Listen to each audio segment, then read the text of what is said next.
ಕ್ರಿಸ್ತನಲ್ಲಿ ನನ್ನ ಸಹೋದರ ಸಹೋದರಿಯರೇ, ಕಳೆದ ಬಾರಿ ನಾವು ಭವಿಷ್ಯತ್ನಲ್ಲಿ ಈ ಲೋಕದ ಮೇಲೆ ಬರ್ತಕ್ಕಂಥ ಮಹಾ ಸಂಕಟದ ವಿಷಯವನ್ನು ಸತ್ಯವೇದದ ಆಧಾರದಲ್ಲಿ ನಾವು ಧ್ಯಾನಿಸಲು ಪ್ರಾರಂಭ ಮಾಡಿ ಒಂದು ಭಾಗವನ್ನು ಮುಗಿಸಿದ್ದೀವಿ.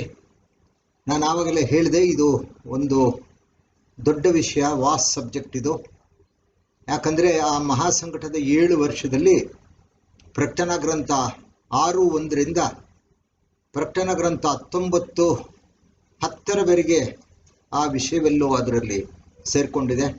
ಸೊ ಅದೆಲ್ಲವನ್ನು ನಾನು ವಿವರವಾಗಿ ಹೇಳಬೇಕು, ಇಲ್ಲದೆ ಹೋದರೆ ಇದು ಸ್ವಾರಸ್ಯಕರವಾಗಿರಲ್ಲ ಅಂಥೇಳಿ ನಿಮ್ಮೆಲ್ಲ ಅನುಮತಿ ಪಡೆದು ಒಂದು ಭಾಗವನ್ನು ಮುಗಿಸಿದ್ದೆ.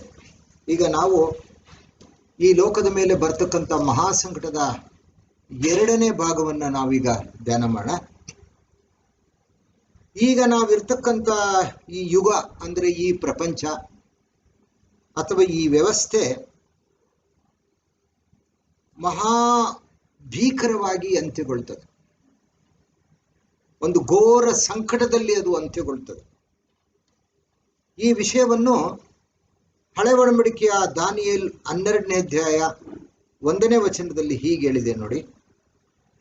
ದಾನಿಯೇಲ 12:1, ಮೊಟ್ಟ ಮೊದಲು ಜನಾಂಗ ಉಂಟಾದಂದಿನಿಂದ ಇಂದಿನವರೆಗೂ ಸಂಭವಿಸದಂಥ ಸಂಕಟವು ಸಂಭವಿಸುವುದು. ಅಲ್ಲಿ ಒಂದು ಕಡೆ ಹೇಳಿದೆ, ಕ್ರಿಸ್ತನು ಈ ಭೂಲೋಕದಲ್ಲಿ ಸಂಚರಿಸಿದಾಗ ಅವರು ಕೆಲವು ಪ್ರವಾದನೆಗಳನ್ನ ಹೇಳಿದರು. ಅದರಲ್ಲಿ ಮಹಾ ಸಂಕಟದ ವಿಷಯದಲ್ಲಿ ಹೇಳಿದ ಪ್ರವಾದನೆ ಮತ್ತಾಯ 24, ಲೋಕ 21, ಮಾರ್ಕ 13 ಅದರ ಬಗ್ಗೆ ಪ್ರಸ್ತಾಪ ಮಾಡಿದ್ದಾರೆ. ಅದನ್ನು ನಾವು ಆಲಿವೆಟ್ ಡಿಸ್ಕೋರ್ಸ್ ಅಂದರೆ ಕ್ರಿಸ್ತನ ಪ್ರವಾದನೆ, ಎಣ್ಣೆ ಮರದ ಗುಡ್ಡದ ಮೇಲೆ ಅವರು ಕೂತಿದ್ದಾಗ ಮಾಡಿರ್ತಕ್ಕಂಥ ಪ್ರವಾದನೆ ಅಂತ ಕರಿತೀವಿ. ಅದನ್ನು ನಾವು ಸ್ವಲ್ಪ ನೋಡೋಣ. ಮತ್ತಾಯ 24, 21 ಎಲ್ಲರೂ ಚೆನ್ನಾಗಿ ಗಮನಿಸಿ. ಅಂಥ ಸಂಕಟವು ಲೋಕ ಹುಟ್ಟಿದ್ದು ಮೊದಲುಗೊಂಡು ಇಂದಿನವರೆಗೂ ಆಗಲಿಲ್ಲ, ಇನ್ನು ಮೇಲೆಯೂ ಆಗುವುದಿಲ್ಲ. ಹಾಗಾದ್ರೆ ಅಂಥ ಸಂಕಟ ಹಿಂದೆ ಯಾವತ್ತೂ ಆಗಿಲ್ಲ, ಇನ್ನು ಮುಂದೇನೂ ಆಗಲ್ಲ. ಅಲ್ಲಿಗೆ ಅದರ ಒಂದು ಘೋರ ಪರಿಣಾಮವನ್ನು ನಾವು ಯೋಚನೆ ಮಾಡೋಣ. ಕರ್ತನು ಆ ದಿನಗಳನ್ನು ಕಡಿಮೆ ಮಾಡದಿದ್ದರೆ ಒಂದು ನರಪ್ರಾಣಿಯು ಉಳಿಯದು, ಆದರೆ ತಾನು ಆದುಕೊಂಡವರಿಗಾಗಿ ಆ ದಿನಗಳನ್ನು ಕಡಿಮೆ ಮಾಡುವನು. ಇನ್ನೊಂದು ಕಡೆ ಹೇಳಿದೆ, ಯೆರೆಮೀಯ 30:7, ಅಯ್ಯೋ, ಆ ದಿನವು ಭಯಂಕರವಾದದ್ದು, ಅದರಂಥದ್ದು ಯಾವುದೂ ಇಲ್ಲ, ಅದು ಯಾಕೋಬನಿಗೆ ಇಕ್ಕಟ್ಟಿನ ಕಾಲವೇ, ಆದಾಗ್ಯೂ ಅವರು ಅದರಿಂದ ರಕ್ಷಿಸಲ್ಪಡುವರು ಅಂತ.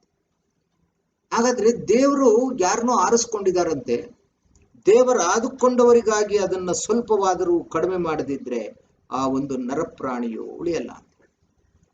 ಹಾಗಾದ್ರೆ ಯಾರು ಆ ದೇವರು ಆರಿಸ್ಕೊಂಡವರನ್ನ ಮುಂದೆ ನೋಡೋಣ. ಸದ್ಯಕ್ಕೆ ಕೇಳಿರ್ತೇನೆ, ಆ 1,44,000 ಜನ ದೇವರು ಆದುಕೊಂಡವರು ಆ ಒಂದು ಕ್ರೈಸ್ತ ವಿರೋಧಿಯ ಆ 7 ವರ್ಷದ ಅವಧಿಯಲ್ಲಿ 2ನೇ 3.5 ವರ್ಷದಲ್ಲಿ ದೇವರು ಒಂದೊಂದು ಕುಲಕ್ಕೆ, ಇಸ್ರೇಲ್ನ ಒಂದೊಂದು ಕುಲದಿಂದ 12,000 ಜನವನ್ನು ಆರಿಸಿ 1,44,000 ಇಡೀ ವಿಶ್ವದಲ್ಲಿ ಅವರು ಈ ಸುವಾರ್ತೆಯನ್ನು ಸಾರಕ್ಕೋಸ್ಕರ, ಇಸ್ರೇಲ್ ಮಧ್ಯ ಸಾರಕ್ಕೋಸ್ಕರ ಅವ್ರನ್ನ ಆರಿಸ್ಕೊಂಡಿದ್ದಾರೆ.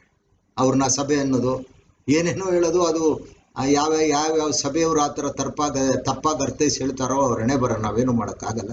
ಆದರೆ ಹೂ ಆರ್ ದಿ ಎಲೆಕ್ಟ್, ಯಾರು ದೇವರು ಆದುಕೊಂಡವರು ಅಂದರೆ ಈ 1,44,000. ಯಾಕಂದರೆ ಅದೇ ಅಂತ್ಯ, ಈ ಒಂದು ವ್ಯವಸ್ಥೆಯ ಅಂತ್ಯ. ಕ್ರಿಸ್ತ ವಿರೋಧಿಯ ನಂತರದಲ್ಲಿ ಈ ಒಂದು ಆ 7 ವರ್ಷದ ನಂತರ ಈ ಒಂದು ವ್ಯವಸ್ಥೆ ಅಥವಾ ಈ ಲೋಕ ಸುವಾರ್ತೆಗೆ ಅಂತ್ಯ ಆಗಬೇಕು.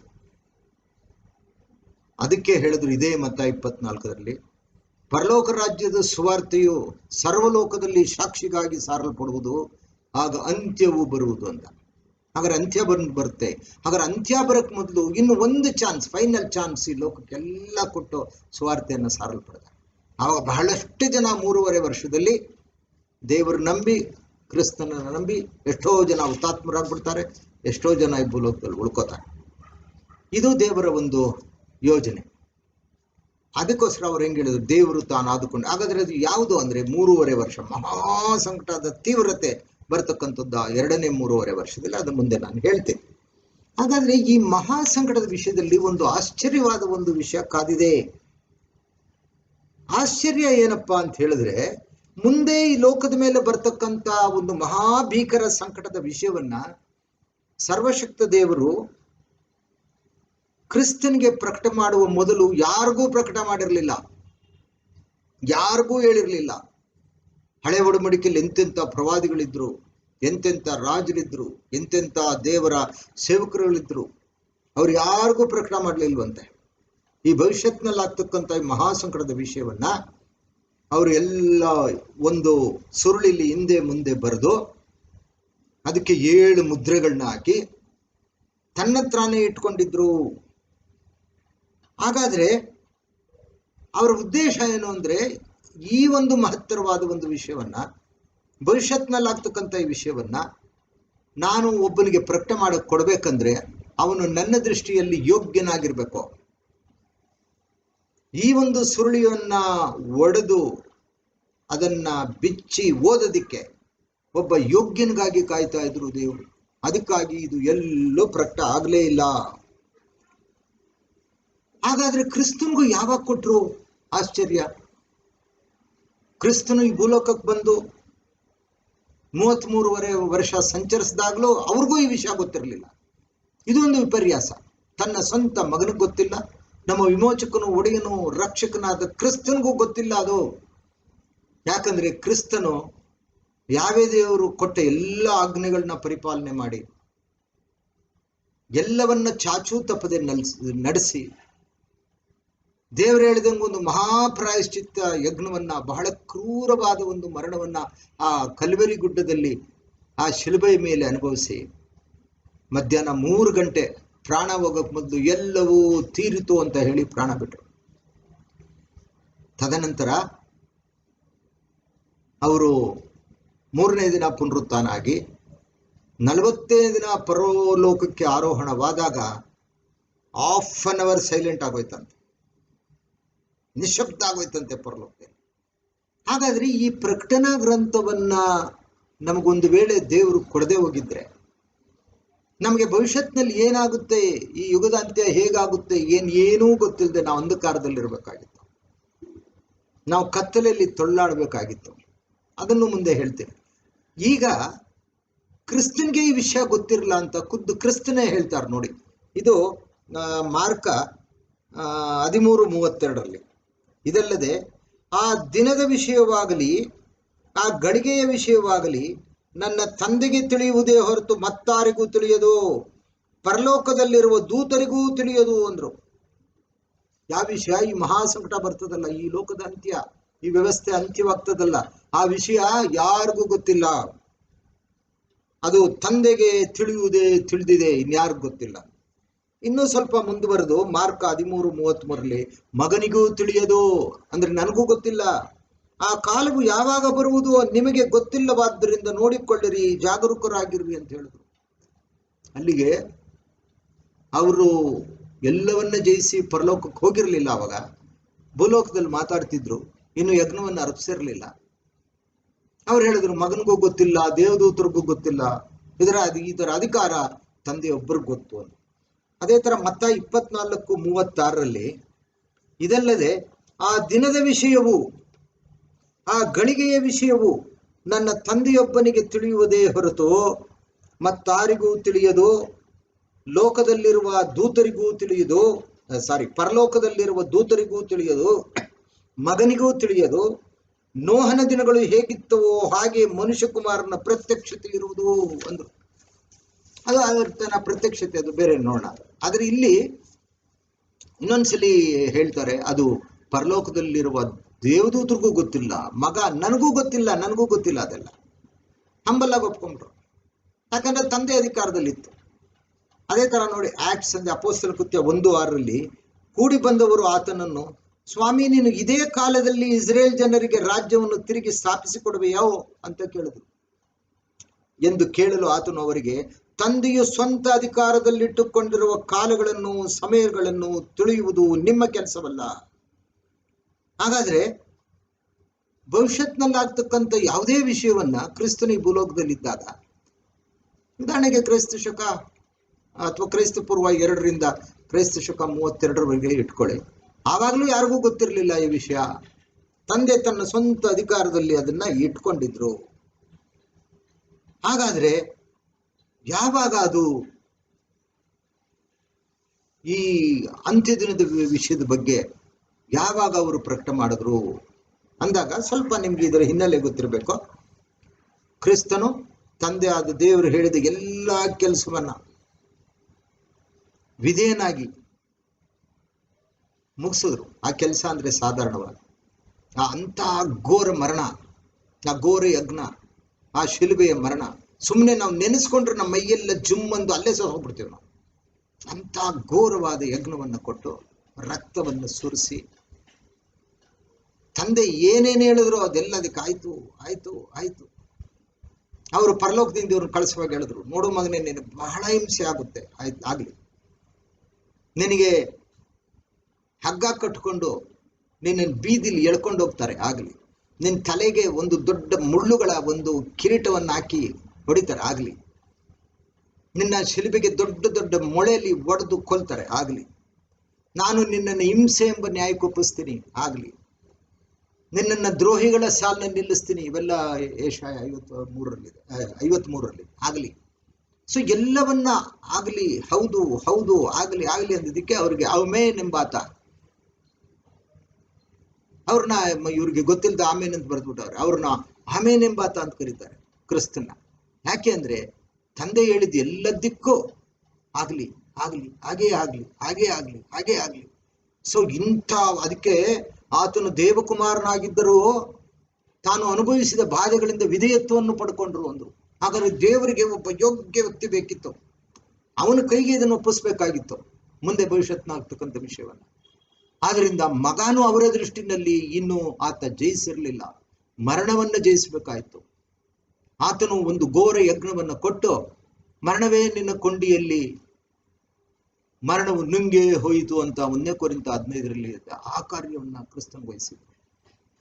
ಅದನ್ನೆಲ್ಲ ಜಯಿಸಿದ ಮೇಲೆ ದೇವರ ದೃಷ್ಟಿಯಲ್ಲಿ ಈತನೇ ಯೋಗ್ಯ. ನೋಡಿ, ಇವಾಗ ಅದಕ್ಕೇನ್ ಮಾಡಿದ್ರಂತೆ, ನೀವು ಇದಕ್ಕೆ ಸ್ವಲ್ಪ ಒಂದು ಹಿನ್ನೆಲೆ ಹೇಳ್ತೀನಿ. ಈ ಪ್ರಕಟಣಾ ಗ್ರಂಥದ 4ನೇ ಅಧ್ಯಾಯವನ್ನ ನೀವು ನೋಡಿದಾಗ, ಆ 4ನೇ ಅಧ್ಯಾಯದಲ್ಲಿ ಯಾವೇ ದೇವರ ಸಿಂಹಾಸನ ಕಾಣಿಸ್ತದೆ ನಿಮ್ಗೆ. ಅಂದ್ರೆ ಇವ್ರಿಗೆ ಯಾರಿಗೆ, ಯೋಹಾನನಿಗೆ ತಂದೆ ಆ ದೇವರು ಆ ಯೋಹಾನನ ಕೈಯಿಂದ ಬರೆಸಬೇಕು ಅಂತ ಮೊದಲೇ ತೀರ್ಮಾನ ಆಗಿತ್ತೇನೋ.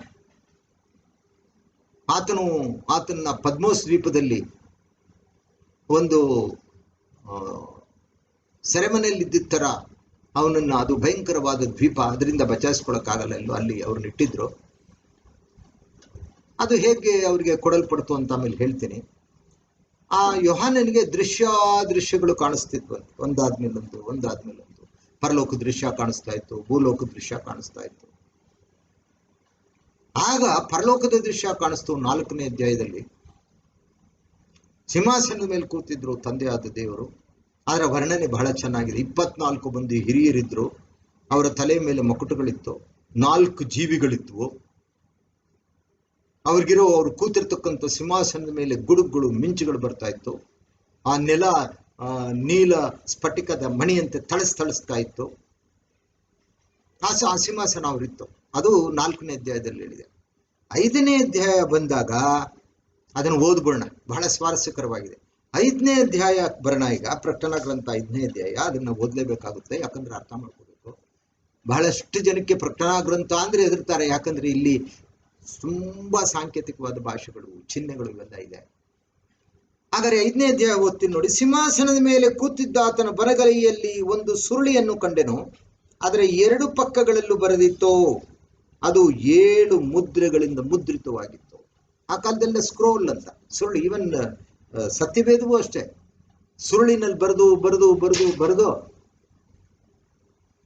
ಒಂದು ಜಾಡಿಲ್ ಸಿಕ್ತಂಥದ್ದು.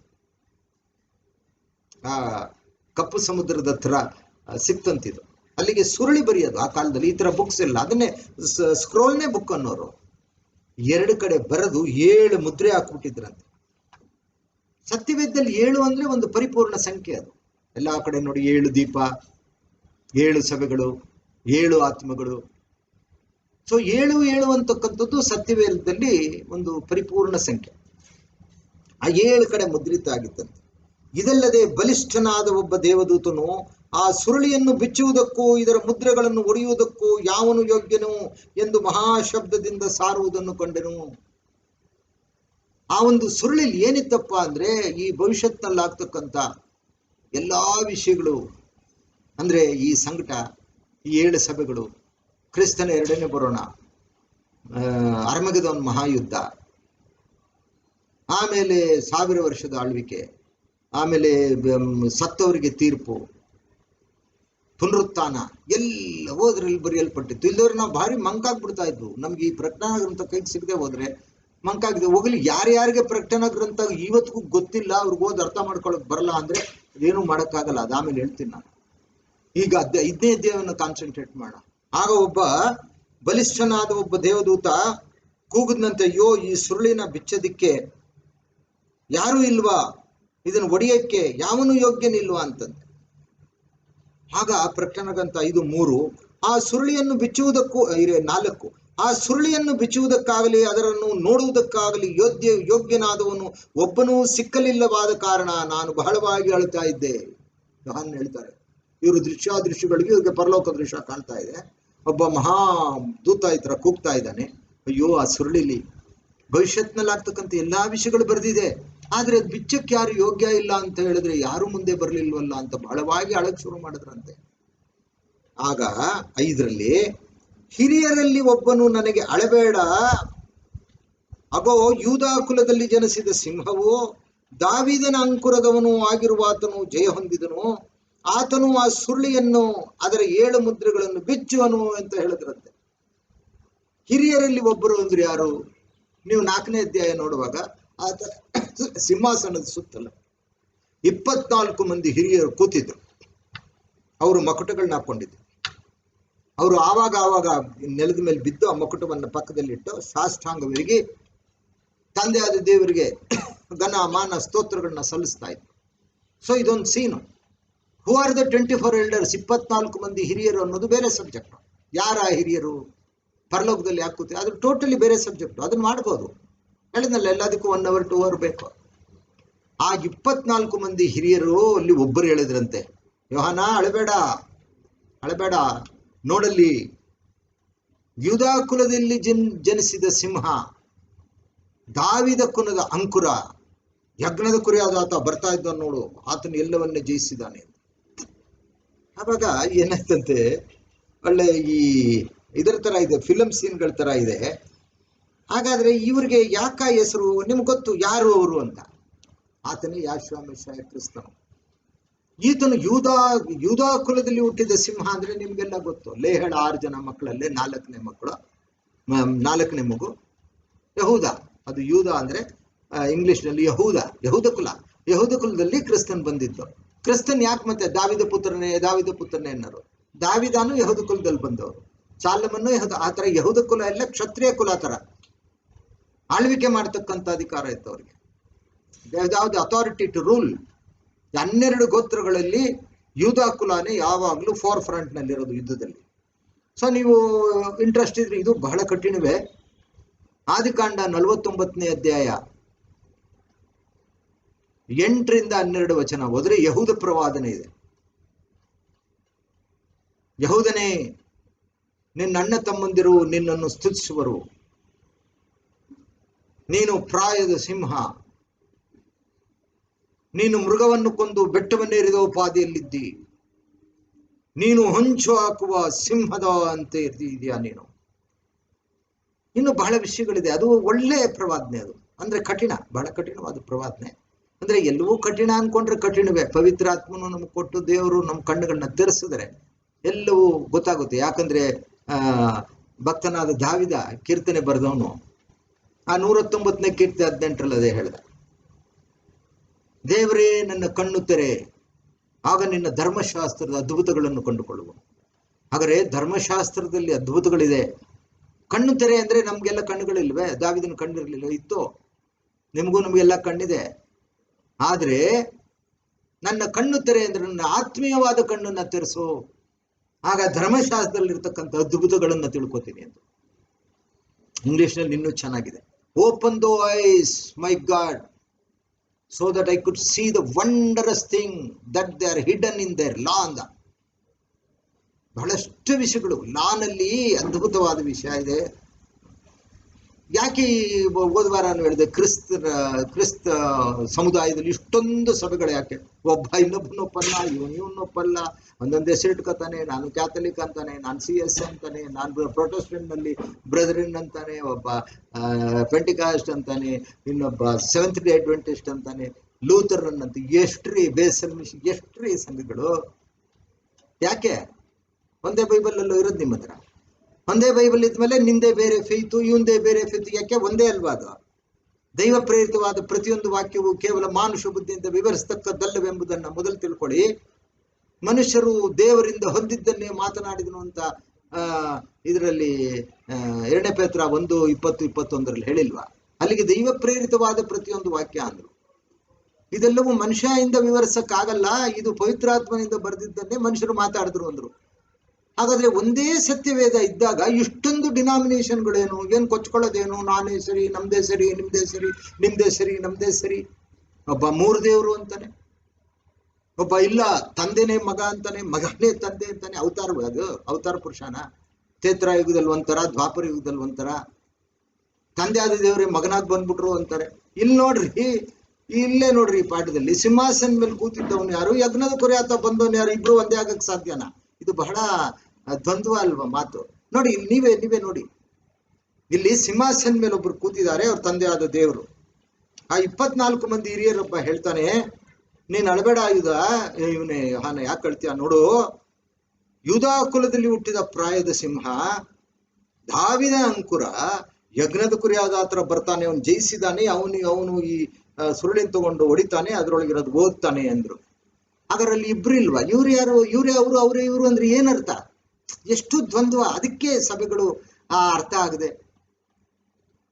ಆದ್ರೆ ಹಠ ಬಿಡಲ್ಲ, ಯಾರು ರೀಸನಿಂಗ್ ಮಾಡಲ್ಲ.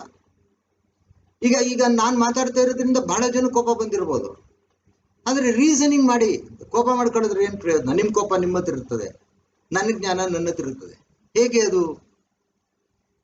ಅದಕ್ಕೇನೆ ಯೆಶಾಯ 1:18 ತಂದೆ ದೇವರು ಹೇಳಿದ್ರು, ಬನ್ನಿರಿ ವಾದಿಸುವ, come on let us reason together. Reasoning ಮಾಡೋಣ. ಇಲ್ಲೇ ತಗೊಳ್ರಿ, 5ನೇ ಅಧ್ಯಾಯದಲ್ಲಿ ಸಿಂಹಾಸನ ಮೇಲೆ ಕೂತಿದ್ದ ತಂದೆ ಆದ ದೇವರೇನೆ ಮಗ ಆಗಿದ್ರೆ ಈ ಸೀನೇ ಬೇರೆ ಆಗ್ಬಿಡ್ತದೆ. ಹಾಗಾದ್ರೆ ಈ ಬೇರೆ ಅರ್ಥ ಕೊಡ್ತದೆ ಈ ಸೀನು. ಅವರೇ ಇಲ್ಲಿ, ಅವರೇ ಇರು, ಏನ್ ಡಬಲ್ ಆಕ್ಟಿಂಗ್? ಈ ಫಿಲಮ್ಗಳಲ್ಲಿ ಧರ್ಮೇಂದ್ರನೇ 2 ಮಾಡ್ತಾರಲ್ಲ, ಅಪ್ಪನವರೇ ಮಗನವರೇ, ಆ ಥರ ಇಲ್ಲ. ಇಲ್ಲಿ ಸಿಂಹಾಸನ ಮೇಲೆ ಮತ್ತೆ ನಮ್ಮ ವೇದ ಕೊರಿಂಥದಲ್ಲಿ ಹೇಳ್ತದೆ, ದೇವರು ಗಲಿಬಿಲಿಗೆ ಅವಕಾಶ ಕೊಡೋದಿಲ್ಲ. ಎಲ್ಲವೂ ಕ್ಲಿಯರ್ ಆಗಿದೆ, ನೀನ್ ಹೇಳ್ಕೊಳ್ಳೋದಂಗೆ. ಅದರಿಂದ ನಿನ್ಗೆ ಅರ್ಥ ಆಗಲ್ಲ. ಏನ್ ಮಾಡೋದು? ಸತ್ಯವೇದದಲ್ಲಿ ಎಲ್ಲವೂ ಸರಿ ಇದೆ. ಈಗ ಏನಾಯ್ತಂತೆ? ಹಾಗಾದ್ರೆ ನೀನು ಅಳಬೇಡ ಯೋಹಾನ, ದೇವ್ರ ನಿರಾಶೆ ಮಾಡಲ್ಲ. ಭವಿಷ್ಯತ್ನಲ್ಲಿ ಆಗ್ತಕ್ಕಂಥ ಎಲ್ಲಾ ವಿಷಯಗಳನ್ನ ಮೊದಲೇ ಹೇಳ್ತಾರ ಬರೆದು ಅವ್ರ ಸ್ವಂತ ಅಧಿಕಾರದಲ್ಲಿ ಇಟ್ಕೊಂಡಿದ್ದಾರೆ. 7 ಕಡೆ ಮುದ್ರೆ ಹಾಕಿದೆ. ಅದನ್ನ ಯೂದಾ ಕುಲದಲ್ಲಿ ಹುಟ್ಟಿದ ಸಿಂಹ, ದಾವಿದ ಕುಲದಲ್ಲಿ ಹುಟ್ಟಿದ ಅಂಕುರ, ಯಜ್ಞದ ಕುರಿ ಅಂದ್ರೆ ಕ್ರಿಸ್ತ. ಆಗ ಅವರು ಪುನರುತ್ಥಾನಾಗಿ 40 ದಿನ ಆದ್ಮೇಲೆ ಪರಲೋಕಕ್ಕೆ ಆರೋಹಣವಾದ್ರು. ಆ ಸೀನು ಪರಲೋಕಕ್ಕೆ. ಆವಾಗ ಏನಾಯ್ತಂತೆ? ಅವರವರು ನೋಡ್ತಾ ಇದ್ದಂಗೆನೆ 6ನೇ ವಚನ, ಸಿಂಹಾಸನವು 4 ಜೀವಿಗಳು ಇದ್ದ ಸ್ಥಳಕ್ಕೂ ಹಿರಿಯರು ಇದ್ದ ಸ್ಥಳಕ್ಕೂ ಮಧ್ಯದಲ್ಲಿ ಒಂದು ಕುರಿ ಕೊಯ್ಯಲ್ಪಟ್ಟದ್ದಾಗಿ ನಿಂತಿರುವುದನ್ನು ಕಂಡೆನು. ಅದಕ್ಕೆ 7 ಕೊಂಬುಗಳು 7 ಕಣ್ಣುಗಳು ಇದ್ದವು. ಅವು ಏನೆಂದರೆ ಭೂಮಿಯ ಮೇಲೆಲ್ಲ ಕಳಿಸಲ್ಪಟ್ಟಿರುವ ದೇವರ 7 ಆತ್ಮಗಳು ಅಂದ್ರು. ಇದು ಸಪರೇಟ್ ಆಗಿ 7 ಕೊಂಬು ಯಾವುದು, ಆತ್ಮ ಯಾವುದು, 7 ಆತ್ಮ ಭೂಮಿಯಲ್ಲೆಲ್ಲ ಪ್ರಸರಿಸ್ತಾ ಇದೆ. ಅದು ಬೇರೆ ಪಾಠ. ಹೇಳಿದ್ನಲ್ಲ, ಎಲ್ಲವೂ ಸಾಂಕೇತಿಕವಾಗಿ ನಿಗೂಢವಾಗಿ ದೇವರ ಯೋಜನೆಗಳು ಬರೆಯಲ್ಪಟ್ಟಿದೆ. ಎಷ್ಟೋ ಜನ ಪ್ರಜ್ಞಾನ ಗ್ರಂಥವನ್ನ ಒಂದು ಕಡ್ಡಿಲು ಮುಟ್ಟಲ್ಲ ಅವರು, ಯಾಕಂದ್ರೆ ಇವೆಲ್ಲ ಅರ್ಥ ಆಗಲ್ಲ ಪಾಪ. ಹಾಗಾದ್ರೆ ಇವ್ರು ಯಾರನ್ನಪ್ಪ ಚಿತ್ರಿಸ್ತಾ ಇದ್ದಾರೆ ಇಲ್ಲಿ ಅಂದ್ರೆ, ಆ ಸಿಂಹಾಸನದ ಸೀನಿದೆ, 4 ಜೀವಿಗಳಿದ್ರು ಆ ಸ್ಥಳಕ್ಕೂ ಹಿರಿಯರ ಸ್ಥಳಕ್ಕೂ ಮಧ್ಯದಲ್ಲಿ ಕುರಿ ಕೊಯ್ಯಲ್ಪಟ್ಟಂತೆ ನಿಂತಿರುವುದನ್ನು, ಅಂದ್ರೆ ಆ ಒಂದು ಕುರಿ ಸೀನು, ಅದರ ಕತ್ತಿನಲ್ಲಿ ಒಂದೊಂದು ಖಡ್ಗವನ್ನು ಹೊಡೆದು ಕೊಯ್ದಿದ್ದಾರೆ. ಅದು ಅಲ್ಲಿ ನಿಂತಿದೆ, ಅದು ಬರ್ತಾ ಇದೆ ಸಿಂಹಾಸನದ ಕಡೆಗೆ. ಈತನು ಮುಂದೆ ಬಂದು ಸಿಂಹಾಸನದ ಮೇಲೆ ಕೂತಿದ್ದ ಆತನ ಕೈಯೊಳಗಿಂದ ಒಂದು ಸುರುಳಿಯನ್ನು ತೆಗೆದುಕೊಂಡನು. ತಂದೆಯಾದ ದೇವರಲ್ಲ, 5ನೇ ಅಧ್ಯಾಯ 1ನೇ ತನ್ನ ಬಲಗೈನಲ್ಲಿ ಒಂದು ಸುರುಳಿ ಇಟ್ಕೊಂಡಿದ್ರು. ಯಾವೇ ದೇವರು? ತಂದೆಯಾದ ದೇವರು. ಅದನ್ನ ಧೈರ್ಯವಾಗಿ ಬಂದು ತಗೊಂಡ್ರು. ಇವ್ರು ಕೊಟ್ರು. ಅಲ್ಲಿವರೆಗೆ ಕೊಟ್ಟಿರ್ಲಿಲ್ಲ ಯಾರು. ಆಗ ಅವ್ರು ಸುರುಳಿನ ಯಾವಾಗ ತಗೊಂಡ್ರು, ಇಲ್ಲಿವರೆಗೆ ಅದು ಯಾರೂ ತಗೊಂಡಿರ್ಲಿಲ್ಲ. ಆಗ ಯೋಚನೆ ಮಾಡಿ, ಆದಾಮನನ್ನ ಸೃಷ್ಟಿ ಮಾಡಿದಾಗ್ಲೇನೆ, ಈ ಲೋಕವನ್ನ ಸೃಷ್ಟಿ ಮಾಡಿದಾಗ್ಲೇನೆ ಈ ಕುರಿ ನೇಮಕ ಆಗ್ಬಿಟ್ಟಿತ್ತು. ಅದಕ್ಕೆ ಕೆಲವು ಟೈಮ್ನಲ್ಲಿ ಕ್ರಿಸ್ತನ ಜಗದುತ್ಪತ್ತಿಗೆ ಮೊದಲೇ ನೇಮಕವಾದ ಯಜ್ಞದ ಕುರಿ, ಕುಯ್ಯಲ್ಪಡುವ ಯಜ್ಞದ ಕುರಿ ಅಂತಾರೆ. ಅವರ ಜಗದುತ್ಪತ್ತಿಗೆ ಮೊದಲೇ ತಂದೆಯಾದ ದೇವರು ಈ ಕುರಿ ನೇಮಕ ಮಾಡಿದ್ರು. ಇದೇ ಕುರಿ ಯಜ್ಞ ಕೊಡಬೇಕು, ಈ ಲೋಕದ ಪಾಪಗಳ ನಿವಾರಣೆ ಮಾಡಿ, ಮರಣವನ್ನ ನಿವೃತ್ತಿ ಮಾಡಿ, ಎಲ್ರಿಗೂ ಪುನರುತ್ಥಾನ ಆಗಿ ನ್ಯಾಯ ತೀರ್ಪಿಗೋಸ್ಕರ ಈ ಕುರಿ ಕೊಯ್ಯಲ್ಪಡಬೇಕು. ಅಂದ್ರೆ ಇದು ಈಡು ಬಲಿ ಕೊಡಬೇಕು, ಮಹಾ ಪ್ರಾಯಶ್ಚಿತ್ತ. ನಾವು ತೀರ್ಮಾನ ಆಗೋಗಿತ್ತು ಮೊದಲೇ. ಆದರೂ ಸಹ ಹೆಚ್ಚು ಕಮ್ಮಿ ನೋಡಿ 4,000 ವರ್ಷ ಈ ವಿಷಯ ಯಾರಿಗೂ ಹೇಳಿಲ್ಲ. ಅದಕ್ಕೆ ನಾ ಹೇಳಿದೆ, ಹಳೆ ಪ್ರವಾದನ ಗ್ರಂಥದಲ್ಲಿ ಯಾರಿಗೂ ಇದ್ರ ಬಗ್ಗೆ ಹೇಳಿಲ್ಲ. ಕ್ರಿಸ್ತನೇ ಹೇಳ್ಬಿಟ್ರು. ಆ ದಿನಗಳ ವಿಷಯದಲ್ಲಿ ಪರಲೋಕದಲ್ಲಿರುವ ತಂದೆ ತನ್ನ ಸ್ವಂತ ಅಧಿಕಾರದಲ್ಲಿ ಇಟ್ಕೊಂಡಿದ್ದು ಅವ್ರಿಗೆ ಹೊರತು ಇನ್ನು ಯಾರಿಗೂ ಗೊತ್ತಿಲ್ಲ, ದೇವದೂತರಿಗೂ ಗೊತ್ತಿಲ್ಲ, ಮಗನಿಗೂ ಗೊತ್ತಿಲ್ಲ ಅಂದ್ರು. ಆದ್ರೆ ಈಗ ತಂದೆ ಆ ದೇವರ ಸುರುಳಿನ ಅವ್ರ ಕೈ ಕೊಟ್ರು. ಎಲ್ರಿಗೂ ಆಶ್ಚರ್ಯ ಆಗೋಯ್ತು. ಆ ಸಿನಿಮಾ 24 ಮಂದಿ ಹಿರಿಯರಿದ್ರು, ಜೀವಿಗಳಿದ್ರು, 4 ಜೀವಿಗಳು, ಕೆರೂಬಿಗಳು, ಶರಾಫಿಯರು, ಕೋಟ್ಯಾನುಕೋಟಿ ದೇವದೂತರು, ರಾಜತ್ವ, ಪ್ರಭುತ್ವ, ಸಿಂಹಾಸನ, ಇದೆಲ್ಲ ಒಂದು ಪರಲೋಕದಲ್ಲೆಲ್ಲ ಇದೆ. ಅವರೆಲ್ರಿಗೂ ಆಶ್ಚರ್ಯ ಆಗ್ಬಿಡ್ತು. ಹೇಗಾಗಿರ್ಬೇಕು. ಆವಾಗ ಏನಾಯ್ತಂತೆ, 8ನೇದು ತೆಗೆದುಕೊಂಡಾಗ 4 ಜೀವಿಗಳು 24 ಮಂದಿ ಹಿರಿಯರು ಯಜ್ಞದ ಕುರಿಯಾದ ಆತನ ಪಾದಕ್ಕೆ ಬಿದ್ದರು. ಹಿರಿಯರ ಕೈಯಲ್ಲಿರುವ ವೀಣೆಗಳು ದೇವಜನರ ಪ್ರಾರ್ಥನೆಗಳೆಂಬ ಧೂಪದಿಂದ ತುಂಬಿದ ಚಿನ್ನದ ಧೂಪಾರತಿ ಇದ್ದವು. ಅವರು ಹೊಸ ಹಾಡನ್ನು ಹಾಡುತ್ತಾ, ನೀನು ಸುರುಳಿಯನ್ನು ತೆಗೆದುಕೊಂಡು ಅದರ ಮುದ್ರೆಗಳನ್ನು ಒಡೆಯುವುದಕ್ಕೂ ಯೋಗ್ಯನೇ. ನೀನು ಯಜ್ಞಾರ್ಪಿತನಾಗಿ ನಿನ್ನ ರಕ್ತದಿಂದ ಸಕಲ ಕುಲ, ಭಾಷೆ, ಪ್ರಜೆ, ಜನಾಂಗಗಳಿಂದ ಮನುಷ್ಯರನ್ನು ದೇವರಿಗಾಗಿ ಕೊಂಡುಕೊಂಡಿ. ಆ ಸೀನು ಎಷ್ಟು ಸುಂದರವಾಗಿದೆ. ಯಾವಾಗ ಆ ಸುರುಳಿ ಕೈಯಿಂದ ತಗೊಂಡ್ರು, ಇಡೀ ಆ 24 ಮಂದಿ ಹಿರಿಯರು ಅವರೆಲ್ಲ ಏನ್ ಮಾಡಿದ್ರಂತೆ ಅಂದ್ರೆ, ಆ 4 ಜೀವಿಗಳು ಆ ಕ್ರಿಸ್ತನ ಪಾದಕ್ಕೆ ಬಿಟ್ಬಿಟ್ರು. ಆಗ್ಲೂ ನೋಡ್ರಿ ಹೆಸರು ಹೇಳ್ತಾರೆ, ಯಜ್ಞದ ಕುರಿಯಾದ ಆತನ ಪಾದಕ್ಕೆ ಬಿದ್ದರು. ಅವರ ಕೈಗಳಲ್ಲಿ ವೀಣೆಗಳಿತ್ತು, ದೇವಜನರ ಪ್ರಾರ್ಥನೆಗಳಿಂದ ಧೂಪವಿತ್ತು. ಅಲ್ಲಿವರೆಗೆ ಕ್ರಿಸ್ತನ ರೆಕಗ್ನಿಷನ್ ಇರಲಿಲ್ಲ. ಒಬ್ಬ ಲೋಗಾಸ್ತರ ಇದ್ರು. ಆದಿಯಲ್ಲಿ ಒಂದು ವಾಕ್ಯವಿತ್ತು, ಆ ವಾಕ್ಯವು ದೇವರ ಬಳಿ ಇತ್ತು. ಆ ವಾಕ್ಯವೆಂಬಾತನು ಒಬ್ಬ ದೇವರಾಗಿದ್ದನು. ಆ ವಾಕ್ಯವೆಂಬಾತನು ಆದಿಯಲ್ಲಿ ದೇವರ ಬಳಿ ಇದ್ದಾನು. ಇದು 3 ದೇವರು 2 ದೇವರು ಅಂತೆಲ್ಲೂ ಹೇಳಿಲ್ಲ. ದೇವರಿದ್ರು, ವಾಕ್ಯ ಇತ್ತು, ಇಬ್ಬರಿದ್ದಲ್ಲಿ. ಅವ್ರನ್ನ ಲೋಗಾಸ್ ಅಂತ ಹೆಸರು. ಅವರು ಹಳೆ ಒಡಂಬಡಿಕೆಯಲ್ಲಿ ತಂದೆ ದೇವರಿಗೆ ದೂತನಾಗಿ ಎಲ್ಲ ಕಡೆ ಅವ್ರದೇ ದೇವರು ಕೊಟ್ಟ ಎಲ್ಲ ಕೆಲಸವನ್ನು ಮಾಡ್ತಿದ್ರು. ಈಗ ಮೋಶೆಗೆ ಪೊದೆನಲ್ಲಿ ಕಾಣಿಸ್ಕೊಂಡಿದ್ದ ಬರ್ನಿಂಗ್ ಬುಷ್ನಲ್ಲಿ ಯಾರು? ಕ್ರಿಸ್ತನೇ. ಆ ಅಗ್ನಿಸ್ತಂಭ, ಮೇಘಸ್ತಂಭ ಯಾರು? ಕ್ರಿಸ್ತನೇ. ಸೊ ಹಳೆ ಒಡಂಬಡಿಕೆಯಲ್ಲಿ ಬೇರೆ ಬೇರೆ ಕೆಲಸಗಳಿತ್ತು, ಬೇರೆ ಆಫೀಸ್ ಅನ್ನೋದಕ್ಕೆ ನಾವು ಹ್ಯಾಡ್ ಡಿಫರೆಂಟ್ ಆಫೀಸಸ್. ಅವ್ರಿಗೆ ಬಹಳಷ್ಟು ಕೆಲಸಗಳಿತ್ತು. ಅದಕ್ಕೇನೆ ಕ್ರಿಸ್ತ 19ನೇ ಅಧ್ಯಾಯ ಪ್ರಕಟಣಾ ಗ್ರಂಥದಲ್ಲಿ ಬರುವಾಗ ಒಂದು ಬಿಳಿ ಕುದುರೆ ಮೇಲೆ ಬರ್ತಾರಂತೆ. ಪ್ರಕಟಣಾ ಗ್ರಂಥ 19:11. ಆತನಿಗೆ ಬಹಳ ಮಕುಟ ಕೊಡಲ್ಪಟ್ಟಿತ್ತು. ಮಕುಟಗಳು ಅಂದ್ರೆ ಕಿರೀಟ. ಕಿರೀಟ ಏನ್ ಸೂಚಿಸಿದೆ? ರೂಲರ್ಶಿಪ್, ಆಳ್ವಿಕೆ ಮಾಡ್ತಕ್ಕಂಥ ಅಧಿಕಾರ. ಆದ್ರೆ ಈ ಒಬ್ಬ ರಾಜ ಒಂದು ಕಿರೀಟ ಹಾಕೋತಾನೆ. ಇದೇನು ಬಹಳ ಕಿರೀಟ ಅಂದ್ರೆ, ಆದಾಮನ್ನ ಸೃಷ್ಟಿ ಮಾಡಿ ಈ ಲೋಕವನ್ನ ಸೃಷ್ಟಿ ಮಾಡೋ ಟೈಮಿಂದ ತಂದೆ ಜೊತೆನೇ ಇದ್ದು ತಂದೆ ಕೊಟ್ಟರು ಎಲ್ಲ ಕೆಲಸವನ್ನ ಮಾಡಿದ್ದಾರೆ. ಅದಕ್ಕೆ ಹೇಳಿದೆ, ಈ ಹ್ಯಾಸ್ ಮೆನಿ ಆಫೀಸಸ್. ಬಹಳಷ್ಟು ಅವ್ರಿಗೆ ತಂದೆ ವಹಿಸಿದ ಕಾರ್ಯಕ್ರಮಗಳಿತ್ತು. ಅದರೆಲ್ಲದನ್ನ ಇವರು ಜಯಿಸಿ ಬಂದವರು. ಅದಕ್ಕೇನೆ ಕ್ರಿಸ್ತನಿಗೆ ಏನಂತ ಹೇಳ್ತಾರೆ, ಆತನಿಗೆ ಬಹಳ ಮುಕುಟಗಳು ಕೊಡಲ್ಪಟ್ಟಿತ್ತು. ಅವರ ಬಾಯಿಯಲ್ಲಿ ಒಂದು ಇಬ್ಬಾಯಿ ಕತ್ತಿ ಇತ್ತು. ಎಷ್ಟು ವಿಚಿತ್ರವಾಗಿದೆ ಅಲ್ವ, ಈ ಬಾಯಿನಲ್ಲಿ ಇಬ್ಬಾಯಿ ಕತ್ತಿ ಅಂತ. ಬಿಳಿ ಕುದುರೆ ಮೇಲೆ ಕೂತಿದ್ರಂತೆ. ಆತನ ತೊಡೆಯ ಮೇಲೆ ಒಂದು ಹೆಸರು ಬರ್ತಿತ್ತಂತೆ. ಸೊ ಅದು ಬೇರೆ ಪಾಠ. ಅವರ ಕ್ರಿಸ್ತನ ಒಂದು ಮಹಿಮಾ ಅವರೋಹಣ ಅಂದ್ರೆ ಒಂದು ಮಹಿಮೆಯಿಂದ ಬರ್ತಕ್ಕಂಥದ್ದು, ಸೆಕೆಂಡ್ ಕಮಿಂಗ್ ಆಫ್ ಕ್ರೈಸ್ಟ್. ಅಲ್ಲಿಂದ ಅವ್ರು ನೆಟ್ಟಿಗೆ ಬೋಜರಾಗಿ ಹೋಗ್ತಾರೆ.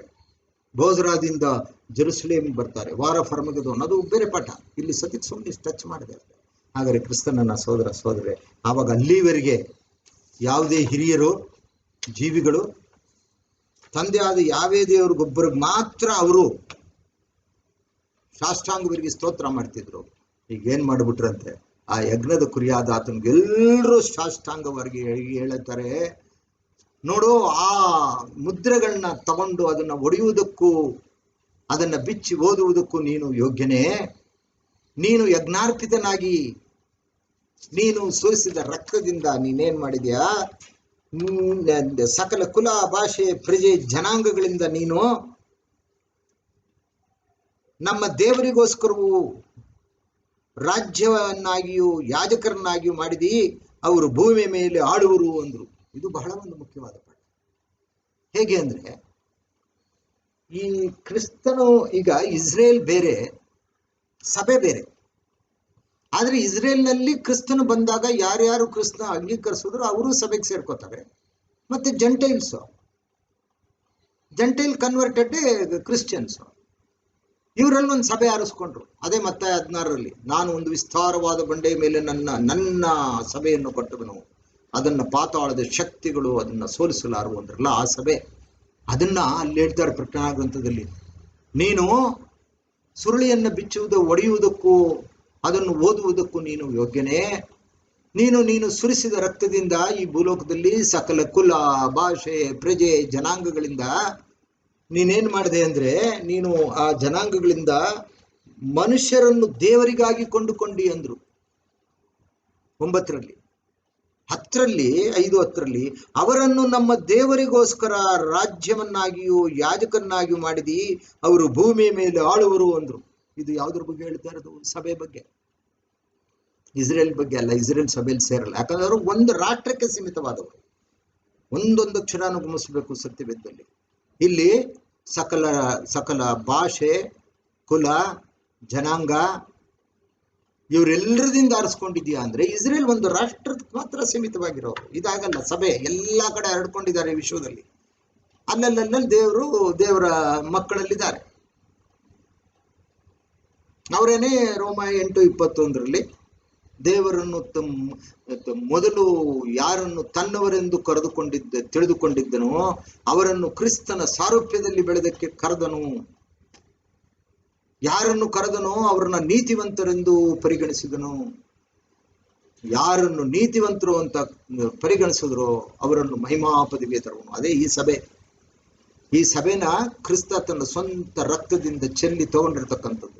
ಅದನ್ನೇ ಆ ಹಿರಿಯರು ಹೇಳ್ತಾರೆ, ನೀನು ನಮ್ಮ ದೇವರಿಗಾಗಿ ರಾಜ್ಯವನ್ನಾಗಿಯೂ ಯಾಜಕರನ್ನಾಗಿ ಮಾಡಿದಿ, ಅವರು ಭೂಮಿಯ ಮೇಲೆ ಆಳುವರು. ಹಾಗಾದ್ರೆ ಸಭೆ ಯಾವಾಗ ಆಳೋದು?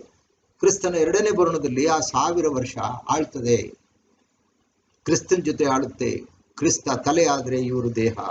ಸೊ ಇದೊಂದು ಬ್ಯೂಟಿಫುಲ್ ಯೋಜನೆ, ಒಂದು ಬಹಳ ಸುಂದರವಾದ ಯೋಜನೆ. ಪ್ರತಿಯೊಬ್ಬ ಕ್ರಿಸ್ತನು ತಿಳ್ಕೊಂಡು ನಾನು ಯಾಕೆ ಸಭೆಯಾಗಿ ಸೆಲೆಕ್ಟ್ ಆಗಬಾರ್ದು ಅಂತ ಪ್ರಯತ್ನ ಪಡ್ಬೇಕಲ್ವಾ.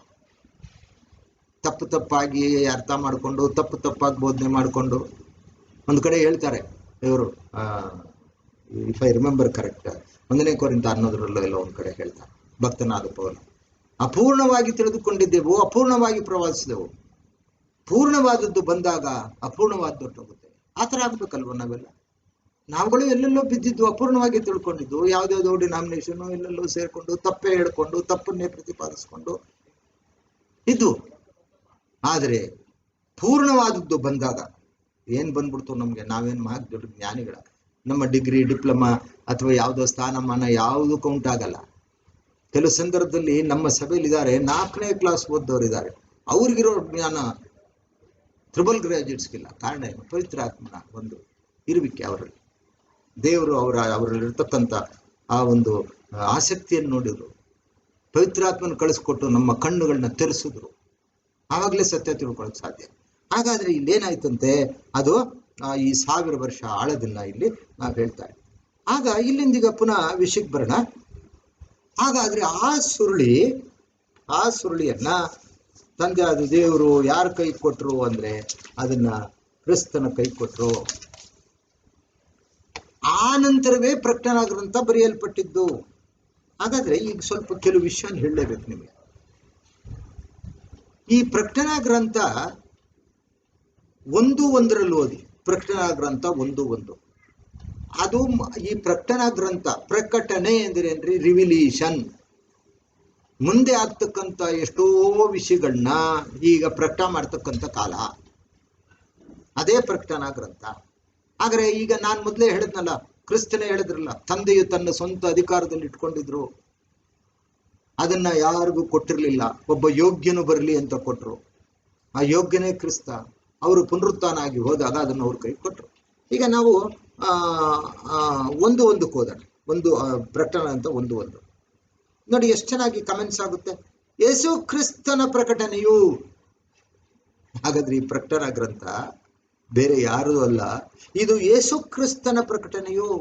ಯೇಸು ಕ್ರಿಸ್ತ ಪ್ರಕಟ ಮಾಡಿದ್ದಷ್ಟೇ, ಅದರಲ್ಲಿರೋ ವಿಷಯ ಅವ್ರದ್ದಲ್ಲ. ಮುಂದೆ ಓದೋಣ. ಆತನು ಬೇಗನೆ ಸಂಭವಿಸಬೇಕಾಗಿರುವ ಸಂಗತಿಗಳನ್ನು ತನ್ನ ದಾಸರಿಗೆ ತೋರಿಸುವುದಕ್ಕಾಗಿ ದೇವರಿಂದ ಈ ಪ್ರಕಟಣೆಯನ್ನು ಹೊಂದಿದನು. ಅರ್ಥ ಮಾಡ್ಕೋಬೇಕು. ಕ್ರಿಸ್ತ ಏನ್ ಮಾಡಿದ್ರಂತೆ? ಬೇಗನೆ, ಅಂದ್ರೆ ಈಗ ಮುಂದೆ ಬರ್ತಕ್ಕಂಥ ಕ್ರೈಸ್ತ ವಿರೋಧಿಯ ಕಾಲ, ಮಹಾ ಸಂಕಟ, ತದನಂತರ ವಾರ ಫರ್ಮೆಗದಾನ, 1,44,000 ಜನ, 2 ವಿಟ್ನೆಸಸ್ ಬರ್ತಾರೆ, 2 ಸಾಕ್ಷಿಗಳು, ಪುನರುತ್ಥಾನ, ಯಾವ ತರ ತೀರ್ಪುಗಳಾಗುತ್ತೆ, ಇದೆಲ್ಲ ವಿಷಯಗಳೆಲ್ಲ ಬೇಗನೆ ಸಂಭವಿಸಬೇಕಾಗಿರುವ ಸಂಗತಿಗಳನ್ನು ತನ್ನ ದಾಸರಿಗೆ ತೋರಿಸುವುದಕ್ಕಾಗಿ ದೇವರಿಂದ ಈ ಪ್ರಕಟಣೆಯನ್ನು ಹೊಂದಿದರು. ನಾವೆಲ್ಲ ಆತನ ದಾಸರು, ಕ್ರಿಸ್ತನ ದಾಸರು. ಬಹಳ ಸಂತೋಷವಾಗ್ತದೆ ಅನ್ಕೊಳ್ಳಿ. ಕ್ರಿಸ್ತನ ದಾಸರು ನಾವು ದೇವರ ಸೇವಕರು ಅಂದ್ರೆ ಏನರ್ಥ? ಕ್ರಿಸ್ತನ ಸೇವಕರು ನಾವು. ಅದಕ್ಕೆ ಅವ್ರನ್ನ ಮನೆವಾರ್ತೆಯವರು ಅಂತ ಕರೆಯೋದು. ಕ್ರಿಸ್ತನ ಸೇವಕರನ್ನ ಮನೆವಾರ್ತೆಯವರು. ಸೊ ಕ್ರಿಸ್ತನ ದಾಸ ಅಂತ ಹೇಳ್ಕೊಳ್ಳೋಕ್ಕೆ ಹೆಮ್ಮೆ ಪಡಬೇಕು ನಾವೆಲ್ಲ. ಆದ್ರಿಂದ ತನ್ನ ದಾಸರಿಗೆ ತೋರಿಸುವುದಕ್ಕಾಗಿ ದೇವರಿಂದ ಈ ಪ್ರಕಟಣೆಯನ್ನು ಹೊಂದಿದನು. ಇದಲ್ಲದೆ ಆತನು ತನ್ನ ದೂತನನ್ನು ಕಳುಹಿಸಿ ಅವನ ಮೂಲಕ ಈ ಸಂಗತಿಯನ್ನು ತನ್ನ ದಾಸನಾದ ಯೋಹಾನನಿಗೆ ಸೂಚಿಸಿದನು. ಪದ್ಮಸ್ವೀಪದಲ್ಲಿ ಇವರಿದ್ರು. ತಂದೆಯಿಂದ ಪ್ರಕಟಣೆ 5ರಲ್ಲಿ ಅವರು ಸುರುಳಿ ತಗೊಂಡ್ರು. ನೋಡಿ, ಹಾಗಾದ್ರೆ ಸುರುಳಿ ತಗೊಂಡಿರ್ತಕ್ಕಂಥದ್ದು ಕ್ರೈಸ್ತ ಶಕ 32-33 ಅಂತ ಇಟ್ಕೊಂಡು, ಪ್ರಕಟಣಾ ಗ್ರಂಥ ಬರ್ದಿದ್ದೆ ಯಾವಾಗ? ಕ್ರೈಸ್ತ ಶಕ 93ರಿಂದ 96.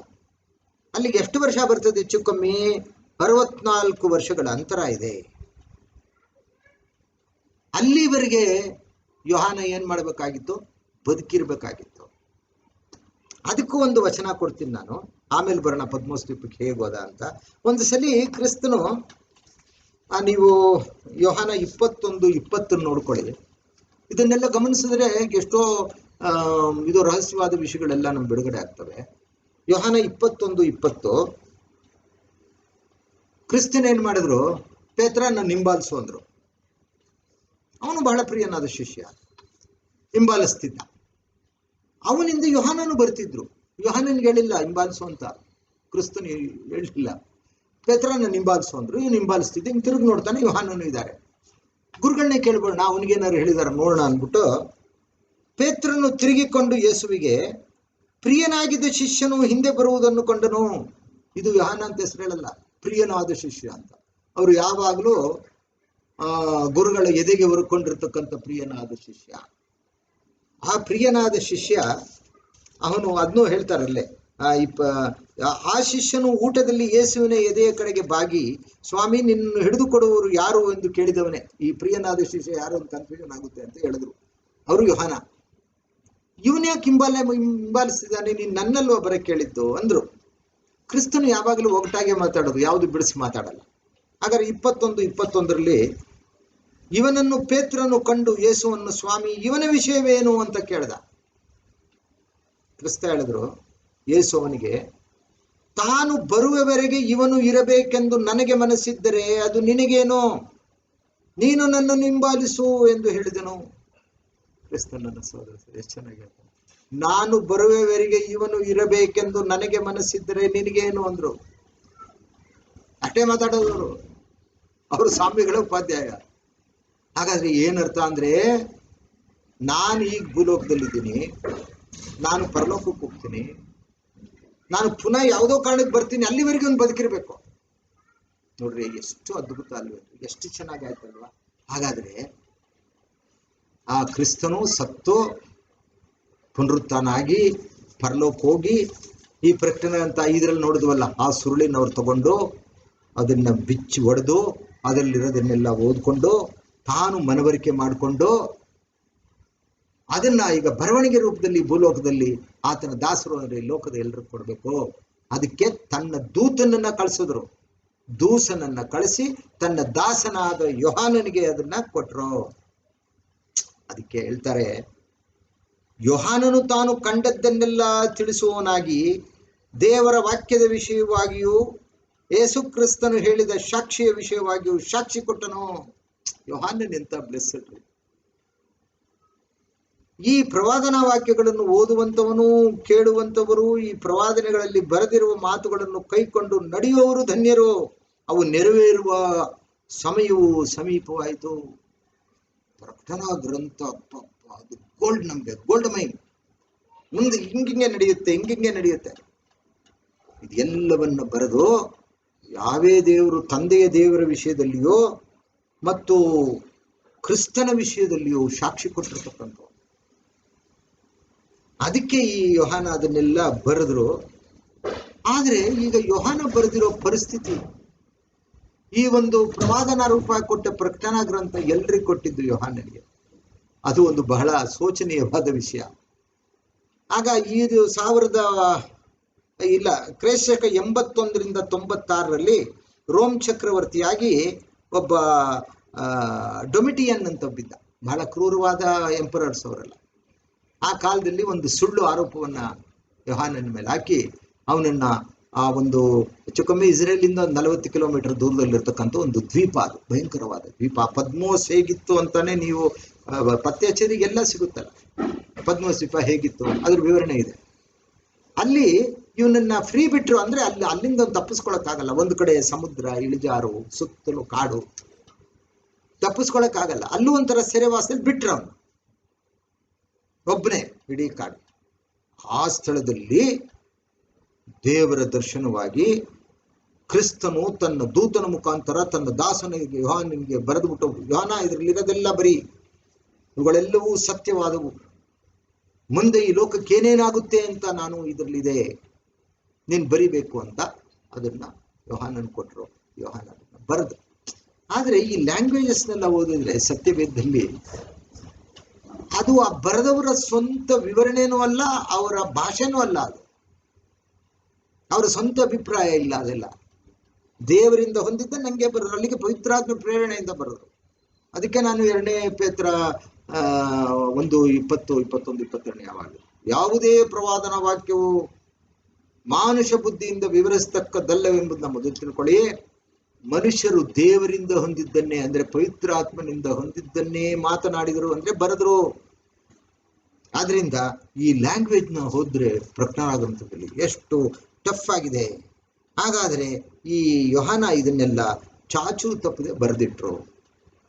ಅದು ಎಷ್ಟೋ ಕಡೆ ಹೇಳ್ತಾರೆ ಇದರಲ್ಲಿ ಬರೆದಿರೋದೆಲ್ಲವೂ ಸತ್ಯವಾದವು, ಇದನ್ನ ಬರೆ. ಇಲ್ಲೂ ಹೇಳ್ತಾರಲ್ಲ, ನೀವು ಅವನಿಗೇನು ಹೇಳಿದ್ರು, ಯೋಹಾನ್ ತಾನು ಕಂಡಿದ್ದೆಲ್ಲವನ್ನು ತಿಳಿಸುವವನಾಗಿದ್ದ. ಆದ್ರಿಂದ ಪ್ರವಾದನಾ ಗ್ರಂಥವನ್ನು ಓದುವಂಥವನು, ಇದನ್ನು ಕೇಳ್ತಕ್ಕಂಥವನು, ಪ್ರವಾದನಾ ಗ್ರಂಥದಲ್ಲಿ ಅದನ್ನ ಆ ಮಾತುಗಳನ್ನು ಕೈಕೊಂಡು ನಡೆಯುವವನು ಧನ್ಯ. ಈಗ ನೋಡಿ, ನಾನು ಇದನ್ನ ಹೇಳ್ತಾ ಇದ್ದೀನಿ, ನೀವುಗಳು ಕೇಳ್ತಾ ಇದ್ದೀರಾ. ಸೊ ನಾವಿಬ್ರು ಧನ್ಯರೇ ಇದರ ಪ್ರಕಾರ. ಹಾಗಾದ್ರೆ ಕ್ರಿಸ್ತನನ್ನ ಸೋದರರೇ, ಇದನ್ನ ನಾವು ಏನ್ ಮಾಡಿದ್ರು ಅಂದ್ರೆ ಇದನ್ನ ದೇವರು ಇದನ್ನ ಕೊಟ್ಟಿದ್ರು. ಈಗ ನಮ್ಮ ಪಾಠಕ್ಕೆ ಇವೆಲ್ಲ ಪೀಠಿಕೆನೆ ಬೇಕೇ ಬೇಕು.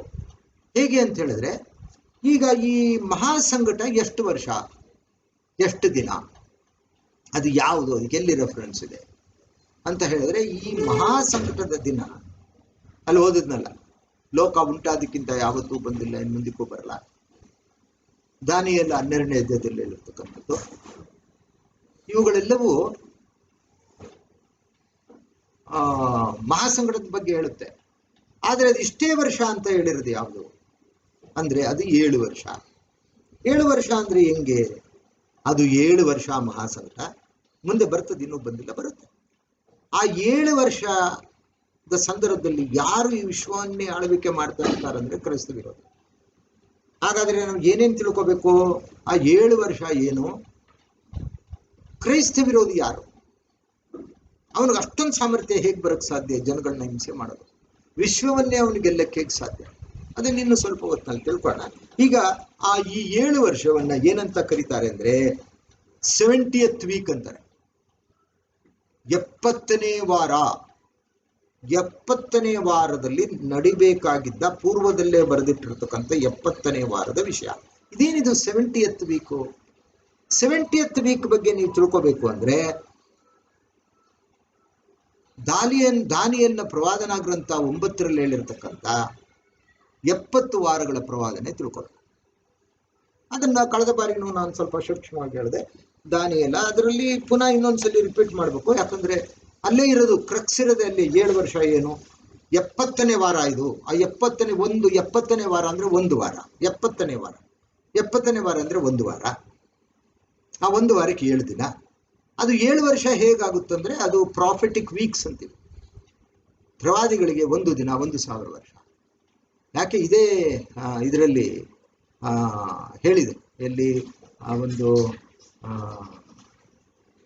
ಪೇತ್ರ 2ನೇ ಅಧ್ಯಾಯ 3:8 ನನ್ನ ಮಕ್ಕಳಿರ, ಒಂದು ವಿಷಯ ಮಾತ್ರ ನೀವು ಮರಿಬೇಡಿ, ನಮಗೆ 1000 ವರ್ಷ, ಕ್ರಿಸ್ತನಿಗೆ 1 ದಿನ. ಆದರೆ 1 ದಿನ 1,000 ವರ್ಷದಂತೆಯೂ 1000 ವರ್ಷ 1 ದಿನದಂತೆಯೂ ಇದೆ ಅನ್ನೋದನ್ನು ಮಾತ್ರ ನೀವು ಮೊದಲು ಮರಿಬೇಡಿ ಅಂತಾರೆ. ಹಾಗಾದ್ರೆ ನಮಗೆ 1,000 ವರ್ಷ ಅಂದ್ರೆ ಕ್ರಿಸ್ತನಿಗೆ 1 ದಿನ. ಕಳೆದ ವಾರವೂ ಈ ವಿಷಯದ ಬಗ್ಗೆ ನಾವು ಪ್ರಸ್ತಾಪ ಮಾಡಿದ್ವು. ಯಾಕಂದ್ರೆ ಈ 7 ವರ್ಷ ಹೇಗೆ? ಕ್ರೈಸ್ತ ವಿರೋಧಿ ಯಾರು ಅಂದ್ಬೇಕಂದ್ರೆ ನೀವು ದಾನಿಯೇಲ 9ನೇ ಅಧ್ಯಾಯದಲ್ಲಿ ಹೇಳ್ತಕ್ಕಂಥ 70 ವಾರಗಳ ಪ್ರವಾದನೆ ಅಂತಲೇ ಫೇಮಸ್ ಅದು. ಅದನ್ನು ತಿಳ್ಕೊಳ್ಳೇಬೇಕು. ಅದನ್ನ ಒಂದು ಚುಟುಕಾಗಿ ಹೇಳ್ತೀನಿ ನಾನು. ಅಲ್ಲಿ 70 ವಾರಗಳದ ಒಂದು ವಿಷಯ ಇದೆ. ಅದನ್ನು ಓದ್ಬಿಟ್ರೆ ಎಂಟೈರ್ ವರ್ಲ್ಡ್ ಮ್ಯಾಪ್ ಅದು.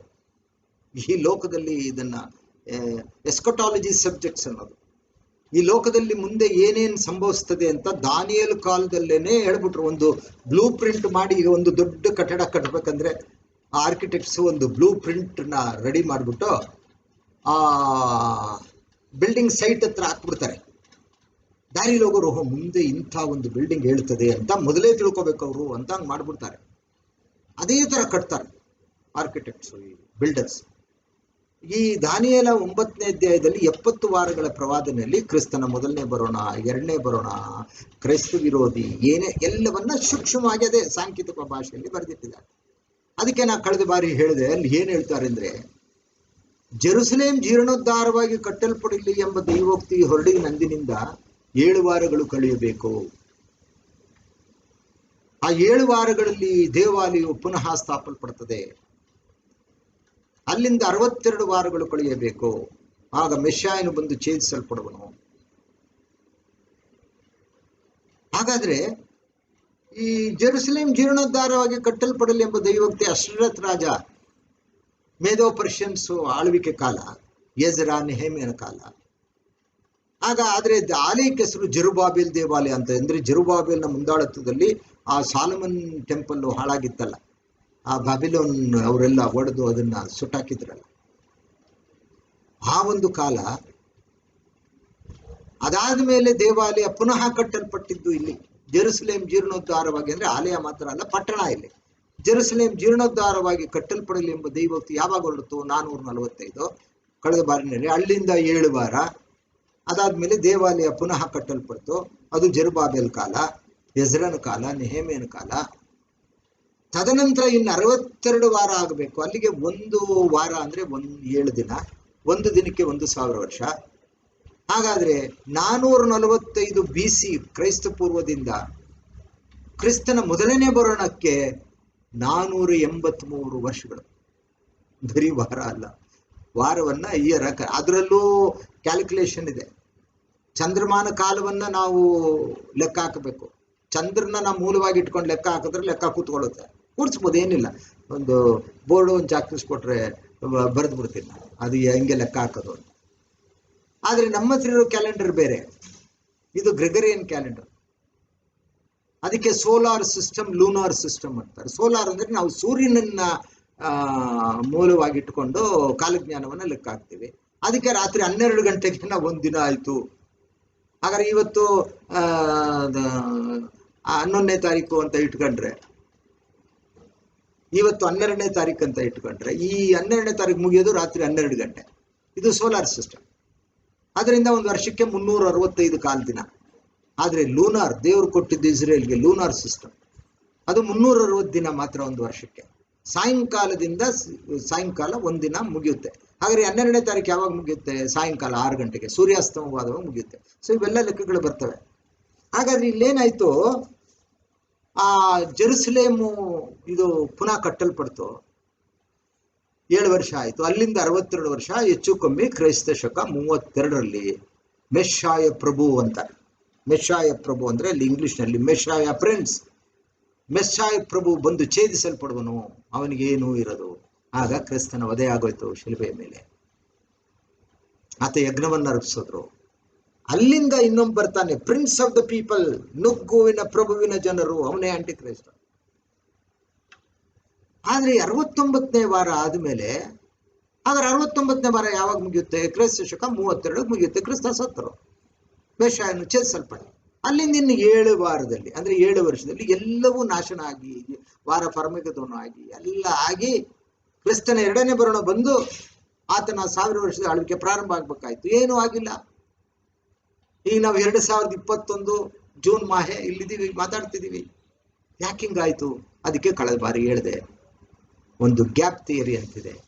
ಯಾವಾಗ ಇಸ್ರೇಲ್ ಜನ ತನ್ನ ಸ್ವಂತ ಜನ ಅಂತ ದೇವರು ಅವ್ರನ್ನ ಆರಿಸಿದ್ರು, ಆ ಮೆಸ್ಸಾಯನ್ನೇ ಕೊಂದುಬಿಟ್ರು, ಬರಬೇಕಾದ ಮೆಸ್ಸಾಯನ್ನೇ ಕೊಂದುಬಿಟ್ರು. ಅವರು ಮಧ್ಯ ಬಂದು ಎಂತೆಂಥ ಕಾರ್ಯಗಳು ಮಾಡೋದಕ್ಕೊಂದು. ಆಗ ದೇವರು ತನ್ನ ಮನಸ್ಸನ್ನ ಬದಲಾಯಿಸಿದ್ರು. ಇಲ್ಲ, ಇವರು ಮಾತ್ರ ನನ್ನ ಸುಖಿಯ ಪ್ರಜೆ ಅಲ್ಲ, ಅನ್ಯರಿಗೂ ಈ ಅವಕಾಶ ಕೊಡಬೇಕು, ಅವ್ರಿಗೂ ಸ್ವಾರ್ಥ ಸಾರಲ್ಪಡಬೇಕು, ಅವರು ನನ್ನನ್ನ ಕ್ರಿಸ್ತನ್ ತಿಳ್ಕೋಬೇಕು, ಅವ್ರಿಗೂ ನಿತ್ಯ ಜೀವ ಸಿಗಬೇಕು. ಎಂತ ಮನಸ್ಸರಿ ದೇವರದು. ಆದ್ರೆ ಇಸ್ರೇಲ್ನ ಟೋಟಲ್ ಆಗಿ ತಳ್ಬಿಟ್ರೆ ಇಲ್ಲ, ಸ್ವಲ್ಪ ಪಕ್ಕಕ್ಕೆ ಇಟ್ರು 2000 ವರ್ಷ. ಅದು ಎಲ್ಲಿದೆ? ರೋಮಾಯ 11ರಲ್ಲಿ ಓದ್ಕೊಳ್ಳಿ. ಒಂದು ವೇಳೆ ಏನು ದೇವರು ಇಸ್ರೇಲ್ ಜನನ ತಿರಸ್ಕಾರ ಮಾಡಿಬಿಟ್ರ ಅಂದ್ರೆ, ನಿನ್ನ ಬುದ್ಧಿವಂತ ಅಂತ ತಿಳ್ಕೊಬೇಡ, ಅವರು ವಾಗ್ದಾನದ ಮಕ್ಕಳೇ. ಆದ್ರೆ ಈ ಕ್ರೈಸ್ತರು ಅಂತ ಈ ಒಂದು ಕ್ರಿಶ್ಚಿಯನ್ ಮತ ಒಂದು ಬರಬೇಕಾಗಿತ್ತಲ್ಲ. ಆದ್ರೆ ನಾವು ನಿಮ್ಗೆ ಈ ಸತ್ಯನೇ ಸಿಗ್ತಾ ಇರಲಿಲ್ಲ. ಒಂದು ವೇಳೆ ಇಸ್ರೇಲ್ ಜನ ಕ್ರಿಸ್ತನ ಒಪ್ಕೊಂಡ್ಬಿಟ್ಟಿದ್ರೆ ಬರಬೇಕಾದ ಮೆಸ್ಸಾಯ ಅಂತ. ಅದಕ್ಕೇನೆ ಅವ್ರನ್ನ ಎಡುವ ಕಲ್ಲು ಅಂತ ಕರೆದ್ರು. ಇಸ್ರೇಲ್ಗೆ ಕ್ರಿಸ್ತ ಎಡುವ ಕಲ್ಲು. ಎಡವಿದ್ದೆ ಅಲ್ಲಿ. ಕ್ರಿಸ್ತನ್ ನಂಬಲಿಲ್ಲ, ಭೂಲೋಕಕ್ಕೆ ಬಂದಾಗ ನಂಬಲಿಲ್ಲ. ಮೊದಲನೇ ಬರೋಣದಲ್ಲಿ ಒಂದು ಹಿಂಸೆ ಅನುಭವಿಸ್ತಿದ್ದಾರೆ. ಇವತ್ತು ಅಲ್ಲಿ ಹೇಳ್ತಾನೆ, ಇಲ್ಲಿ ಯುದ್ಧಗಳಾಗುತ್ತಿರುವುದು, ಕೊನೆಯವರೆಗೂ ಏನಾಗ್ತದಂತೆ? ಯುದ್ಧಗಳಾಗ್ತಾನೆ ಇರ್ತದೆ. ಅದನ್ನ ನೀವು ಹಾಗಾದ್ರೆ ಇಲ್ಲಿಗೆ, ಯಾಕಂದ್ರೆ ಅದು ದೀರ್ಘವಾಗಿ ಹೇಳ್ತಾ ಹೋದ್ರೆ ನನ್ನ ಸಬ್ಜೆಕ್ಟ್ ಬೇರೆ ಆಗ್ಬಿಡುತ್ತೆ, ಎಲ್ಲೆಲ್ಲೋ ಹೋಗ್ಬಿಡ್ತೀನಿ ನಾನು. ಹಾಗಾದ್ರೆ 69 ವಾರ ಆದ್ಮೇಲೆ ಇನ್ನು ಉಳ್ಕೊಳ್ಳೋದು 70 ವಾರಗಳ ಪ್ರವಾದನೆ, ಒಂದೇ ಒಂದು ವಾರ. That is 1 weak. 1 ವೀಕ್ ಇದೆಯಲ್ಲ, ಒಂದು ವಾರ, ಆ ಒಂದು ವಾರನೇ ಇಲ್ಲಿ ನಾವು 70ನೇ ವಾರ ಅಂತ ಹೇಳ್ತಾ ಇರೋದು. 70th ವೀಕ್ ಅದಿನ್ನೂ ನೆರವೇರಿಲ್ಲ. ಆ 70th ವೀಕ್ ಅಂದ್ರೆ ಒಂದು ವಾರ. ಹಾಗಾದ್ರೆ ಈ ಒಂದು ವಾರದಲ್ಲಿ ಏನಾಗ್ತದೆ? ಈ ಒಂದು ವಾರನೇ ಯಾರು ಕೊಟ್ಟಿದ್ದಾರೆ ಅಂದ್ರೆ ಕ್ರೈಸ್ತ ವಿರೋಧಿ ಕೈಗೆ ದೇವರು ಒಪ್ಪಿಸಿದ್ದಾರೆ. ಇಡೀ ವಿಶ್ವ ಅವನೇ ಆಂಟಿ ಕ್ರೈಸ್ಟ್. ಅವನನ್ನ ಬೇರೆ ಬೇರೆ ತರ ಎಲ್ಲ ಚಿತ್ರಿಸಿದ್ದಾರೆ ನೋಡಿ. ಅವಾಗ ಅವನೇನ್ ಮಾಡ್ತಾನಂತೆ, ಆ ಕ್ರೈಸ್ತ ವಿರೋಧಿ. ಆದ್ರೆ ಈಗ ಕ್ರೈಸ್ತ ವಿರೋಧಿ ಯಾರು ಅಂತ ಇನ್ನೊಂದು 10 ನಿಮಿಷದಲ್ಲಿ ಅಲ್ಲಿ ಬರ್ತೀನಿ ನಾನು. ಆ ಕ್ರೈಸ್ತ ವಿರೋಧಿ ಏನ್ ಮಾಡ್ತಾನೆ ಅಂದ್ರೆ, ಆ ಕ್ರೈಸ್ತ ವಿರೋಧಿ ಈ ಲೋಕಕ್ಕೆ ಬಂದಾಗ ಏನಾಗ್ತದೆ ಅಂತ ಈಗ ಸ್ವಲ್ಪದ್ರಲ್ಲಿ ಹೇಳ್ತೀನಿ. ಆದ್ರೆ ಒಂದು ವಾರ ಅಂದ್ರೆ 70ನೇ ವಾರ, ಅದನ್ನ ನಾವು ಪ್ರಕಟಣಾ ಗ್ರಂಥ ಆ ದಿನಗಳಲ್ಲಿ ಸಂಭವಿಸ್ತಕ್ಕಂಥ ಸಂಕಟ, ಆ ಭೂಕಂಪ, ಆ ಪ್ರಕೃತಿಯಿಂದ ಆಗ್ತಕ್ಕಂಥ ವಿಕೋಪಗಳು, ಆ ಘೋರ ವ್ಯಾಧಿಗಳು, ಕ್ಷಾಮ, ಹಿಂಸೆ, ಬೆಂಕಿ, ಗಂಧಕ, ಆನೆಕಲ್ಲಿನ ಮಳೆ ಅಂದ್ರೆ ಒಂದೊಂದು ಕಲ್ಲು 4 ಮಣ ಭಾರದ್ದು ಭೂಮಿ ಮೇಲೆ ಬೀಳ್ತದೆ ಜನಗಳ ಮೇಲೆ. ಬೆಂಕಿ ಗಂಧಗಳು ಬರ್ತವೆ, ಒಂಥರ ಮಿಡತೆಗಳು ಬರ್ತದಂತೆ. ಅದು ಮುಖ ಎಲ್ಲ ಸಿಂಹ ತರ ಇದೆ, ಅದರ ಬಾಲದಲ್ಲಿ ವಿಷದ ಕೊಂಡಿ ಇದೆ, ಚೇಳ್ತರ. ಇನ್ನೊಂಥರ ಕುದುರೆಗಳು ಭೂಮಿಯ ಪಾಪದ ಕೂಪವನ್ನತ್ತೆ, ಭೂಮಿಯಲ್ಲಿ ಕೂಪದ ಬೀಗದ ಕೈಯನ್ನು ತೆಗೆದ್ರೆ ಒಂಥರ ಪ್ರಾಣಿ ಬಂತಂತೆ. ಅದು ಕುದುರೆ ತರ 4 ಕಾಲು, ಮುಖ ಸಿಂಹ ತರ, ಬಾಲ ಹಾವು, ಜನಗಳು ಹಿಂಸೆ ಮಾಡ್ತಾವು, ವಿಚಿತ್ರವಾದ ಪ್ರಾಣಿಗಳು. ಇದನ್ನೆಲ್ಲ ನಾವು ಕೇಳಿದ್ವಾ? ವಿಚಿತ್ರವಾದ ವಿಷಯಗಳೆಲ್ಲ ನಡೀತವೆ.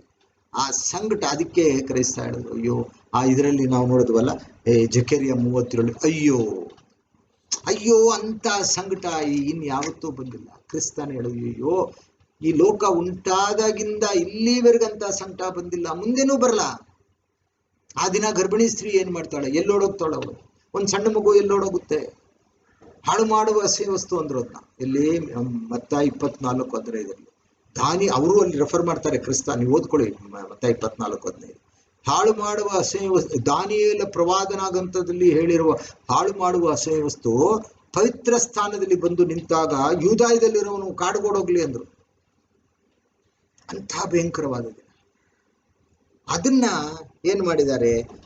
ಯಾಕೆ ಇದನ್ನ ಓದಿ ಯಾರಿಗೂ ಅರ್ಥ ಮಾಡ್ಕೊಳಕ್ ಆಗ್ತಾ ಇಲ್ಲ ಅಂದ್ರೆ, ಅದು ಒಂದು ಸಾಂಕೇತಿಕ ಭಾಷೆಯಲ್ಲಿದೆ, ಕೆಲವು ಚಿಹ್ನೆಗಳಲ್ಲಿದೆ, ಕೆಲವು ಪ್ರಾಣಿ ರೂಪದಲ್ಲಿದೆ, ಮೃಗಗಳ ರೂಪದಲ್ಲಿ. ಈ ಎಲ್ಲ ಓದ್ಕೊಂಡು ನೀವು ದೇವರ ಪರಿಪೂರ್ಣ ಯೋಜನೆ ತಿಳ್ಕೊಂಡಿದ್ರೆ ಅರ್ಥ ಆಗ್ತದೆ.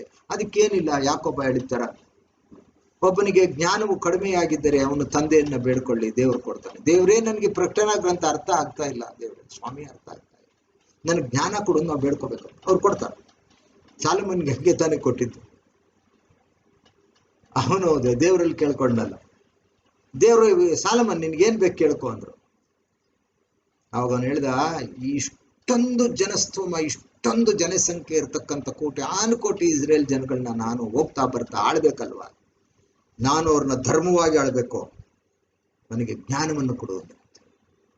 ದೇವರು ಎಷ್ಟು ಪ್ರಸನ್ನ ಅದು ಅಂದ್ರೆ, ಸಾಲಮನ ನಿನಗೋಸ್ಕರ ನೀನೇನು ಕೇಳ್ಕೊಳ್ಳಿಲ್ಲ, ನನಗೆ ಅತುಳ ಐಶ್ವರ್ಯವನ್ನು ಕೊಡು, ನಾನು ಇಚ್ಛಾಮರಣಿ ಮಾಡ್ಬಿಟ್ಟು ನನಗೆ ಸೋಲ್ಲೇ ಇಲ್ದಕ್ಕಂತ ಒಬ್ಬ ಯುದ್ಧವೀರನಾಗಿ ಮಾಡು, ನಾನು ಹೋಗಿದ ಕಡೆ ಎಲ್ಲ ನನ್ನ ಜಯ ಆಗಬೇಕು, ಶತ್ರುಗಳನ್ನೆಲ್ಲ ನನಗೆ ನೀನು ವಶಪಡಿಸ್ಕೋಬೇಕು, ಅವ್ರು ನನ್ನ ಕೈಗೆ ಒಪ್ಪಿಸ್ಬೇಕು. ನೀನು ಏನು ಕೇಳಲಿಲ್ವಲ್ಲ, ಜನಗಳನ್ನ ನಾನು ಧರ್ಮವಾಗಿ ಆಳ್ಬೇಕು, ನನಗೆ ಜ್ಞಾನವನ್ನ ಕೊಡು ಅಂದ್ರಲ್ಲ, ಕೊಟ್ಟಿದ್ದೀನಿ ತಗೋ, ತಥಾಸ್ತು. ನಿಮ್ಗೆ ಗೊತ್ತಿದೆ, ಇಷ್ಟರಲ್ಲಿ ಹೇಳ್ತಾರೆ, ಸಾಲಮನ್ ತರ ಜ್ಞಾನ ಈ ಭೂಲೋಕದಲ್ಲಿ ಯಾವನು ಹುಟ್ಟಿಲ್ಲ, ಜ್ಞಾನಿ ಇನ್ನು ಮುಂದೆ ಹುಟ್ಟೋದು ಇಲ್ಲ. ಅದಕ್ಕೆ ಸಾಲಮನ್ ದ ಗ್ರೇಟ್ ಅಂದ್ರು. ಹಾಗಾದ್ರೆ ಆ ಸಾಲಮನ್ ಕೊಟ್ಟಿರ್ತಕ್ಕಂಥ ಸಾಲಮನ್ ದೇವರಿಂದ ಪಡೆದ ಜ್ಞಾನದಲ್ಲಿ 3000 ಇದನ್ನ ಜ್ಞಾನೋಕ್ತಿನ ಬರೆದ. ಅದ್ರಲ್ಲಿ ಕೆಲವೊಂದು ಮಾತ್ರ ಜ್ಞಾನೋಕ್ತಿಲಿ ಪ್ರಿಂಟ್ ಆಗಿದೆ. ಎಷ್ಟೋ ಗೀತೆಗಳನ್ನ ಬರೆದ. ಅವನ ಜ್ಞಾನವನ್ನ ಪರೀಕ್ಷೆ ಮಾಡೋದಕ್ಕೆ ದಕ್ಷಿಣ ದೇಶದ ಶೀಬಾರಾಣಿ ಬಂದ್ಲಂತೆ. ಒಂದ್ಸಲಿ ಕ್ರಿಸ್ತನೇ ಪ್ರಸ್ತಾಪ ಮಾಡ್ತಾರೆ, ನೋಡು ಈ ಭೂಲೋಕದಲ್ಲಿ ಸಾಲಮನ್ನು ಅತಿಜ್ಞಾನಿ ಅಂತ ನಿಮ್ಗೆಲ್ಲ ಗೊತ್ತಲ್ಲ, ಅವನ ಜ್ಞಾನವನ್ನ ಪರೀಕ್ಷೆ ಮಾಡೋದಕ್ಕೆ ದಕ್ಷಿಣ ದೇಶದ ರಾಣಿ ಬಂದಿದ್ಲಲ್ಲ, ಇಲ್ಲಿ ಕೇಳಿ ಮೇಲಾದ ಸಾಲಮನ್ ಇಲ್ಲಿದ್ದೀನಿ ಅಂದ್ರು.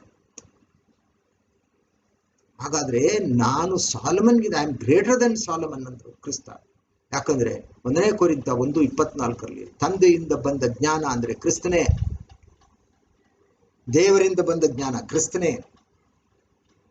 ಹಾಗಾದ್ರೆ ತಂದೆಯ ಎಲ್ಲ ಜ್ಞಾನ ಯಾರಲ್ಲಿ ಅವತರಿಸಿ ವಾಸ ಮಾಡ್ತದೆ ಅಂತ ಹೇಳ್ತಾರೆ ಕೊಲೆಷನ್ಸ್ 2:9. ಎಷ್ಟೋ ಸಲ ಹೇಳಿದ್ದೀನಿ, ಯೇಸು ಕ್ರಿಸ್ತನಲ್ಲಿ ದೇವರ ಸರ್ವ ಸಂಪೂರ್ಣತೆಯು ಅವತರಿಸಿ ವಾಸ ಮಾಡುತ್ತದೆ. ಆದ್ದರಿಂದ ನಾವು ಕ್ರಿಸ್ತನಲ್ಲಿದ್ದು ಪರಿಪೂರ್ಣತೆಯನ್ನು ಪಡ್ಕೋಬೇಕು. ಎಲ್ಲದಕ್ಕೂ ಕ್ರಿಸ್ತನೇ. ಒಂದ್ ಕಡೆ ಪೌಲ ಹೇಳಿದ್ರು, ನನಗೆಲ್ಲವೂ ಕ್ರಿಸ್ತನೇ ಕಣೆ, ಈ ಲೋಕದಲ್ಲಿ ನೀನೂ ಬೇಡ. ನಾವು ಹಾಗೆ ಇರ್ಬೇಕಲ್ವ, ನಮ್ಮ ಎಲ್ಲಾ ಕಾರ್ಯದಲ್ಲೂ ಕ್ರಿಸ್ತನ ಮುಂದಿಟ್ಕೊಂಡೇ ಮಾಡ್ಬೇಕು. ಯಾಕಂದ್ರೆ ಕ್ರಿಸ್ತನಲ್ಲಿ ದೇವರ ಸರ್ವ ಸಂಪೂರ್ಣತೆ ಅವತರಿಸಿ ವಾಸ ಮಾಡ್ತಾ ಇದೆ. ಆದ್ರೂ ಅವ್ರು ಎಷ್ಟು ಹಂಬಲ್ಲು, ನಾನು ತಂದೆಗಿಂತ ದೊಡ್ಡವನಲ್ಲ, ನನ್ನ ಮಾತುಗಳೆಲ್ಲ ಭೂಲೋಕದಲ್ಲಿದ್ದಾಗ ನನ್ನ ಮಾತುಗಳು ನಂದಲ್ಲ, ಎಲ್ಲ ತಂದೆದ್ದೆ. ನನ್ನ ತಂದೆ ನೀನು ಇಷ್ಟಿಷ್ಟೇ ಮಾತಾಡಬೇಕು ಅಂತ ನನಗೆ ಹೇಳಿದ್ದಾರೆ, ಅಷ್ಟೇ ನಾನು ಮಾತಾಡ್ತೀನಿ. ನಾನು ಮಾಡುವ ಕ್ರಿಯೆ ಎಲ್ಲ ತಂದೆಯ ಕ್ರಿಯೆಗಳೇ, ನನ್ನಷ್ಟಕ್ಕೆ ನಾನು ಮಾತನಾಡಿದವನಲ್ಲ. ಪ್ರತಿಯೊಂದು ಅದ್ಭುತ ಮಾಡುವಾಗಲೂ ತಂದೆ ಆದ ದೇವರನ್ನ ಪ್ರಾರ್ಥನೆ ಮಾಡಿದ್ದು. 5 ರೊಟ್ಟಿ 2 ಮೀನು ಮಾಡುವಾಗ ತಂದೆ ಆದ ದೇವರನ್ನ ಪ್ರಾರ್ಥನೆ. ಈ ತರ ತಂದೆಗೂ ಮಗನಲ್ಲಿರ್ತಕ್ಕಂಥ ಆ ಒಂದು ಒಮ್ಮತ ಅದ್ಭುತ. ಆದ್ದರಿಂದ ಕ್ರಿಸ್ತನ ಸಹೋದರ ಸಹೋದರರೇ, ಇಲ್ಲಿ ಏನಾಯ್ತು ಅಂದ್ರೆ, ನಾವು ಈ ಆಂಟಿ ಕ್ರೈಸ್ಟ್ಗೆ ಬಂದಾಗ ಅವನು ಹೇಗೆ 7 ವರ್ಷಗಳು ಅಂದ್ರೆ, ಈಗ ಮತ್ತಾಯ ಇದು ದಾನಿಯೇಲ ಇದರಲ್ಲೇ ಹೇಳಿದ್ದಾರೆ, ಇಲ್ಲಿ 9ನೇ ಅಧ್ಯಾಯ 27 ಹೇಳ್ತಾರೆ. ಆ ಆಂಟಿ ಕ್ರೈಸ್ಟ್ ಏನ್ ಮಾಡ್ತಾನಂತೆ ಅದನ್ನ ಒಂಚೂರು ನೋಡ್ಬಿಟ್ಟು ಆಮೇಲೆ ಆಂಟಿ ಕ್ರೈಸ್ಟ್ ಬಗ್ಗೆ ಒಂದು 10 ನಿಮಿಷ ಹೇಳ್ತೀನಿ, ಆವಾಗ ನೋಡೋಣ. ದಾನಿಯೇಲ 9:27 ಓದ್ತೀನಿ. ಅವನು 1 ವಾರಕ್ಕಾಗಿ ಬಹಳ ಜನರೊಂದಿಗೆ ದೃಢವಾದ ಒಡಂಬಡಿಕೆಯನ್ನು ಮಾಡಿಕೊಳ್ಳುವನು, ವಾರದ ಮಧ್ಯದಲ್ಲಿ ಯಜ್ಞ ನೈವೇದ್ಯಗಳನ್ನು ನಿಲ್ಲಿಸುವನು, ಅಸಹ್ಯಗಳನ್ನು ವಾಹನ ಮಾಡಿಕೊಂಡು ಒಬ್ಬ ಘಾತಕನು ಹಾರಿ ಬರುವನು, ನಿಶ್ಚಯ ಪ್ರಳಯವು ಅವನನ್ನು ಮುಗಿಸುವ ತನಕ ಹಾಳು ಮಾಡುವನು. ಹಾಗಾದ್ರೆ ಇಲ್ಲೆಲ್ಲ ಇದು ಯಾರ ಬಗ್ಗೆ ಹೇಳಿದೆ ಅಂದ್ರೆ, ಆಂಟಿ ಕ್ರೈಸ್ಟ್ ಏನ್ ಮಾಡ್ತಾನಂತೆ, ಅವನು ಅಧಿಕಾರ ಸಿಕ್ಕಿದ್ದೇನೆ, ಅವನು ಆ ಒಂದು ಇದನ್ನ ಬಹುಜನರೊಂದಿಗೆ ಮೊದಲು ಇಸ್ರೇಲ್ ಹತ್ರ 1 ವಾರದ ಮಟ್ಟಿಗೆ ಒಡಂಬಡಿಕೆಯನ್ನು ಮಾಡ್ಕೊಂಡ್ಬಿಡ್ತಾನೆ. ವಾರದ ಮಧ್ಯದಲ್ಲಿ ಅವನೇನ್ ಮಾಡ್ತಾನೆ, ಯಜ್ಞ ನೈವೇದ್ಯಗಳನ್ನು ನಿಲ್ಲಿಸ್ಬಿಡ್ತಾನೆ. ಹಾಗಾದ್ರೆ ಇಲ್ಲಿ ನಾವು ಅರ್ಥ ಮಾಡ್ಕೊಳ್ಬೇಕಾದ ಒಂದು ಮುಖ್ಯವಾದ ವಿಷಯ ಏನಪ್ಪಾ ಅಂತ ಹೇಳಿದ್ರೆ, ಆ 7 ವರ್ಷಗಳೇ ಅವನು ಕೊಟ್ಟಿರೋದು ಇಲ್ಲಿದೆ. ಅವನೇನ್ ಮಾಡ್ತಾನೆ, ಈ ಬಹುಜನರೊಂದಿಗೆ ಈ ಲೋಕದಲ್ಲಿ ಏನ್ ಮಾಡ್ತಾನಂದ್ರೆ, ಅವನು 1 ವಾರಗಳ ಮಟ್ಟಿಗೆ ಅವನು ಒಂದು ಒಡಂಬಡಿಕೆ ಮಾಡ್ಕೊತಾನೆ. ವಾರದ ಮಧ್ಯದಲ್ಲಿ ಯಜ್ಞ ನೈವೇದ್ಯಗಳನ್ನ ನಿಲ್ಲಿಸ್ತಾನೆ, ಒಡಂಬಡಿಕೆಯನ್ನ ಮುರಿತಾನೆ. ಹಾಗಾದ್ರೆ ಇಲ್ಲಿ ನಾವು ಏನ್ ನೋಡ್ತೀವಿ ಅಂದ್ರೆ, ಈ ಆಂಟಿ ಕ್ರೈಸ್ಟ್ ಅಂತಕ್ಕಂಥವನೊಬ್ಬ ಬರ್ತಾನೆ. ಅವನೇ ನುಗ್ಗುವ ಪ್ರಭು, ಕ್ರೈಸ್ತ ವಿರೋಧಿ. ಅವನಿಗೆ ತಂದೆಯ ದೇವರು ತನ್ನ ದಿವ್ಯ ಯೋಜನೆಯಲ್ಲಿ 7 ವರ್ಷದಲ್ಲಿ ವಿಶ್ವವನ್ನೇ ಅವನ ಕೈಗೆ ಒಪ್ಪಿಸ್ತಾರೆ. ಅವನಿಗೆಲ್ಲರಿಗೆ ಉಪದ್ರವ ಕೊಡ್ತಾನೆ. ಇನ್ನೊಂದು ಕಡೆ ಏನಾಗುತ್ತೆ, ಅದು ಮುಂದೆ ಬರ್ತೀನಿ ಯಾವ ತರ ಉಪದ್ರವ ಅಂತ. ಇನ್ನೊಂದು ಕಡೆ ದೇವರು ತನ್ನ ತೀರ್ಪನ್ನ ಜನಗಳ ಮೇಲೆ, ದೇವರನ್ನು ಅರಿಯದವರಿಗೂ ಸುವಾರ್ತೆಗೆ ಒಳಗಾಗತಕ್ಕಂಥ ತೀರ್ಪು ಕೊಡ್ತಾರೆ. ಅದೇ ಪ್ರಕೃತಿಯಲ್ಲಿ ಆಗ್ತಕ್ಕಂಥ ಆ ಒಂದು ಬದಲಾವಣೆಗಳು, ಆ ಭಯಂಕರವಾದ ದಿನಗಳು. ಆದ್ರೆ ಈ ಪ್ರಕಟಣಾ ಗ್ರಂಥ ಓದಿದ್ರೆ ಈ ಚಿಹ್ನೆಗಳು, ಈ ಸಾಂಕೇತಿಕವಾದ ಭಾಷೆಗಳು ಅರ್ಥ ಆಗಲ್ಲ. ಅದನ್ನ ಮೊದಲೇ ಒಂದ್ಸಲಿ ಯೆಶಾಯ 29:10 ದೇವರು ಬರೆಸಿಟ್ಟಿದ್ದಾರೆ. ದೈವ ದರ್ಶನಗಳೆಲ್ಲ ಮುದ್ರೆ ಹಾಕಿದ ಶಾಸ್ತ್ರದ ಮಾತಿನ ಹಾಗಿದೆ, ಅದನ್ನು ಅಕ್ಷರ ಬಲ್ಲವನಿಗೆ ದಯಮಾಡಿ ಓದೆಂದು ಒಪ್ಪಿಸಿದರೆ ಅವನು ಮುದ್ರೆ ಹಾಕಿದೆಯಲ್ಲ ಆಗುವುದಿಲ್ಲ ಅನ್ನುವನು. ಅಕ್ಷರವಿಲ್ಲದವನಿಗೆ ದಯಮಾಡಿ ಓದೆಂದು ಒಪ್ಪಿಸಿದರೆ ಅವನು ನನಗೆ ವಿದ್ಯೆ ಇಲ್ಲ ಅನ್ನುವನು. ಕ್ರಿಸ್ತನಲ್ಲಿ ನನ್ನ ಸಹೋದರ ಸಹೋದರಿ ಅನ್ನೋದು ಎಷ್ಟು ಚೆನ್ನಾಗಿದೆ. ದೈವ ದರ್ಶನ ಇವೆಲ್ಲವೂ ಈ ಪ್ರವಾದನ ಗ್ರಂಥ ಒಂದು ದೈವ ದರ್ಶನ ಇದೆ. ಇದೆಲ್ಲೂ ಮುದ್ರೆ ಹಾಕಿದೆ, ಶಾಸ್ತ್ರದಂತಿದೆ, ಮುದ್ರೆ ಹಾಕ್ಬಿಟ್ಟಿದೆ. ಅಕ್ಷರ ಬಲ್ಲವನು ಓದು ಅಂದ್ರೆ ಮುದ್ರೆ ಹಾಕಿದೆ ಅಲ್ಲ ಅಂತಂತೆ. ನಾನು ಎಜುಕೇಟೆಡ್. ಈಗ ಎಷ್ಟು ಜನಕ್ಕೆ ಇವರಲ್ಲಿ ಕ್ರೈಸ್ತಲ್ಲಿ ಎಷ್ಟೆಷ್ಟು ಡಿಗ್ರಿ ಇದೆ, ಅಯ್ಯೋ PhD ಮಾಡಿದವರು, MSc, PhD, MA, ಎಷ್ಟು ಡಾಕ್ಟರೇಟ್ ತಗೊಂಡಿರೋರು, MBA, ಬೇಕಾದಷ್ಟು ಜ್ಞಾನಿಗಳಿದ್ದಾರೆ. ಯಾಕೆ ಅವ್ರಿಗೆಲ್ಲ ಅರ್ಥ ಆಗಲ್ಲ? ದೊಡ್ಡ ದೊಡ್ಡ ಪಾದ್ರಿಗಳಿದ್ದಾರೆ, ಆ BTU ಮಾಡಿದ್ದಾರೆ, MTH ಮಾಡಿದ್ದಾರೆ, ಕಾಲೇಜ್ಗಳಲ್ಲಿ ಬೈಬಲ್ ಕಾಲೇಜ್ ಪ್ರೊಫೆಸರ್ನೆಲ್ಲ ಮಾತಾಡಿಸ್ ನೋಡಿದ್ದೀನಿ ನಾನು. ಅವ್ರು ಒಪ್ಕೊಂಡಿದ್ದಾರೆ, ಇಲ್ಲ ಇಲ್ಲ ಕೆಲವ್ರಿಗೆ ಗೊತ್ತಾಗುತ್ತೆ, ಇದು ಗೊತ್ತಾಗಲ್ಲ. ನಿಮ್ಗೆ ಗೊತ್ತಾಗಿದೆ, ನೀವು ದೇವ್ರು ನಿಮ್ಮನ್ನ ಆಶೀರ್ವದಿಸಿ. ಆದ್ರೆ ಎಲ್ರಿಗೂ ಬರುತ್ತೆ. 4ನೇ ಕ್ಲಾಸ್ ಓದೋನ್ಗೂ ಬರೀ ಡಿಗ್ರಿ ಏನು ಬೇಡ. ನಾವು ಯಾಕೊಬ್ಬನ್ನ ಕೇಳಿದ್ವಲ್ಲ, ಜ್ಞಾನ ಕಡಿಮೆ ಇದ್ರೆ ಏನ್ ಮಾಡೋದು, ದೇವ್ರನ್ನ ಬೇಡ್ಕೊಂಡು ಹಂಬಲ್ ಆಗಿರ್ಬೇಕು. ನನ್ನ ಪ್ರಕಾರ ಸತ್ಯವೇದವನ್ನ ಚೆನ್ನಾಗಿ ತಿಳ್ಕೊಬೇಕಂದ್ರೆ ಸ್ವಲ್ಪ ಹಂಬಲ್ ಆಗಿರ್ಬೇಕು. ನನ್ನನ್ನು ನಾನು ತಗ್ಗಿಸ್ಕೋಬೇಕು. ಈಗ ನಾನು ಯಾರಾದ್ರೂ ಒಬ್ಬ ದೊಡ್ಡ ಪಾಸ್ಟರ್ ಹತ್ರ ಅಥವಾ ದೊಡ್ಡ ರೆವರೆಂಡ್ಗಳ ಹತ್ರ ಹೋಗಿ ಇದನ್ನೆಲ್ಲ ಹೇಳಿ ನೋಡಿ ಇವೆಲ್ಲ ಚೆನ್ನಾಗಿದೆ ಅಲ್ವಾ ಅಂತ ಹೇಳಿದ್ರು, ಇವನ್ನ ನನ್ಗೆ ಹೇಳೋದು, ನಾನು ಸೆಮಿನರಿಯಲ್ಲಿ ಎಂತೆಂಥ ಡಿಗ್ರಿ PhD ಮಾಡಿರೋನು, ಡಾಕ್ಟರೇಟ್ ತಗೊಂಡಿರೋನು, ಇವನು ನನ್ಗೆ ಹೇಳೋದ? ಅಂದ್ರೆ ಏನ್ ಮಾಡಿದ್ದಾರೆ ಈ ಕ್ರೈಸ್ತ ಮಂಡಳಿ, ಎಷ್ಟು ಕೆಟ್ಟದಾಗಿದೆ ಅಂದ್ರೆ, ಲೇ ಪೀಪಲ್ ಬೇರೆ ಅಂತೆ, ಲೈಟಿಸ್ ಬೇರೆ ಅಂತೆ. ಲೇ ಪೀಪಲ್ ಅಂದ್ರೆ ನೀನು ಸುಮ್ಮನೆ ಕೂತ್ಕೊಂಡಿರ್ಬೇಕು, ನೀನು ಪ್ರಶ್ನೆನೇ ಕೇಳಂಗಿಲ್ಲ, ಸತ್ಯವೇದಾನೆ ನೀನು ಯಾರಿಗೂ ಏನು ಪ್ರಶ್ನೆ ಕೇಳಂಗಿಲ್ಲ. ಲೈಟಿಸ್ ಅಂದ್ರೆ ಪಾದ್ರಿಗಳು, ಅವ್ರು ಹೇಳೋದನ್ನ ಇವನು ಕೇಳ್ಕೋಬೇಕು. ಅವ್ನು ಸರಿ ಹೇಳ್ತಾನೋ ತಪ್ಪು ಹೇಳ್ತಾನೋ. ಅಲ್ಲಿ ನೋಡಿದ್ರೆ ಕ್ರಿಸ್ತ ಹೇಳಿದ್ರು, ನೋಡು ನಿನ್ನ ಪ್ರತ್ಯಕ್ಷತೆಗೂ ಯುದ್ಧ ಸಮಾಪ್ತಿಗೂ ಸೂಚನೆ ಏನು ಹೇಳು ಅಂತ ಹೇಳಿದ್ರೆ, ಮೊದಲು ನಿಮ್ಮ ಮಧ್ಯೆ ಸುಳ್ಳು ಬೋಧಕರು ಬರ್ತಾರೆ, ಸುಳ್ಳು ಬೋಧಕರು ಬರ್ತಾರೆ, ನೀವು ಎಚ್ಚರಿಕೆ ಆಗಿರ್ರಿ. ಹಾಗಾದ್ರೆ ಸುಳ್ಳು ಬೋಧನೆ ಬೇಕಾದಷ್ಟು ನಡೀತಾ ಇದೆ, ಯಾರು ಕೇಳಂಗಿಲ್ಲ, ಯಾಕಂದ್ರೆ ನೀವು ಯಾರು ಲೇ ಪೀಪಲ್. ಆದ್ರೆ ಸತ್ಯವೇದ ಯಾರಪ್ಪನ ಮನೆ ಗಂಟಲ್ಲ ಅದು.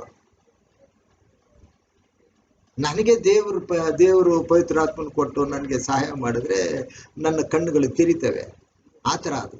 ಯಾಕೆಂದ್ರೆ ಇಲ್ಲಿ ಹಂಗೆ ಬರೀತಾರಲ್ಲ, ದೇವ ದರ್ಶನಗಳೆಲ್ಲ ಮುದ್ರೆ ಹಾಕಿದ ಶಾಸ್ತ್ರದ ಮಾತಿನಂತಿದೆ, ಅದನ್ನು ಅಕ್ಷರ ಬಲ್ಲವನಿಗೆ ದಯಮಾಡಿ ಓದೆಂದು ಒಪ್ಪಿಸಿದರೆ ಅವನು ಮುದ್ರೆ ಹಾಕಿದೆ ಇಲ್ಲ ಅಂತಾನೆ, ಆಗುವುದಿಲ್ಲ ಅಂತಾನೆ. ಅಕ್ಷರವಿಲ್ಲದವನಿಗೆ ಹೇಳಿದ್ರೆ ಅವನು ಎಸ್ಕೇಪ್ ಆಗ್ಬಿಡ್ತಾನೆ, ನನಗೆ ಅಕ್ಷರನೇ ಇಲ್ಲ, ಓದೋದೆಲ್ಲ ಅರ್ಥ ಮಾಡ್ಕೊಳ್ಳೋದು. ಹಾಗಾದ್ರೆ ಈ ಪ್ರಕಟಣಾ ಗ್ರಂಥವು ಹಾಗೇನೆ ಟಫ್. ನಾವು ಟಫ್ ಅನ್ಕೊಂಡ್ರೆ ಟಫ್ ಇಲ್ಲ. ದೇವ್ರೆ ನನಗೆ ಜ್ಞಾನ ಕೊಡೋದ್ರೆ ದೇವ್ರು ಕೊಡ್ತಾರೆ. ನಾನೇನು ದುಡ್ಡು, ಅದೇ ಇವರು ಹೇಳ್ತಾರಲ್ಲ ವೇದದಲ್ಲಿ, ಬೃಹಸ್ಪತಿ ನಾನು ಮಹಾ ದೊಡ್ಡ ಜ್ಞಾನಿ. ಏನಿಲ್ಲ, ಸಾಧಾರಣವಾದ ವ್ಯಕ್ತಿಗಳೇ. ಎಲ್ಲರೂ ಓದಬೇಕು, ಎಲ್ಲರೂ ಕಷ್ಟಪಡ್ಬೇಕು ಅಂತ ನಾನು ಹೇಳೋದಪ್ಪ. ನನ್ನ ಬೈದ್ರೆ ಬೈಕಳೆ, ಶಾಪ ಹಾಕಳೆ, ತೆಗಳಿದ್ರೆ ತಗೊಳ್ಳಿ. ಆದ್ರೆ ಇರೋ ಸತ್ಯವನ್ನ ಹೇಳ್ತಾ ಇದ್ದೀನಿ ನಾನಷ್ಟೇ. ಈಗ ನಾವೇನು ಮಾಡೋಣ, ಈ ಕ್ರೈಸ್ತ ವಿರೋಧಿ ಅಂದ್ರೆ ಯಾರು? ಇಡೀ ವಿಶ್ವವೇ ಅವನ ಕೈನಲ್ಲಿ ಕೊಟ್ಟು ದೊಡ್ಡ ದೊಡ್ಡ ಕಾರ್ಯಗಳನ್ನ ದೇವರು ಅವನ ಕೈಯಿಂದ ಮಾಡಿಸ್ತಾರೆ. ಈ ಲೋಕವನ್ನು ಹಿಂಸೆಗೊಳಪಡಿಸ್ತಾನೆ. ಅದಕ್ಕೆ ಪರ್ಸಿಕ್ಯೂಷನ್ ಅಂತ, ಉಪದ್ರವ. ಅವನಿಗೆ ಅಷ್ಟು ಸಾಮರ್ಥ್ಯ ಹೇಗೆ ಬರಕ್ ಸಾಧ್ಯ? ಮನುಷ್ಯ ಅವನಿಗೆ ಇಷ್ಟೊಂದು ಬರಕ್ ಸಾಧ್ಯ? ಆದರೆ ಅವನು ಯಾರು ಅಂತ ನಾವೆಲ್ಲ ತಿಳ್ಕೊಬೇಕಾದ್ದು ಬಹಳ ಮುಖ್ಯವಾಗ್ತದೆ. ಆ ಕ್ರೈಸ್ತ ವಿರೋಧಿನ ನಾವೇನ್ ಮಾಡ್ತೀವಿ ಯಾವಾಗಲೂ ಸ್ವಂತ ಅಭಿಪ್ರಾಯದಲ್ಲಿ ಏನು ಹೇಳಲ್ವಲ್ಲ. ಏನಿದ್ರು ಈಗ ಪ್ರಕಟಣಾ ಗ್ರಂಥವನ್ನ ಸ್ವಲ್ಪ ನೋಡ. ಈ ಪ್ರಕಟಣಾ ಗ್ರಂಥ ಹೇಗೆ ಬರೆಯಲ್ಪಟ್ಟಿದೆ ಅಂದ್ರೆ ಕ್ರೊನೊಲಾಜಿಕಲ್ ಆರ್ಡರ್ನಲ್ಲಿ ಬರೆದಿಲ್ಲ. ಅಂದ್ರೆ ಒಂದು ಕಾರ್ಯ ಆದ್ಮೇಲೆ ಇನ್ನೊಂದು ಕಾರ್ಯ ಆದ್ಮೇಲೆ ಇನ್ನೊಂದು ಕಾರ್ಯ, ಆ ಥರ ಬರೆದಿಲ್ಲ. ಸಕ್ಸೆಸಿವ್ ಆಗಿ ಇದಾದ್ಮೇಲೆ ಇದಾಗುತ್ತೆ ಅಂತ ಬರೆದಿಲ್ಲ. ಒಂದೊಂದು ಕಡೆ ಒಂದೊಂದು ಬರೆದಿದ್ದಾರೆ. ಅದನ್ನೆಲ್ಲ ಕೂಡ್ರೀಕರಿಸಿ ದೇವರ ಯೋಜನೆಯಲ್ಲಿ ಅದನ್ನು ಅಳವಡಿಸ್ಕೊಂಡು ಅರ್ಥ ಮಾಡ್ಕೋಬೇಕು. ಅದಕ್ಕೆ ಸ್ವಲ್ಪ ಟಫ್ ಅನ್ನಿಸ್ತದೆ ಅಷ್ಟೇ. ನನ್ನ ಪ್ರಕಾರ ಟಫ್ ಏನಿಲ್ಲ. ಈಗ 13ನೇ ಅಧ್ಯಾಯದಲ್ಲಿ ಈ ಕ್ರೈಸ್ತ ವಿರೋಧಿ ಅವನ ಜೊತೆ ಒಬ್ಬ ಸುಳ್ಳು ಪ್ರವಾದಿ ಇರ್ತಾನೆ. ಕ್ರೈಸ್ತ ವಿರೋಧಿ ಒಂದು ಸುಳ್ಳು ಪ್ರವಾದಿ. ಇವರ ಇಬ್ರು ಈ ಲೋಕದಲ್ಲಿ ಒಂದು ಇಡೀ ವಿಶ್ವದ ಜನವನ್ನು ತಮ್ಮ ಕಂಟ್ರೋಲ್ ತಗೊಂಡು ಅವ್ರಿಗೆ ಹೆಂಗೆಂಗೆ ಉಪದ್ರವ ಕೊಡ್ತಾರೆ. ಹಾಗಾದ್ರೆ ಈ ಕ್ರೈಸ್ತ ವಿರೋಧಿ ಒಬ್ಬ ಸಾಮಾನ್ಯ ಮನುಷ್ಯ, ಅವನು ಮನುಷ್ಯರಲ್ಲಿ ಬರೋದು. ಅದನ್ನು ಈ 13ನೇ ಅಧ್ಯಾಯದಲ್ಲಿ ಬರೆಸಿಟ್ಟಿದ್ದಾರೆ. ಅದು ಮನುಷ್ಯನಿಂದ ಬರೋದು. ಅಯ್ಯೋ, ಇದು ಒಂದು ಮೃಗದ ಸಂಖ್ಯೆ, ಇದು ಒಂದು ಮನುಷ್ಯನನ್ನು ಸೂಚಿಸ್ತದೆ. ಆ ಮೃಗದ ಸಂಖ್ಯೆ 666. ಬುದ್ಧಿವಂತನು ಓದಿಕೊಳ್ಳಿ ಅಂದ್ಬಿಟ್ರು. ಅಲ್ಲೂ ಒಟ್ಟಾಗಿ ಮಾತಾಡೋದು. ಇದು ಒಬ್ಬ ಮನುಷ್ಯನನ್ನು ಸೂಚಿಸ್ತದೆ, ಇದು ಒಂದು ಮೃಗದ ಸಂಖ್ಯೆ. ಈ ಮೃಗದ ಸಂಖ್ಯೆ 666. ಬುದ್ಧಿವಂತ ಜ್ಞಾನಿ ಇದನ್ನು ಓದ್ಕೊಳ್ಳಿ. 666 ಅಂದ್ರೆ ಏನು? ಹಿಂಗೆಲ್ಲ ಬರೆದಿಟ್ರೆ ದೇವರು ಹಿಂಗೆ ನಮ್ಗೆ ಅರ್ಥ ಆಗ್ಬೇಕು. ಅದಕ್ಕೆ ಹೇಳಿದೆ, ನಮ್ಗೆ ಪವಿತ್ರಾತ್ಮನ ಸಹಾಯ ಬೇಕಾಗುತ್ತೆ, ಇಲ್ಲದೊರೆ ಅರ್ಥ ಆಗಲ್ಲ. ಆದ್ರೆ ಈಗ ಅದಕ್ಕೆ ಮೊದಲು ಈ ಕ್ರೈಸ್ತ ವಿರೋಧಿನ ಒಂದು ತರ ಮೃಗವಾಗಿ ಚಿತ್ರಿಸಿದ್ದಾರೆ. ಒಂದು ಮೃಗ. ಅವನ ಜೊತೆ ಒಬ್ಬ ಸುಳ್ಳು ಪ್ರವಾದಿ ಇರ್ತಾನೆ, ಅವನು ಒಂದು ಮೃಗ. ಯಾಕೆ ವ್ಯಕ್ತಿಗಳನ್ನ ಹೋಗಿ ಮೃಗಕ್ಕೆ ಹೋಲಿಸ್ತಾರೆ? ಹೌದು, ಕ್ರಿಸ್ತನ್ ಹೆಂಗೆ ಹೇಳಿದ್ರು, ಯೂದಾ ಕುಲದಲ್ಲಿ ಹುಟ್ಟಿದ ಪ್ರಾಯದ ಸಿಂಹ ಯಹೂದವೇ, ನೀನು ಹೊಂಚು ಹಾಕಿ ಬೇಟೆಯನ್ನ ಹಿಡಿಯಕ್ಕೆ ಕೂತಿರೋ ಸಿಂಹದ ತರ ಇದೆಯಾ. ಇನ್ನೊಂದು ಕಡೆ ಯಜ್ಞದ ಕುರಿಯಾದಾತ. ಭಾಷೆ, ಸಾಂಕೇತಿಕ ಭಾಷೆ, ಮೃಗಕ್ಕೆ ಹೋಲಿಸೋದು. ಅದೇ ತರ ಇಲ್ಲಿ ಆಂಟಿ ಕ್ರೈಸ್ತ ವಿರೋಧಿಯನ್ನ ಒಂದು ಮೃಗಕ್ಕೆ ಹೋಲಿಸ್ತಾರೆ. ಸುಳ್ಳು ಪ್ರವಾದಿನ ಇನ್ನೊಂದು ತರ ಮೃಗಕ್ಕೆ ಹೋಲಿಸ್ತಾರೆ. ಒಂದು ಮೃಗ ಇನ್ನೊಂದು ಮೃಗಕ್ಕಿಂತ ಭಿನ್ನವಾಗಿದೆ. ಆ ಮೃಗ ಅಂತ ಯಾಕೆ ಹೇಳಿದ್ರು ಅಂದ್ರೆ ಕ್ರೂರತ್ವ. ಆಂಟಿ ಕ್ರೈಸ್ಟ್ ಅಂದ್ರೆ ಏನ್ರಿ? ಇನ್ಸ್ಟೆಡ್ ಆಫ್ ಕ್ರೈಸ್ಟ್ ಅಂತ. ಕ್ರೈಸ್ತನ್ನ ತಳ್ಳಿಬಿಟ್ಟು ಕೂತ್ಕೊಂಡ್ಬಿಡ್ತಾನೆ ಈ ಮನುಷ್ಯ. ಅದನ್ನ ಎಲ್ಲಿ ಓದ್ಬೇಕು ನೀವು ಅಂದ್ರೆ ದಾನಿಯೇಲ 7ನೇ ಅಧ್ಯಾಯ 12ನೇ ಅಧ್ಯಾಯ ಇಲ್ಲೆಲ್ಲ ಓದಿದ್ರೆ ಇದೇ ಈ ದಿನಗಳ ಬಗ್ಗೆ ದಾನಿಯೇಲನಿಗೆ ವಿವರಣೆ ಮಾಡ್ತಾ ಇರ್ತಾರೆ ಆ ವಿವರಿಸುವ ದೂತ. ಇವನು ಹೇಳ್ತಾನೆ, ಎನ್ನೊಡೆಯನೇ, ಆ ದೂತನಿಗೆ ಹೇಳ್ತಾನೆ, ಎನ್ನೊಡೆಯನೇ, ನಾನು ಎಲ್ಲವನ್ನ ಕೇಳಿಸ್ಕೊಂಡ್ರು ನನಗೇನು ಅರ್ಥ ಆಗ್ತಾ ಇಲ್ಲ ಅಂತಾನೆ. ಅವಾಗ ಇನ್ನೊಬ್ಬ ದೇವದೂತ ಹೇಳ್ತಾನೆ, ನೋಡು, ನಿತ್ಯ ಹೋಮವು ನೀಗಿಸಲ್ಪಟ್ಟು ಹಾಳು ಮಾಡುವ ಅಸಹ್ಯ ವಸ್ತುವು ಪವಿತ್ರ ಸ್ಥಾನದಲ್ಲಿ ನಿಂತಾಗ 1 ಕಾಲ 2 ಕಾಲ ಅರ್ಧ ಕಾಲ ಕಳೆಯಬೇಕು. 1290 ದಿನ ಕಳೆದವನು ಧನ್ಯನು, 1335 ದಿನ ಕಳೆಯುವವನು ಧನ್ಯ ಅಂತ. ಹೇಗೆ ಅರ್ಥ ಆಗ್ಬೇಕು ನಮ್ಗೆ? ಹಾಗಾದ್ರೆ ನಿತ್ಯ ಹೋಮವು ನೀಗಿಸಲ್ಪಟ್ಟು, ಈಗ ಆಂಟಿ ಕ್ರೈಸ್ಟ್ ಏನ್ ಮಾಡ್ತಾನೆ? ಈಗ ನಿತ್ಯ ಹೋಮ ಅಂದ್ರೇನು? Ever lasting sacrifice. ಇದೆಲ್ಲ ನಾವು ಸ್ವಲ್ಪ ತಿಳ್ಕೊಳ್ಳೋಣ. ಎವರ್ ಲಾಸ್ಟಿಂಗ್ ಸ್ಯಾಕ್ರಿಫೈಸ್, ನಿತ್ಯ ಹೋಮ ಅಂದ್ರೆ ಏನು? ಕ್ರಿಸ್ತನ ಆ ಒಂದು ಯಜ್ಞ, ಕ್ರಿಸ್ತನನ್ನ ತಂದೆ ಆದಿರು ಭೂಲೋಕಕ್ಕೆ ಕಳಿಸಲ್ಪಟ್ಟು ಆತನ ಮರಣ, ಅದನ್ನ ಯಜ್ಞ ಅಂತಾರೆ. ಇನ್ನೊಂದು ಹೆಸರು ಪ್ರಾಯಶ್ಚಿತ್ತ ಯಜ್ಞ, ಈಡುಬಲಿ. ಈ ಬಿಕಮ್ ಎ ಸ್ಕೇಪ್ ಗೋಟ್ ಅಂತಾರೆ. ಲೋಕದ ಪಾಪಗಳಿಗಾಗಿ ಈ ಯಜ್ಞ ಕ್ರಿಸ್ತನ್ ಕೊಟ್ರು, ಅದಕ್ಕೆ ಅವರಿಗೆ ಯಜ್ಞದ ಕುರಿ ಅಂದ್ರು. ಸ್ಕೇಪ್ ಗೋಟ್ ಅಂದ್ರೆ ಹಂಗರ್ಥ, ಬಲಿಪಶು ಆದ್ರು. ಅವ್ರೇನು ಈಗ ಈ ಕುರಿಗಳನ್ನ ತಗೊಂಡು ಯಜ್ಞಕ್ಕೆ ಅರ್ಪಿಸ್ತಾರೆ. ಅದೇನ್ ತಪ್ಪ ಮಾಡಿರ್ತದೆ? ಇಲ್ಲ, ಬೇರೆಯವ್ರ ತಪ್ಪಿಗೆ ಇದು ಪ್ರಾಯಶ್ಚಿತ್ತ ಯಜ್ಞ ಕೊಡೋದು, ಅವನು ದೋಷಕ್ಕೆ ಇದು, ಅದು ದೋಷ ಪರಿಹಾರಕ್ಕೆ ಯಜ್ಞ, ಅದನ್ನ ಕ್ರಿಸ್ತ ಮಾಡಿದ್ದು. ಆದ್ರೆ ಕ್ರಿಸ್ತನು ಕೊಟ್ಟ ಒಂದು ಯಜ್ಞ, ಈಗ ನಿಮ್ಗೆ ಗೊತ್ತಿರಂಗೆ ಕ್ರಿಸ್ತ ಬಂದಿದ್ದು ಕ್ರೈಸ್ತ ಪೂರ್ವ BC 2 ಬೇಡ AD 1 ಅಂತ ಲೇಟ್. ಕ್ರೈಸ್ತ ಶಕ ಬಂದ್ರು, 33 ವರ್ಷ ಇದ್ದು ಸತ್ರು. ಹಾಗಾದ್ರೆ ಅವ್ರು ಕೊಟ್ಟ ಈಡು ಬಲಿ, ಅವ್ರು ಕೊಟ್ಟ ಯಜ್ಞ ಮಹಾಪ್ರಾಯಶ್ಚಿತ್ತ ಯಜ್ಞ, ಮನುಷ್ಯರ ಪಾಪ ಅಂದ್ರೆ ಪಾಪವು ಕೊಡುವ ಸಂಬಳ ಮರಣ, ದೇವರ ಉಚಿತಾರ್ಥವರ ಕ್ರಿಸ್ತ ಯೇಸುವಿನಲ್ಲಿರುವ ನಿತ್ಯ ಜೀವ ಅಂತ ನಾವು ಹೇಳ್ತೀವಿ. ಆದರೆ ಪಾಪವು ಕೊಡುವ ಸಂಬಳ ಮರಣ, ಈ ಮರಣವನ್ನು ನಿವೃತ್ತಿ ಮಾಡಿದ್ರೆ ದೇವರ ಉಚಿತಾರ್ಥವಾಗಿ ಕ್ರಿಸ್ತ ಯೇಸುವಿನಲ್ಲಿರುವ ನಿತ್ಯ ಜೀವ ಅಂದ್ರೆ ಕ್ರಿಸ್ತನ ಈಡುಬಲಿ ಯಜ್ಞ ಕ್ರೈಸ್ತ ಶಕ 1 ಇಲ್ಲಿವರೆಗೆ ಮಾತ್ರ ಕೌಂಟ್ ಆಗಲ್ಲ. ಕ್ರೈಸ್ತ ಪೂರ್ವದಲ್ಲಿ ಆದಾಮನ ಸೃಷ್ಟಿ ಮಾಡಿ ಅವನು ಪಾಪದ ಸ್ಥಿತಿಯಲ್ಲಿ ಬಿದ್ದ ಅಲ್ಲಿವರೆಗೂ ಈ ಒಂದು ಬಲಿ ಎಲ್ರಿಗೂ ಪುನರುತ್ಥಾನ ಮಾಡ್ತಾನೆ, ಎಲ್ಲರ ಪಾಪಗಳನ್ನ ಕ್ಷಮಿಸಿ ಪುನರುತ್ಥಾನ ಆಗ್ತದೆ. ಆಮೇಲೆ ಜಡ್ಜ್ಮೆಂಟ್ ನಲ್ಲಿ ಅವನು ಸುವಾರ್ತೆ ಕಲ್ತಿಲ್ದೆ ಹೋದ್ರೆ ಅದು ಜಡ್ಜ್ಮೆಂಟ್ ಆಗುತ್ತೆ.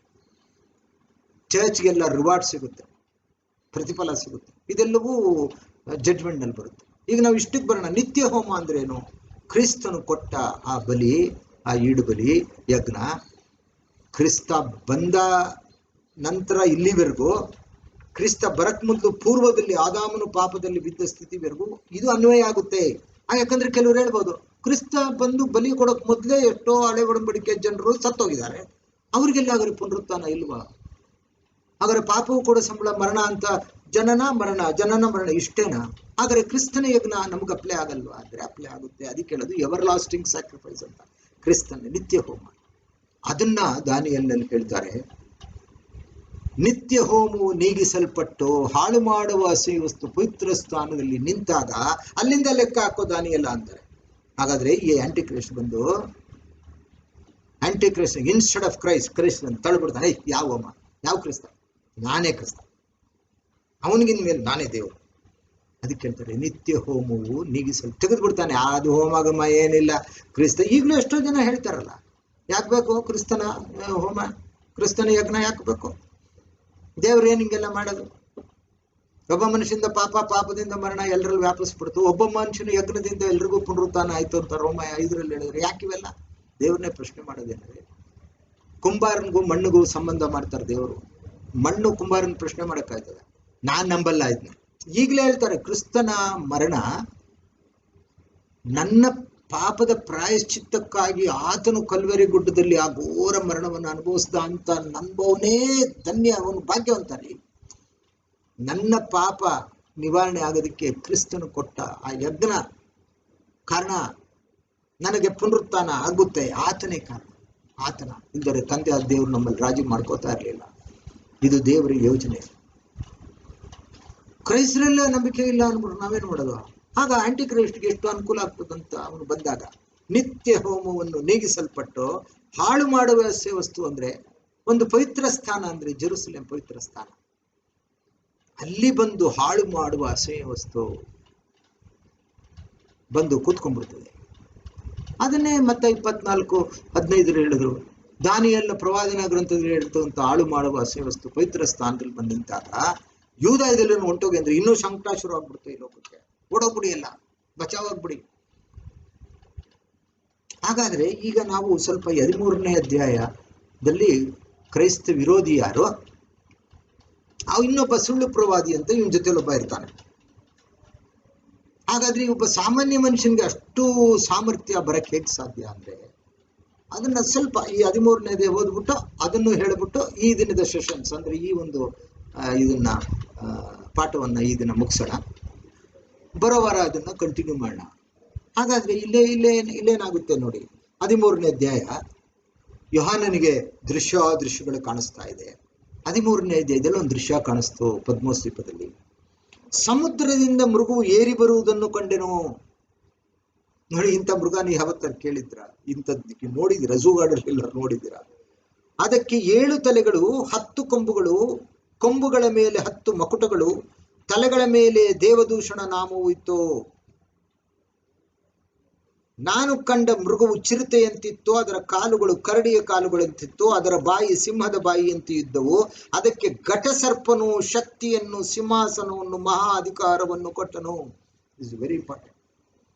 ಇಲ್ಲಿ ಸೈತಾನನ್ನು ಸಹ ಘಟಸರ್ಪ ಅಂತಾರೆ, ಡ್ರ್ಯಾಗನ್. ಸೈತಾನ ಮೃಗಕ್ಕೆ ಹೋಲಿಸೋದು. ಈಗ ಪ್ರಕಟಣೆಯಲ್ಲಿ ಪುರಾತನ ಘಟಸರ್ಪ, ಪುರಾತನ ಹಾವು, ಇದೊಂದು ಸರ್ಪ.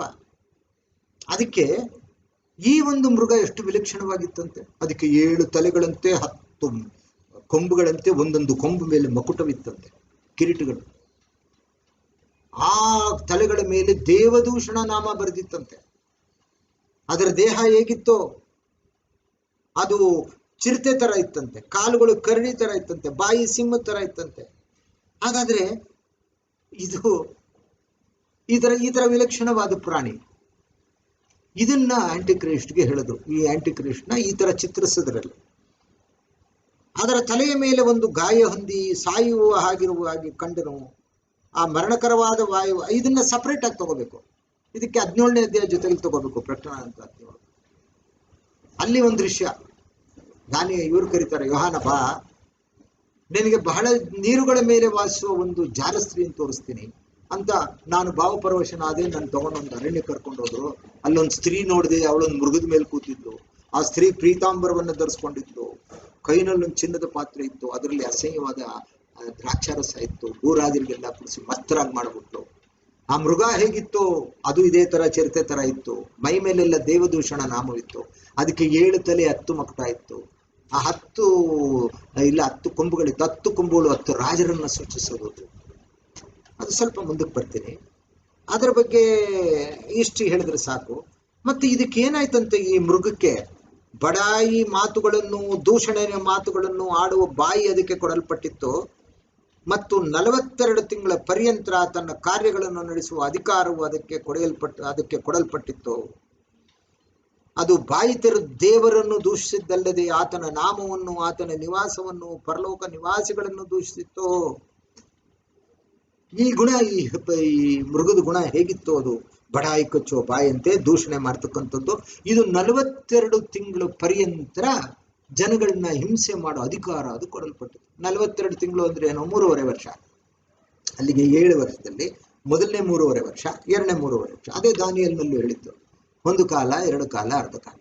ಇವನ್ ಪ್ರಕಟಣೆ ಅಂತ 12ನೇದಲ್ಲಿ ಆ ಸ್ತ್ರೀ ಅರಣ್ಯದಲ್ಲಿ ಇರ್ತಾಳೆ. ಅವಳಿಗೆ 1 ಕಾಲ, 2 ಕಾಲ, ಅರ್ಧ ಕಾಲ ಅವಳಿಗೆ ಅರಣ್ಯದಲ್ಲಿ ಪೋಷಣೆ ಆಗಬೇಕು. ಹಾಗಾದ್ರೆ ಮೊದಲನೇ 3.5 ವರ್ಷವನ್ನ 1 ಕಾಲ, 2 ಕಾಲ, ಅರ್ಧ ಕಾಲ. ಎರಡನೇ 3 ವರ್ಷನ 1 ಕಾಲ, 2 ಕಾಲ, ಅದನ್ನ 42 ತಿಂಗಳು, 1,260 ದಿನ. ಹಾಗಾದ್ರೆ ಅದನ್ನ ಅರ್ಥ ಮಾಡ್ಕೊಳ್ಳೋದು. 1 ಕಾಲ ಅಂದ್ರೆ 360 ವರ್ಷ, ಬಿಬ್ಲಿಕಲ್ ವರ್ಷ 360. 2 ಕಾಲ ಅಂದ್ರೆ 360, ಇನ್ನೊಂದು 360. ಅರ್ಧ ಕಾಲ ಅಂದ್ರೆ 180. ಅದನ್ನ ಟೋಟಲ್ ಮಾಡಿ 1,260 ದಿನ, 3.5 ವರ್ಷ, 42 ತಿಂಗಳು. ಇಲ್ಲೂ ಹೇಳ್ತಾರೆ ನೋಡಿ, ಅದಕ್ಕೆ 42 ತಿಂಗಳ ಪರ್ಯಂತರ ತನ್ನ ಕಾರ್ಯಗಳನ್ನು ನಡೆಸುವ ಅಧಿಕಾರವು ಅದಕ್ಕೆ ಕೊಡಲ್ಪಟ್ಟಿತ್ತು. ಅದು ಬಾಯಿ ತೆರೆದು ದೇವರನ್ನ ದೂಷಿಸ್ತದಂತೆ. ಅದಕ್ಕೇನಾಯ್ತಂತೆ, ಇದಲ್ಲದೆ ದೇವಜನರ ಮೇಲೆ ಯುದ್ಧ ಮಾಡಿ ಅವರನ್ನು ಜಯಿಸುವುದಕ್ಕೆ ಅದಕ್ಕೆ ಅಧಿಕಾರ ಕೊಡಲ್ಪಟ್ಟಿತ್ತು. ಮತ್ತು ಸಕಲ ಕುಲ, ಭಾಷೆ, ಪ್ರಜೆ, ಜನಾಂಗಗಳವರು ಅದ ಅಧಿಕಾರವು ಕೊಡಲ್ಪಟ್ಟಿತ್ತು.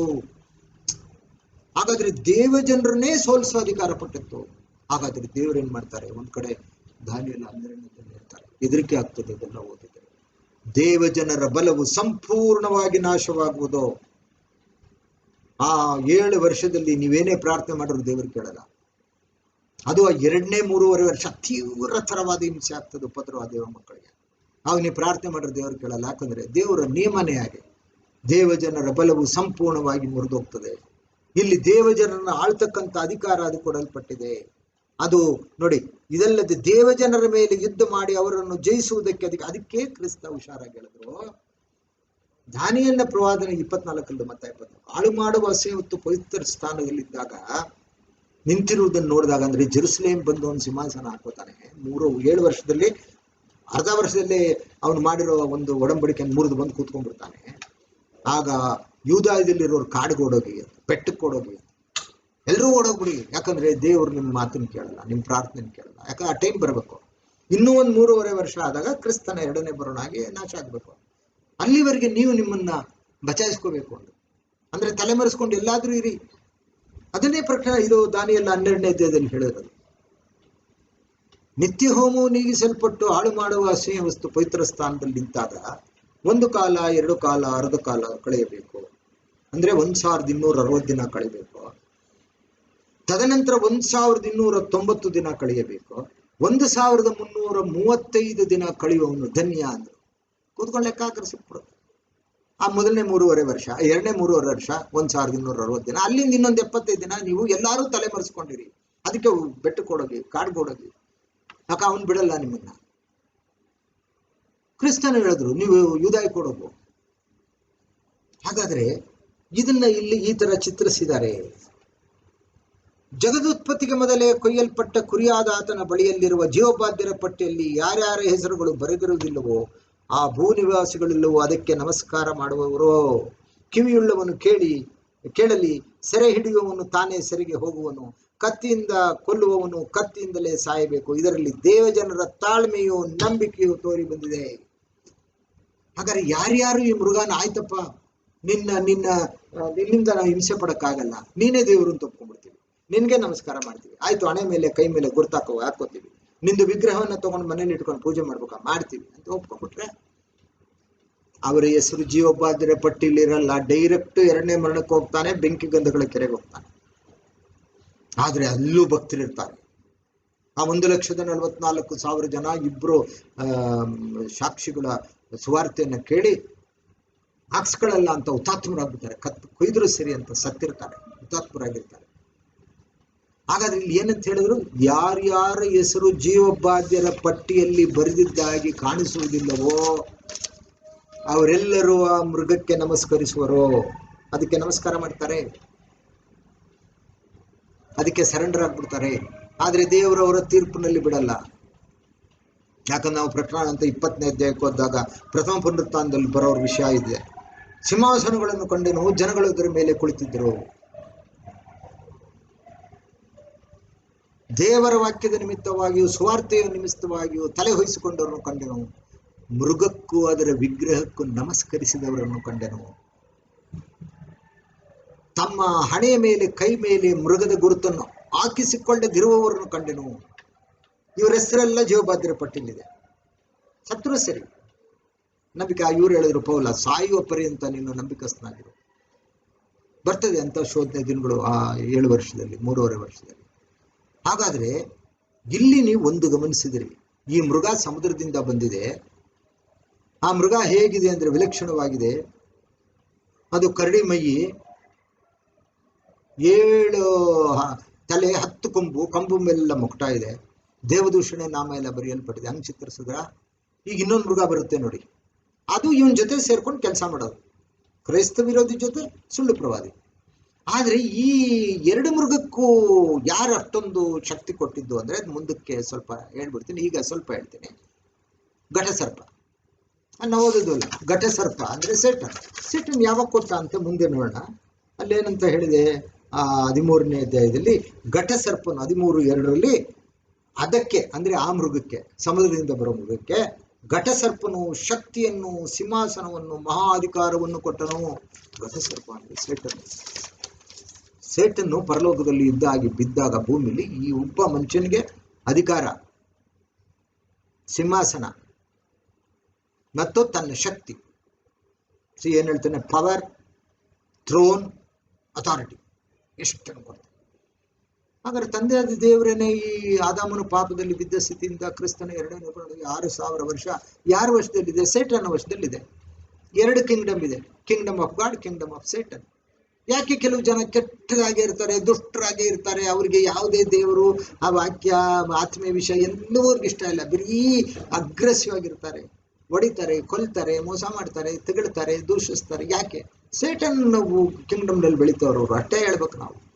ದೇವರ ಮಕ್ಕಳು ಸೌಮ್ಯಾಗಿರ್ತಾರೆ, ಯಾರೋ ಒಂದು ಎಟ್ಟು ಹೊಡೆದ್ರು ಓಡಿಸ್ಕೊಂಡ್ಬಿಡ್ತಾರೆ. ಯಾಕಂದ್ರೆ ನಮ್ಮ ಕ್ರಿಸ್ತ ಹೇಳಿಲ್ವ, ಒಂದು ಕೆನ್ನೆಯನ್ನು ಹೊಡೆಯೋನು ಇನ್ನೊಂದು ಕೆನ್ನೆ ತೋರಿಸು. ಯಾವ್ದಾರು ವೇದದಲ್ಲಿ ಹಿಂಗಿದೆಯಾ ಅಂದ್ರೆ, ಒಂದು ಕೆನ್ನೆ ನನ್ಗೆ ಯಾರು ಹೊಡ್ರೆ ಇದು ಕೊಡ್ಕೊಳ್ಬೇಕಾರೆ ನಾನು ಮಾತ್ರ ನಿನ್ಗೆ ಹೊಡೆಯಲ್ಲ. ಗಾಂಧೀಜಿ ಬರೀ ಸತ್ಯಾಗ್ರಹ ಮಾಡಿದ್ರು.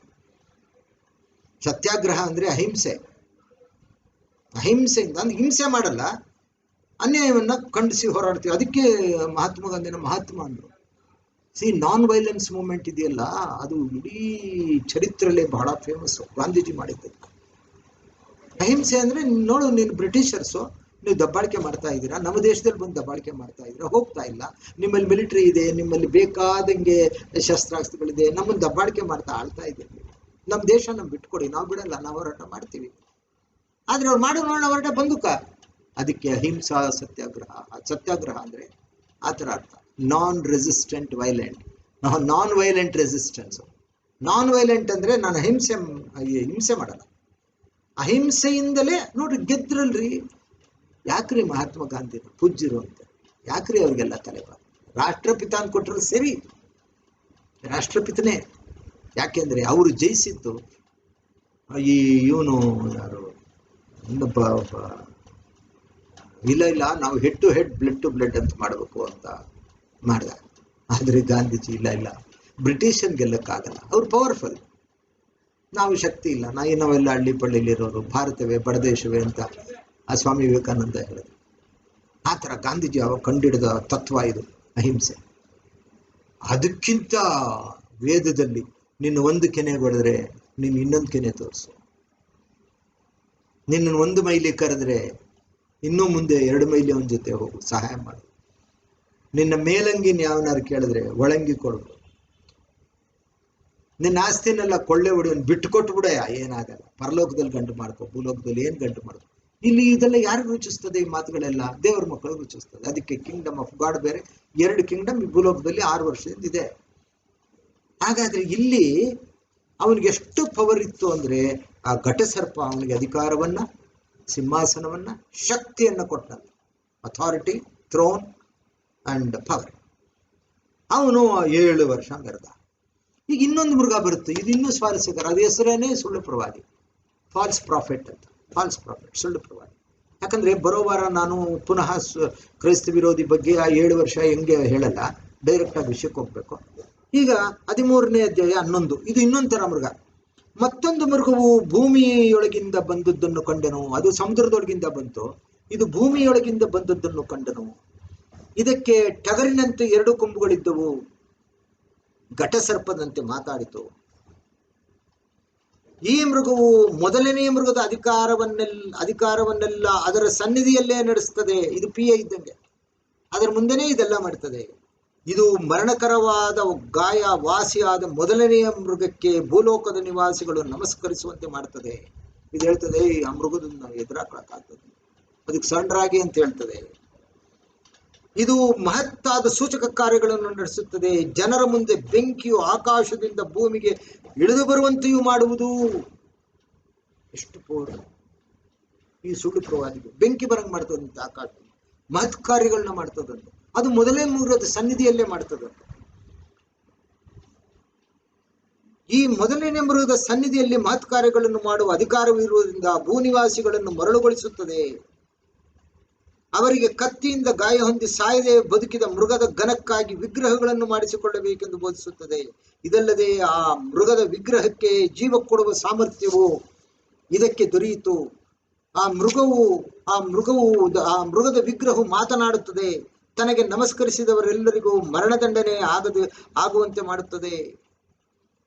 ಈ 2ನೇ ಮೃಗವು ದೊಡ್ಡವರು, ಚಿಕ್ಕವರು, ಐಶ್ವರ್ಯವಂತರು, ಬಡವರು, ಸ್ವತಂತ್ರರು, ದಾಸರು ಎಲ್ಲರೂ ತಮ್ಮ ತಮ್ಮ ಬಲಗೈ ಮೇಲಾಗಲಿ ಹಣೆಯ ಮೇಲಾಗಲಿ ಗುರುತು ಹೊಂದಬೇಕೆಂತಲೂ. ನೋಡಿ, ಈ ಮೃಗ ಏನ್ ಮಾಡ್ತದೆ? ಸುಳ್ಳು ಪ್ರವಾದಿ ಅನ್ನೋ ಹೆಸರುಳ್ಳ ಮೃಗ ಮೊದಲನೇ ಮೃಗದ ಸನ್ನಿಧಿಯಲ್ಲಿ ಎಲ್ಲಾ ಕೆಲಸ ಮಾಡ್ತದೆ. ಆಕಾಶದಿಂದ ಬೆಂಕಿ ಬರಂಗ್ ಮಾಡ್ಬಿಡ್ತದೆ.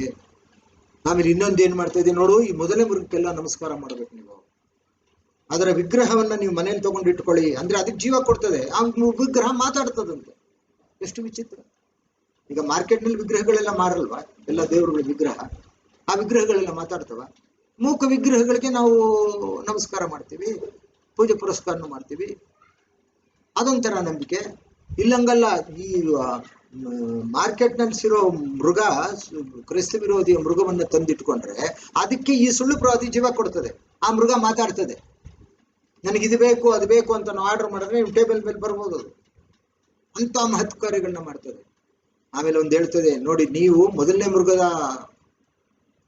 ರಾಜ್ಯದಲ್ಲಿ ಇದ್ದೀರಿ, ನೀವು ಆತನ ಸಾರ್ವಭೌಮತ್ವವನ್ನು ನೀವು ಒಪ್ಕೊಂಡು ಅದೇ ದೇವರು ಅಂತ ಹೇಳಿ ಆ ಮೃಗವನ್ನು ನೀವು ನಮಸ್ಕಾರ ಮಾಡಬೇಕು. ಅದೇ ಈ ವಿಗ್ರಹ. ಅದಕ್ಕೆ ಗುರುತಾಗೇನು, ಈ ಮೃಗವನ್ನು ನೀವು ಒಪ್ಕೊಂಡ್ರಿ ಅನ್ನಕ್ಕೇನು, ನಿಮ್ಮ ತಲೆಯ ಮೇಲೆ ಕೈಯಿನ ಮೇಲೆ ಅದ್ರ ಗುರುತು ಹಾಕೋಬೇಕು. ಏನೋ ಒಂದು ಗುರುತು. ಈಗ ಹಣೆ ಮೇಲೆಲ್ಲ ಸುಮಾರು ಗುರುತುಗಳಿದೆಯಲ್ಲ, ಹಣೆ ಮೇಲೆ ಆಗೋ ಗುರುತು ನೋಡ್ಬಿಟ್ಟು ಆ ಜಾತಿ ಹೇಳ್ತೀವಿ, ಇವ್ರು ಈ ಜಾತಿಗೆ ಸೇರಿದವ್ರು ಆ ಜಾತಿ. ಆ ಥರ ಈ ಒಂದು ಮೃಗಕ್ಕೊಂದು ಗುರುತಿರ್ಬೇಕು. ಆ ಗುರುತಿಲ್ಲದೆ ಹೋದ್ರೆ ನಿನ್ಗೆ ಕ್ರಯ ವಿಕ್ರಯಗಳಿಲ್ಲ. ಮಾರ್ಕೆಟ್ನಾಗ ಒಂದು 5 kg ಕೂಡ ದುಡ್ಡಲ್ಲಿ ಗುರುತು ನೋಡ್ತಾನೆ, ಇಲ್ಲಿ ಗುರುತಿಲ್ಲ, ಹೋಗ್ ಕ್ಷಾಮ. ಅದೊಂಥರ ಸಂಕಟ, ಉಪದ್ರವ. ನನ್ನ ಹತ್ರ ದುಡ್ಡಿದೆ, ನನ್ನನ್ನು ಬಹಿಷ್ಕಾರ ಹಾಕ್ಬಿಟ್ಟಿದೆ ಈ ಮೃಗ. ಆ ಮೊದಲನೇ ಮೃಗದ ಗುರುತನ್ನ ಆಯ್ತು ಬಿಡು, ಮೃಗದ ಗುರುತನ್ನ ಗುರುತು ಹಾಕೋತೀವಿ ಅಂದ್ರೆ ಜಡ್ಜ್ಮೆಂಟ್ ನಲ್ಲಿ ಯಾರ್ಯಾರು ಆ ಮೃಗದ ಗುರುತು ಹಾಕೊಂಡಿದ್ರು ಅವರೆಲ್ಲ ಬೆಂಕಿ ಗಂಧಗಳ 2ನೇ ಮರಣಕ್ಕೆ ಹೋಗ್ಬಿಡ್ತಾರೆ. ದೇವರ ಜಡ್ಜ್ಮೆಂಟ್ ಹಂಗಿದೆ. ಅದಕ್ಕೆ 10 ಜರಿ ಇತ್ತ ಹುಲಿ.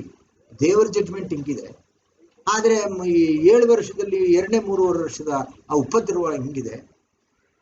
ಎಸ್ಕೇಪ್ ಆಗಕ್ಕೆ ಹೇಳ್ಬಿಟ್ರು. ಅದಕ್ಕೋಸ್ಕರ ದಾನಿಯೇಲ 12ನೇ ಅಧ್ಯಾಯದಲ್ಲಿ 1 ಕಾಲ 2 ಕಾಲ ಅರ್ಧ ಕಾಲ ಕಳೆಯಬೇಕು, 1290 ದಿನ, 1360 ಕಾಲವನ್ನು ಧನ್ಯನು ಅಂದ್ರೆ ಕ್ರಿಸ್ತ ಹೇಳ್ಬಿಟ್ರು. ಹಾಳು ಮಾಡೋ ವಸ್ತು ಪವಿತ್ರ ಸ್ಥಾನ ಇದ್ರೆ ಯೂದಾಯದಲ್ಲೆಲ್ಲ ಕಾಡ್ಕೊಡ್ಬಿಡಿ. ನಿಮ್ದು ನಮ್ದು ಗತಿಯೆಲ್ಲ ಏನು. ಒಂದು ವೇಳೆ ಚರ್ಚ್ ರ್ಯಾಪ್ಚರ್ ಆಗದೆ ನಾವು ಭೂಲೋಕದಲ್ಲಿ ಉಳ್ಕೊಂಡ್ಬಿಟ್ರೆ ಇದನ್ನೆಲ್ಲ ಅನುಭವಿಸ್ಬೇಕು. You have to undergo all this torture, ಈ ಉಪದ್ರವ. ಆಮೇಲೆ ಲಾಸ್ಟ್ನಲ್ಲಿ ಏನ್ ಹೇಳಿದ್ರು, ಆ ಗುರುತು ಯಾರಿಗಿಲ್ಲವೋ ಅವರು ಕ್ರಯ ವಿಕ್ರಯಗಳನ್ನು ನಡೆಸಿಕೊಡೋದೆಂದು ಆಜ್ಞೆ ಮಾಡುತ್ತದೆ. ಆ ಗುರುತು ಯಾವುದೆಂದರೆ ಮೊದಲನೆಯ ಮೃಗದ ಹೆಸರು ಅಥವಾ ಅದರ ಹೆಸರನ್ನು ಸೂಚಿಸುವ ಅಂಕೆ. ಇದರಲ್ಲಿ ಜ್ಞಾನವು ಅಡಕವಾಗಿದೆ. ಬುದ್ಧಿವಂತನು ಆ ಮೃಗದ ಅಂಕೆಯನ್ನು ಎಣಿಸಲಿ. ಅದು ಒಬ್ಬ ಮನುಷ್ಯನನ್ನು ಸೂಚಿಸುವ ಅಂಕೆ ಆಗಿದೆ. ಅದರ ಅಂಕೆಯು 666. ಸೊ 666 ಇಲ್ಲಿ ಬರ್ಕೋಬೇಕು. ನಾವು ಇಲ್ಲಿ ಬರ್ಕೋಬೇಕು, ಇಲ್ಲೇ ಬರ್ಕೊಂಬಿಡೋದು. ನಾನು ಹೇಳಿದ್ನಲ್ಲ, ಹಣೆ ಮೇಲೆ ಕೆಲವು ಗುರುತು ಹಾಕಿದಾಗ ಇಂಥ ಮತವನ್ನು ಸೂಚಿಸ್ತದೆ. 666 ನಂಬರ್ ನೋಡ್ತಾ ಇದ್ದಂಗೆ ಇವನು ಆಂಟಿ ಕ್ರೈಸ್ಟು ರಾಜ್ಯದಲ್ಲಿರೋನು, ಅವರನ್ನು ದೇವರು ಅಂತ ಪೂಜೆ ಮಾಡ್ತಾ ಇದ್ದಾನೆ. ಅವ್ರ ಮನೆಯಲ್ಲಿ ವಿಗ್ರಹ ಇಟ್ಕೊಂಡು ಪೂಜೆ ಮಾಡ್ತಾನೆ. ಆಂಟಿ ಕ್ರೈಸ್ಟ್ ವಿಗ್ರಹ. ಅವನು ಕ್ರಯ ವಿಕ್ರಯ ಮಾಡಬಹುದು. ಇಲ್ಲ ಅಂದ್ರೆ ಅವನಿಗೆ ಹಿಡಿದು ಮರಣದಂಡನೆ ಹಿಂಗೆ ಹಿಂದ್ಗಡೆ ಹಿಂಗೆ ಕೈ ಕಟ್ಟಿಬಿಟ್ಟು ಆ ಖಡ್ಗದಲ್ಲಿ ಹಿಂಗೆ ಕುಯ್ಯೋದು 2 ವರ್ಷದಲ್ಲಿ. ಇದು ಶಿಕ್ಷೆ. ಈ ಶಿಕ್ಷೆಗೆ ರೆಡಿಯಾಗ. ಈಗ ಲಾಸ್ಟಲ್ಲಿ ಒಂದೇ ಒಂದು ವಿಷಯವನ್ನು ನೋಡ್ಬೋಣ, ಮಿಕ್ಕಿದ್ನೆಲ್ಲ ಬರೋ ವಾರಕ್ಕೆ ಎತ್ಕೋಣ. ಅದು ಹೇಗೆ ಅಂದ್ರೆ, ಇದಕ್ಕೆ ಅಧಿಕಾರ ಯಾರು ಕೊಟ್ಟಿದ್ದು ಅಂದ್ರೆ ಘಟಸರ್ಪ. ಘಟಸರ್ಪ ಅಂದ್ರೆ ಯಾರು? ಸೇಟನ್ನು. ಸೇಟನ್ ಯಾಕೆ ಆವಾಗಲೇ ಕೊಟ್ಟ, ಈಗ ಯಾಕೆ ಕೊಟ್ಟಿಲ್ಲ? ಇದು ದೇವರ ಯೋಜನೆ ಅಂತ ಸುಲಭವಾಗಿ ಹೇಳ್ಬಿಡ್ಬೋದು. ಆದ್ರೆ ಒಂದು ಸ್ವಾರಸ್ಯಕರವಾದ ಘಟನೆನೂ ಇದೆಯಲ್ಲ. ಪ್ರಕಟಣಾ ಗ್ರಂಥ 12ನೇ ಅಧ್ಯಾಯ 7ನೇ ವಚನ. ಇದಕ್ಕೊಂದು ಸಣ್ಣದಾಗಿ ಹೇಳ್ಬಿಡ್ತೀನಿ ನೋಡಿ. ಇಲ್ಲಿವರೆಗೆ ಘಟಸರ್ಪ ಸೇಟನ್ನು, ಅವನು ಅಪಾದಮಸ್ತಕನಾದ ದೇವದೂತ ಅಂತಾರೆ, ಒಬ್ಬ ಕೆರೂಬ್ ಅಂತಾರೆ, ಇವನನ್ನ ಉದಯ ನಕ್ಷತ್ರ ಅಂತಾರೆ. ಮತ್ತೆ ಎಜಿಕೇಲ್ 28ರಲ್ಲಿ ಬಹಳ ಚೆನ್ನಾಗಿ ವರ್ಣಿಸ್ತಾರೆ. ಇವನು ಪೂರ್ಣ ಜ್ಞಾನಿ, ಪರಿಪೂರ್ಣ ಸುಂದರ, ಈತನು ನವರತ್ನಗಳಿಂದ ಭೂಷಿತನಾಗಿದ್ದ, ಇವನು ದೇವರಿಂದ ಸೃಷ್ಟಿತ ಆಗಿದ್ದ, ಇವನು ವಿಹರಿಸುವಾಗ ಬೆಂಕಿ ಬರ್ತಿತ್ತು. ಅಂತ ಸುಂದರಾಂಗ ಇವನು, ಅಂತ ಇವನು ಪರಿಪೂರ್ಣ ಸುಂದರ, ಪೂರ್ಣ ಜ್ಞಾನಿ. ದೇವರನ್ನು ಸೃಷ್ಟಿ ಮಾಡಿ ತನ್ನ ಹತ್ರ ಇಟ್ಕೊಂಡಿದ್ರು. ನೀನು ರೆಕ್ಕೆ ತೆಗೆದು ನೆರಳು ಕೊಡುವ ಕೆರೂಬು ಆಗಿದ್ದಿ. ನಿನ್ನಲ್ಲಿ ದೋಷ ಕಂಡಿಡಿಯೋವರೆಗೆ ನೀನು ನಿರ್ದೋಷಿಯಾಗಿ ಇದ್ದೆ. ಅದಕ್ಕೆ ಅವನ ಹೆಸರು ಲೂಸಿಫರ್. ಲೂಸಿಫರ್ ಅಂದ್ರೆ ಪ್ರಕಾಶಮಾನವಾದದ್ದು. ಪ್ರಕಾಶಮಾನವಾದದ್ದು ಲೂಸಿಫರ್. ಹಿಂದೆ ನಮ್ಮ ತಂದೆ ಕಾಲ, ನಮ್ಮ ತಾತನ ಕಾಲ, ನಿಮ್ಮ ಮನೆಗಳೆಲ್ಲ ಕೇಳಿರ್ಬೋದು, ಲೂಸಿಫರ್ ಡೈನಮೋ ಅಂತ ಬರೋದು. ಆ ಕಾಲದಲ್ಲಿ ಹೆಚ್ಚು ಸೈಕಲ್. ಆ ಸೈಕಲ್ಗೊಂದು ಡೈನಮೋಗೆ, ಆ ಡೈನಮೋ ಲೂಸಿಫರ್ ಅಂದ್ರೆ ಅಷ್ಟು ಬೆಳಕು ಕೊಡ್ತಕ್ಕಂಥ. ಅದಕ್ಕೆ ನೀನು ನವರತ್ನಗಳಿಂದ ಭೂಷಿತನಾಗಿದ್ದಿ, ನೀನು ವಿಹರಿಸುವಾಗ ಬೆಂಕಿ ಬರೋದು. ನೀನು ನಿರ್ದೋಷಿನೇ, ಆದ್ರೆ ನೀನು ನನಗೇ ಚಾಲೆಂಜ್ ಮಾಡ್ಬಿಟ್ಟೆ. ಯಾವೇ ದೇವ್ರಿಗೆ ಚಾಲೆಂಜ್ ಮಾಡಿದವನು, ಅದು ನೀವು ಯೆಶಾಯ 14ರಲ್ಲಿ ಓದ್ಕೊಳ್ಳಿ. ಅದು ಬೇರೆ ಸಬ್ಜೆಕ್ಟು. ಸೇಟನ್ ಯಾರು? ನಾನು ನಿನಗೆ ಎದುರಾಗಿ ಸುರಗಣ ಪರ್ವತದಲ್ಲಿ ಉತ್ತರದಲ್ಲಿ ನಿನಗಿಂತ ಎತ್ತರವಾದ ಸಿಂಹಾಸನವನ್ನು ಹಾಕೊಂಡು ಈ ಲೋಕವನ್ನು ಆಳ್ತೀನಿ ಅಂತ ನೀನು ಚಾಲೆಂಜ್ ಮಾಡಬೇಕು.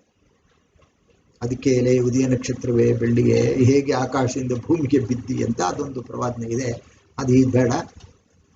ಇವನು ಈ ಅಪಾದ ಮಸ್ತಕನಾದ ಸೇಟನ್ನು ಭೂಲೋಕಕ್ಕೂ ಪರಲೋಕಕ್ಕೂ ಓಡಾಡ್ತಾನೆ. ಇವತ್ತು ಓಡಾಡ್ತಿದ್ದ, ಪರಲೋಕಕ್ಕೂ ಹೋಗ್ತಾನೆ, ಭೂಲೋಕಕ್ಕೂ ಬರ್ತಾನೆ. ಆದರೆ ಅವನು ಸರ್ವಾಂತರ್ಯಾಮಿ ಅಲ್ಲ. ಓಮಿನಿ ಪ್ರೆಸೆನ್ಸ್ ಅಂದ್ರೆ ಸರ್ವಾಂತರ್ಯಾಮಿ, ಎಲ್ಲ ಕಡೆ ಸರ್ವವ್ಯಾಪಿ. ಆದರೆ ಯಾವೇ ದೇವರು? ತಂದೆಯಾದ ದೇವರು ಕ್ರಿಸ್ತ. ಆಗ ಕ್ರಿಸ್ತ ಮತ್ತ 28ರಲ್ಲಿ ಹಿಂಗೊಂದು ಹೇಳಿಬಿಟ್ರು, ನೀವು ಹೋಗಿರಿ ಭೂಲೋಕಕ್ಕೆಲ್ಲ ಹೋಗಿರಿ, ನಾನು ಹೇಳಿದ್ನೆಲ್ಲ ಎಲ್ರಿಗೂ ಹೇಳಿ, ಯಾರ್ಯಾರು ಒಪ್ಕೋತಾರೋ ಅವ್ರನ್ನ ಶಿಷ್ಯರನ್ನಾಗಿ ಮಾಡ್ಕೊಳ್ಳಿ. ನನಗೆ ಭೂಲೋಕದಲ್ಲಿಯೋ ಪರಲೋಕದಲ್ಲಿಯೋ ಪಾತಾಳದಲ್ಲಿಯೂ ಸಂಪೂರ್ಣ ಅಧಿಕಾರ ಕೊಡಲ್ಪಟ್ಟಿದೆ. ಲೋಕದ ಕೊನೆಯವರೆಗೆ ನಿಮ್ಮ ಜೊತೆ ಇರ್ತೀನಿ ಅಂದರು. ಈಗ ನಮ್ಮ ಜೊತೆ ಎಲ್ಲಿದಾರ ಅಂದರೆ ನಮ್ಮ ಜೊತೆ ಯಾವಾಗಲೂ ಪವಿತ್ರಾತ್ಮ ಇರೋದು. ಆದರೆ ಕ್ರಿಸ್ತನಿಗೆ ಹೇಳಬೇಕು ಅಂದರೆ ಅವರೂ ಸಹ ಸರ್ವವ್ಯಾಪಿ, ತಂದೆಯೂ ಸರ್ವವ್ಯಾಪಿ, ಎಲ್ಲ ಕಡೆ ಇರ್ತದೆ. ಆದರೆ ಸೇಟನ್ಗೆ ಪವರ್ ಇಲ್ಲ. ಅವನು ಭೂಲೋಕ ಹೋಗ್ತಾನೆ, ಅವನು ದೂತರನ್ನ ಇಟ್ಕೊಂಡವನಷ್ಟೆ. ಹಾಗಾದ್ರೆ ಇಲ್ಲೇನೈತಂತೆ, ಪರಲೋಕದಲ್ಲಿ ಘಟಸರ್ಪ ಅವನಿಗೆ ಸಂಬಂಧಪಟ್ಟ ದೂತರಿದ್ದಾರೆ. ಅಂದ್ರೆ ಕೆಟ್ಟು ಹೋದ ದೂತರುಗಳು, ಸೇಟನ್ ಸಪೋರ್ಟ್ ಮಾಡೋ ದೂತರು ಪರಲೋಕದಲ್ಲಿದ್ದಾರೆ. ದೇವರ ವಿರುದ್ಧವಾಗಿ ರೆಬೆಲ್ಸ್, ಅವರು ರೆಬೆಲಿಯನ್ಸ್. ಆಗ ಇಲ್ಲಿ ಹೇಳ್ತಾರೆ, ಒಂದು ದಿನ ಇರುತ್ತೆ. ಆ ದಿನ ಏನ್ ಹೇಳ್ತಾರೆ, ಪರಲೋಕದಲ್ಲಿ ಯುದ್ಧ ನಡೆಯಿತು. ಮಿಕಾಯೇಲನು ಅವನ ದೂತರು ಘಟಸರ್ಪದ ಮೇಲೆ ಯುದ್ಧ ಮಾಡೋದಕ್ಕೆ ಹೊರಟರು. ಘಟಸರ್ಪನು ಅವನ ದೂತರು ಯುದ್ಧ ಮಾಡಿ ಸೋತು ಹೋದರು ಮತ್ತು ಪರಲೋಕದೊಳಗೆ ಅವನಿಗೆ ಸ್ಥಾನವು ತಪ್ಪಿ ಹೋಯಿತು. ಭೂಲೋಕದವರೆಲ್ಲರನ್ನು ಮರಳುಗೊಳಿಸುವ ಮಹಾಘಟಸರ್ಪನು, ಅಂದರೆ ಪಿಚಾಚನಿಂತಲೂ ಸೈತಾನ್ನಿಂತಲೂ ಪುರಾತನ ಸರ್ಪವು ದೊಬ್ಬಲ್ಪಟ್ಟು ಭೂಮಿಗೆ ಬಿದ್ದನು. ಅವನ ದೂತರು ಅವನೊಡನೆ ದೊಬ್ಬಲ್ಪಟ್ಟರು. ಹಾಗಾದ್ರೆ ಇಲ್ಲಿಗೆ ನಿಲ್ಸ್ಕೊಳ್ಳೋಣ, ಇನ್ನು ಓದಿದ್ರೆ ಮುಂದೆ ಇದೆ ವಿಷಯ ಚೆನ್ನಾಗಿ. ಆದ್ರೆ ಇಲ್ಲಿ ಏನಾಗ್ಬಿಡ್ತು ಅಂದ್ರೆ, ಆ ಘಟಸರ್ಪ ಸೈಟನ್ನು ಅವನ ದೂತ, ಮಿಕಾಯೇಲ ಅವನ ದೂತನಿಗೆ ಯುದ್ಧ ಆಯ್ತಂತೆ ಪರಲೋಕ. ಮಿಕಾಯೇಲ ಅವನ ದೂತರು ಘಟಸರ್ಪ ಅವನ ದೂತರನ್ನ ಸಂಪೂರ್ಣವಾಗಿ ಭೂಮಿಗೆ ದೊಬ್ಬಿಟ್ರಂತೆ, ಭೂಮಿಗೆ. ಹಾಗಾದ್ರೆ ಅವನು ಭೂಮಿಗೆ ದೊಬ್ಬಲ್ಪಟ್ಟಾಗ ಅವನಿಗಿನ್ನು ಪರಲೋಕದಲ್ಲಿ ಅವನಿಗೆ ಸ್ಥಾನ ತಪ್ಪೋಯ್ತಂತೆ. 12:8 ಪರಲೋಕದಲ್ಲಿ ಅವರಿಗೆ ಸ್ಥಾನ ಪುನಃ ಹೋಗಕ್ಕಾಗಲ್ಲ. ಅವರು ಆ ಟೈಮ್ ಬರುತ್ತೆ. ಈಗ ಅವನು ಭೂಮಿಗೆ ಬಿದ್ದಾಗ ತನ್ನ ಕಾಲ ಇನ್ನೂ ಸ್ವಲ್ಪ, ನನ್ನ ಪರಲೋಕದಲ್ಲಿ ಸ್ಥಾನ ಹೋಯಿತು, ನನ್ನ ಅಧಿಕಾರ ನಾನು ತೋರಿಸ್ಬೇಕು ಅಂತ ಗರ್ಜಿಸುವ ಸಿಂಹನಾಗಿ ದೇವರಾದುಕೊಂಡ ಮಕ್ಕಳನ್ನೇ ಬೇಕಾದ್ರೆ ಅವನು ಕೆಡೋಗ್ಬಿಡ್ತಾನೆ. ಈಗ ನಾವು ನೀವೆಲ್ಲ ದೇವ್ರ ಮಕ್ಕಳು, ನಾವು ಬಹಳ ತಿಳ್ಕೊಬಿಟ್ಟಿದೀವಿ, ನಾವು ದೇವ್ರನ್ನ ನಮ್ಮನ್ನೇ ಮರೆಸ್ತಾನು ಬೇಕಾದ್ರೆ ನಾವೇ ಬಿದ್ದೋಗ್ಬೋದು. ಅದಕ್ಕೆ ಪೌಲ ಹೇಳೋದು, ನಿಂತಿರುವವನು ಬೀಳದಂತೆ ನಿಮ್ಮನ್ನು ನೋಡ್ಕೊಳ್ಳಿ. ಅವನು ಭೂಲೋಕಕ್ಕೆ ಬಂದಾಗ ಮೊದಲನೇ ಕೆಲಸ ಮಾಡೋದಂದ್ರೆ, ಒಬ್ಬ ಮನುಷ್ಯನಿಗೆ ತನ್ನ ಅಧಿಕಾರವನ್ನ, ತನ್ನ ಶಕ್ತಿಯನ್ನ, ತನ್ನ ಸಿಂಹಾಸನವನ್ನು ಅವನು ಕೊಡ್ತಾನೆ. ಆದರೆ ಆಂಟಿಕ್ರೈಸ್ಟ್ ಸೇಟನ್ ಅಲ್ಲ, ಅವನೊಬ್ಬ ಮನುಷ್ಯ, ಅವನು ಸೂಪರ್ ಹ್ಯೂಮನ್ ಆಗ್ಬಿಡ್ತಾನೆ. ಈಗ ನಮ್ಗೆ ಅರ್ಥ ಆಗುತ್ತೆ. ಅವನು ಆ ಮೃಗಕ್ಕೆ ಎಷ್ಟು ಶಕ್ತಿ ಇದೆ ಅಂದ್ರೆ, ಈ ಸುಳ್ಳು ಪ್ರವಾದಿ ಹೇಳ್ತಾನಂತೆ, ಆ ಮೃಗಕ್ಕೆ ವಿರುದ್ಧವಾಗಿ ಯಾರು ಯುದ್ಧ ಮಾಡಿ ಗೆದ್ದಾರೋ, ಪ್ರಕರಣ ಅಂತ 13, ಅದಕ್ಕೆ ಯಾರು ಗೆದ್ದಾರು, ಯಾರು ಏನ್ ಮಾಡಕ್ಕಾಗುತ್ತೆ? ನೀವು ಅದ್ರ ಮೇಲೆ ಏನು ಮಾಡೋಕ್ಕಾಗಲ್ಲ. ಅದ್ರ ಬದಲು ಅದಕ್ಕೆ ಸರೆಂಡರ್ ಆಗಿ ಅದರ ವಿಗ್ರಹವನ್ನು ತಗೊಂಡು ಮನೇಲಿ ಇಟ್ಕೊಂಡು ಪೂಜೆ ಮಾಡಿ ಅದ್ರ ಗುರುತನ್ನ ಹಾಕೊಳ್ಳಿ, ನಿಮ್ಗೆ ಶಿಕ್ಷೆ ಆಗಲ್ಲ, ಉಪದ್ರವ ಕೊಡಲ್ಲ. ಅವನನ್ನು ಒಪ್ಕೊಳ್ಳಿ ನೀವು ದೇವರು ಅಂತ. ನಿತ್ಯ ಹೋಮ ಇರಲ್ಲ, ಕ್ರೈಸ್ಟ್ ಗೇಟ್ ಯಾರು ಇಲ್ಲ, ಅವೆಲ್ಲ ಸುಳ್ಳು. ಅದಕ್ಕೆ ಅವನು ಕ್ರೈಸ್ತ ವಿರೋಧಿ ಇನ್ಸ್ಟೆಡ್ ಆಫ್ ಕ್ರೈಸ್ಟ್. ಆ ಟೈಮ್ ಬರುತ್ತೆ ನೋಡ್ರಿ ಹತ್ತಿರದಲ್ಲೇ. ಅದನ್ನೇ ಇನ್ನೊಂದು ಸ್ವಲ್ಪ ಹೇಳ್ಬಿಡ್ತೀನಿ. ಅದನ್ನೇ ಇವರು ಯಾರು ಅಂದ್ರೆ ಅಪೊಸ್ತಲನಾದ ಪೌಲ 2ನೇ ತಿಮೋಥಿ 2:1-8 ಮಾತ್ರ ಓದ್ತೀನಿ, ಬಹಳ ಚೆನ್ನಾಗಿದೆ, ತಿಳ್ಕೊಳ್ಳಿ. ಇಲ್ಲಿ ಅವನನ್ನು ಅಧರ್ಮ ಸ್ವರೂಪಿ ಅಂತಾರೆ, ಸೇಟನನ್ನ. ನಾನು ಎಲ್ಲಿಂದ ಓದ್ತೀನಿ ಅಂದ್ರೆ, ಕ್ರಿಸ್ತನ 2ನೇ ಬರೋಣದ ಬಗ್ಗೆ ಕೆಲವು ಸಭೆಗಳು ತಪ್ಪಾಗಿ ಹೇಳ್ತಾರೆ. ಅದಕ್ಕೆ ಇದು ಬಹಳ ಮುಖ್ಯ. ಏನಂತ, ಕ್ರಿಸ್ತ ಬಂದ್ಬಿಟ್ರು ಆಳ್ವಿಕೆ ಮಾಡ್ತಿದ್ದಾರೆ, ಅವರೆಲ್ಲ ಪೋಸ್ಟ್ ಮಿಲಿಯನಿಸ್ಟ್ ಅಂತ ಹೇಳೋದು. ಕ್ರೈಸ್ಟ್ ಬಂದ್ಬಿಟ್ಟಿದ್ದಾರೆ, ರಾಜ್ಯಭಾರ ಮಾಡ್ತಾವ್ರೆ ಅಂತ ಒಂದು 3 ಸಭೆ ಹೇಳ್ತದೆ ನನಗೆ ಗೊತ್ತಿರಂಗೆ. ಒಬ್ರು 1874ರಿಂದ ಕ್ರಿಸ್ತ ಬಂದು ಈ ಭೂಲೋಕದಲ್ಲಿ ಆಳ್ತಾ ಇದ್ದಾರೆ. ಹಾಗಾದ್ರೆ ಮುದ್ರೆ ಎಲ್ಲ ಹೊಡೆದಾಯ್ತಪ್ಪ, ತುತ್ತರಿ ಊದಾಯ್ತಾ, ವಾರ ಫರ್ಮಗದನ ಆಗೋಯ್ತಾ, ಆಂಟಿ ಕ್ರೈಸ್ಟ್ ಪೀರಿಯಡ್ ಮುಗಿದೋಯ್ತಾ? ಇದಕ್ಕೆಲ್ಲ ಉತ್ತರ ಕೊಡ್ಬೇಕಲ್ವಾ? ಇನ್ನೊಬ್ರು ಇದ್ದಾರೆ, ಇಲ್ಲ 1914 ಅದೇ ವಾರ ಫರ್ಮಗದನಂತೆ, ಮತ್ತೆ ಪುನಃ ಯಾಕಿದೆ, ಈ ಸೆಕೆಂಡ್ ವರ್ಲ್ಡ್ ವಾರ್ ಆಯ್ತಲ್ಲ. ಈ ತರ 3 ಸಭೆ ಹೇಳ್ತಾರೆ, ಕ್ರಿಸ್ತ ಬಂದ್ಬಿಟ್ರು ಆಳ್ವಿಕೆ ಮಾಡ್ತಿದ್ದಾರೆ. ಆದ್ರೆ ಸಭೆಯವರು ರೀಸನಿಂಗ್ ಮಾಡಬೇಕು. ಹಾಗಾದ್ರೆ ಬೈಬಲ್ ಓದಿರ್ತಾನೆ, ಬೈಬಲ್ ನೀಟಾಗಿ ಓದಿರ್ತಾನೆ, ಕ್ವಶನ್ ಮಾಡಕ್ಕೆ ಜನ ಕ್ವಶನ್ ಮಾಡಲ್ವಲ್ಲ, ಅವನೇನ್ ಹೇಳ್ತಾನೆ ಅದು ಸರಿ. ಆದ್ರೆ ಅದಕ್ಕೆ ಒಂದು ಕಡೆ ನಾನು ಹಿಂದೆ ಹೇಳಿದ್ದೆ, ಅಪೊಸ್ತಲ ಕೃತ್ಯ 17 ಅಂತ ಕಾಣುತ್ತೆ, ಅಲ್ಲಿ ಪೌಲ ಸೀಲರು ಹೋಗಿ ಬೇರಿಯಾ ಅಂತ ಒಂದು ಊರು, ಆ ಊರಿನಲ್ಲಿ ಸುವಾರ್ತೆ ಸೇರಿದ್ರೆ, ಸುವಾರ್ತೆ ಹೇಳಿದ್ರೆ ಎಲ್ಲ ಕೇಳ್ಕೊಳ್ಳೋದಂತೆ ಜನ. ಮನೆಗೆ ಬಂದು ಪೌಲ ಸೀಲರ್ ಹೇಳಿದ್ದು ಸರಿನಾ ಅಂತ ಶಾಸ್ತ್ರವನ್ನು ಹುಡುಕ್ತಿದ್ರು, ವೇದವನ್ನು ಹುಡುಕ್ತಿದ್ರು, ಸರಿ ಹೇಳ್ತಾವ್ರ. ಆ ಗುಣ ನಮ್ಮಲ್ಲೆಲ್ಲ ಇಲ್ವಲ್ರಿ ಮೊದಲಿದ್ದ. ಯಾರೇನು ಹೇಳ್ತಾರೋ ಅದನ್ನು ಕೇಳ್ಕೊಳ್ಳೋದು. ಸೊ ಅದಕ್ಕೆ ಖಂಡಿಸು, ಗದರಿಸು, ಎಚ್ಚರಿಸು, ದೈವ ಪ್ರೇರಿತವಾದ ಒಂದು ಪ್ರತಿಯೊಂದು ವಾಕ್ಯವು ಉಪದೇಶಕ್ಕೂ, ತಿದ್ದುಪಡಿಗೂ, ಖಂಡನೆಗೂ, ನೀತಿ ಶಿಕ್ಷೆಗೆ ಉಪಯುಕ್ತವಾಗಿದೆ ಅಂತ 2 ತಿಮೋಥಿ 2:16 ಪರಿಸ್ಥಿತಿ. ಆದರೆ ಅದು ಉಪದೇಶಕ್ಕೂ ಬೇಕು, ತಿದ್ದುಪಾಡು ಮಾಡ್ಕೋಬಹುದು ನಾವು. ನನ್ನ ಒಂದು ಈ ಮತದಲ್ಲಿ ನಾ ಇದ್ದೀನಿ, ಈ ಮತದಲ್ಲಿ ಸತ್ಯವೇದವನ್ನು ನಾನು ಚೆನ್ನಾಗಿ ತಿಳ್ಕೊಂಡು ಅದರ ಪ್ರಕಾರ ನಾನು ತಂದೆಯಾದ ದೇವರನ್ನ, ನನ್ನ ವಿಮೋಚಕನ ಒಡೆಯಾದ ಕ್ರಿಸ್ತನ ಆರಾಧಿಸಿದರೆ ಎಷ್ಟು ಮಹಿಮೆ ಇದೆ ನನಗೆ ಅಂತ ತಿಳ್ಕೋಬೇಕು. ಮತ್ತೆ ಸುಮ್ಮನೆ ಕೊಚ್ಕೊಳ್ಳೋದು, ನಾನೇ ಸರಿ, ನಮ್ಮ ಸಭೆ ಸರಿ, ನೀನು ಸರಿ, ನಿಮ್ಮ ಸಭೆ ಸರಿ, ನೀವೇ ಸತ್ಯವಂತ, ಇವರೇ ಸತ್ಯವಂತ, ಇವನೇ, ಈ ಥರ ಅದನ್ನು ಬಿಡಬೇಕು. ಹಂಬಲ್ಲಾಗಿ. ಅದೇ ಒಂದು ಕಡೆ ಹಿಂದೆ ಒಂದು ಮಾತಿತ್ತು, ಗುರುವಿನ ಗುಲಾಮನಾಗುವ ತನಕ ದೊರೆಯ ದಂಡ ಮುಕ್ತಿ ಅಂತ. ಜ್ಞಾನಕ್ಕೆ, ಸರಿಯಾದ ಜ್ಞಾನಕ್ಕೆ ತಲೆಭಾಗವನ್ನೇ ದೇವರು ಭಕ್ತಾರಲ್ಲ. ಸರಿಯಾಗಿ ತಿಳ್ಕೊಬೇಡವ ದೇವ್ರು ಯಾರು, ಕ್ರಿಸ್ತನ್ ಯಾರು, ಸೇಟನ್ ಯಾರು, ಆಂಟಿಕ್ರಿಸ್ಟ್ ಯಾರು, ರೆಸರೆಕ್ಷನ್ ಹೆಂಗಾಗುತ್ತೆ, ಜಡ್ಜ್ಮೆಂಟ್ ಹೆಂಗಾಗುತ್ತೆ, ಲೋಕದ ಅಂತ್ಯ ಏನಾಗುತ್ತೆ, ದೇವರ ಯುಗಾಂತರ ಯೋಜನೆ ಅಂದ್ರೇನು, ಮಿಲೇನಿಯಂ ಕ್ರಿಸ್ತನ 1000 ವರ್ಷದ ಆಳ್ವಿಕೆ ಅಂದ್ರೇನು, ಆಳ್ವಿಕೆ ಹೇಗಿರುತ್ತೆ, ನಿರಂತರ ಲೋಕ ಅಂದ್ರೆ ಎಲ್ಲವೂ ಬರ್ಸಿ ಚೆನ್ನಾಗಿ ಕೊಟ್ಟಿದಾರಲ್ರಿ ದೇವರು. ಈಗ ಇದು ಲಾಸ್ಟ್ ಓದ್ಬಿಟ್ಟು ನಮ್ಮ ಪಾಠವನ್ನು ಮುಗಿಸ್ಕೊಳ್ಳೋಣ. ಸೊ ಅದಕ್ಕೆ ಕ್ರಿಸ್ತ ಬಂದ್ಬಿಟ್ಟ, ರಾಜ್ಯಭಾರ ಮಾಡ್ತಾ ಇದ್ದಾರಂತ ಆ ಸಭೆಯವರಿಗೆ ಇಲ್ಲಿ ಎಚ್ಚರಿಕೆ ಮಾತಿದು. ಇಲ್ಲ, ಕ್ರಿಸ್ತ ಬಂದೇ ಇಲ್ಲ, ಇದೆಲ್ಲ ಆಗಬೇಕು. ಅದನ್ನ ಇಲ್ಲಿ ಬಹಳ ಸ್ಪಷ್ಟವಾಗಿ ಪೌಲ ಹೇಳ್ತಾರೆ ನೋಡಿ, 2 ತೆಸಲೋನಿಕ 2:1. ಸಹೋದರರೇ, ನಮ್ಮ ಕರ್ತನಾದ ಯೇಸು ಕ್ರಿಸ್ತನ ಪ್ರತ್ಯಕ್ಷತೆಯ ವಿಷಯವಾಗಿಯೂ ನಾವು ಆತನ ಬಳಿಯಲ್ಲಿ ಕೂಡಿಕೊಳ್ಳುವುದರ ವಿಷಯವಾಗಿಯೂ ನಿಮ್ಮನ್ನು ಬೇಡಿಕೊಳ್ಳುವುದೇನೆಂದರೆ, ಕರ್ತನ ದಿನವೂ ಆಗಲೇ ಹತ್ತಿರವಾಯಿತೆಂಬುದಾಗಿ ದೇವರಾತ್ಮ ಪ್ರೇರಿತವಾದ ನುಡಿ ಇದೆ ಎಂದಾಗಲಿ, ಪೌಲನು ಹಾಗೆ ಹೇಳಿದನೆಂದಾಗಲಿ, ಪೌಲನು ಹಾಗೆ ಬರೆದನೆಂದಾಗಲಿ ಯಾರಾದರೂ ಹೇಳಿದರೂ ನೀವು ಬೇಗನೆ ಬುದ್ಧಿಗೆಟ್ಟು ಚಂಚಲರಾಗಿ ಕಳವಳ ಪಡಬೇಡ್ರಿ. ಯಾರು ಯಾವ ವಿಧದಲ್ಲಿಯೂ ನಿಮ್ಮನ್ನು ಮೋಸಗೊಳಿಸದಂತೆ ನೋಡಿಕೊಳ್ಳಿರಿ. ಯಾಕಂದರೆ ಮೊದಲು ಮತಭ್ರಷ್ಟತೆ ಉಂಟಾಗಿ ಅಧರ್ಮ ಸ್ವರೂಪಿಯು ಬಯಲಿಗೆ ಬಂದ ಹೊರತು ಆ ದಿನವೂ ಬರುವುದಿಲ್ಲ. ಆದರೆ ಕ್ರಿಸ್ತನ ಪ್ರತ್ಯಕ್ಷತೆ ಯಾವಾಗುತ್ತೆ? ಆತನ ಮಹಿಮಾ ಪ್ರತ್ಯಕ್ಷತೆ, ಸೀಕ್ರೆಟ್ ಅಲ್ಲ. ರಹಸ್ಯವಾಗಿ ಬಂದು ಸಭೆ ನೆತ್ಕೊಂಡು ಹೋಗೋದ್ ಬಗ್ಗೆ ಹೇಳಿಲ್ಲ ಇಲ್ಲಿ. ಆತನ ಮಹಿಮೆಯಿಂದ ಬರ್ತಾರಲ್ಲ ಭೂಲೋಕಕ್ಕೆ, ಅದು ಬರಕ್ ಮೊದಲು 2 ವಿಷಯ ಆಗಬೇಕು. ಮತಭ್ರಷ್ಟತೆ ಆಗಬೇಕು, ಅಂದ್ರೆ ಕ್ರಿಸ್ತನೇ ಬೇಡ, ಕ್ರಿಸ್ತನೇ ತಿರಸ್ಕಾರ, ದೇವರ ವಾಕ್ಯವನ್ನೇ ತಿರಸ್ಕಾರ. ಆ ಕಾಲ ಈಗ ಬಂದ್ಬಿಟ್ಟಿದೆ. ಅದರಲ್ಲಿ ಇದೀವಿ ಅನ್ಬೋದು ನಾವು. ರೆಬೆಲಿಯನ್ಸ್, ಅಪೋಸ್ಟಸಿ ಅನ್ನೋದು. ಅಪೋಸ್ಟಸಿ ಅಂದ್ರೆ ಮತಭ್ರಷ್ಟತೆ. ಮತಭ್ರಷ್ಟತೆ ಬೇರೆ ಮತದವ್ರಿಗೆ ಹೇಳಲ್ಲ, ಕ್ರಿಸ್ತರಿಗೆ ಹೇಳೋದು. ಕ್ರಿಸ್ತನನ್ನು ಯಾರ್ಯಾರು ತಿರಸ್ಕಾರ ಮಾಡಿ ದೇವರ ವಾಕ್ಯಗಳನ್ನ ತಿರಸ್ಕಾರ ಮಾಡ್ತಾರೋ ಆ ಕಾಲ ಒಂದು ಬರುತ್ತೆ ಅಂದು. ಅದು ಹೇಳಕ್ಕೆ ನಮ್ಗೆ ಸಮಯ ಇಲ್ಲ. 1 ತಿಮೋಥಿ 4ನೇ ಅಧ್ಯಾಯ, 2 ತಿಮೋಥಿ 3ನೇ ಅಧ್ಯಾಯ, ಅದರಲ್ಲಿ ಕೆಲವು ವಚನಗಳು ಓದಿದ್ರೆ ಮತಭ್ರಷ್ಟತೆ ಹೇಗಿದೆ ನಮ್ಮ ಲೋಕದಲ್ಲಿ ಅಂತ ಗೊತ್ತಾಗುತ್ತೆ. ಅದಕ್ಕೆ ಮೊದಲು ಮತಭ್ರಷ್ಟತೆ ಆಗಬೇಕು, ಆಮೇಲೆ ಅಧರ್ಮ ಸ್ವರೂಪಿ ಬಯಲಿಗೆ ಬರಬೇಕು. ಅಧರ್ಮ ಸ್ವರೂಪಿನೇ ಆಂಟಿಕ್ರಿಸ್ಟ್ಗೆ ಇಲ್ಲಿ ಹೇಳಿರೋದು, ಬೇರೆ ಹೆಸರಿನಲ್ಲಿ ಕರೆದು. ಅವನ ಬಗ್ಗೆ ಏನು ಹೇಳಿದ್ರು?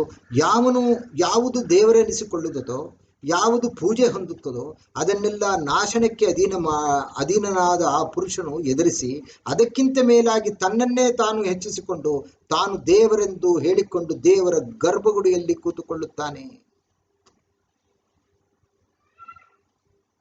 ನಾನು ನಿಮ್ಮ ಬಳಿ ಇದ್ದಾಗ ಈ ಸಂಗತಿಗಳನ್ನು ಹೇಳಿದ್ದು ಜ್ಞಾಪಕವಿಲ್ಲವೋ?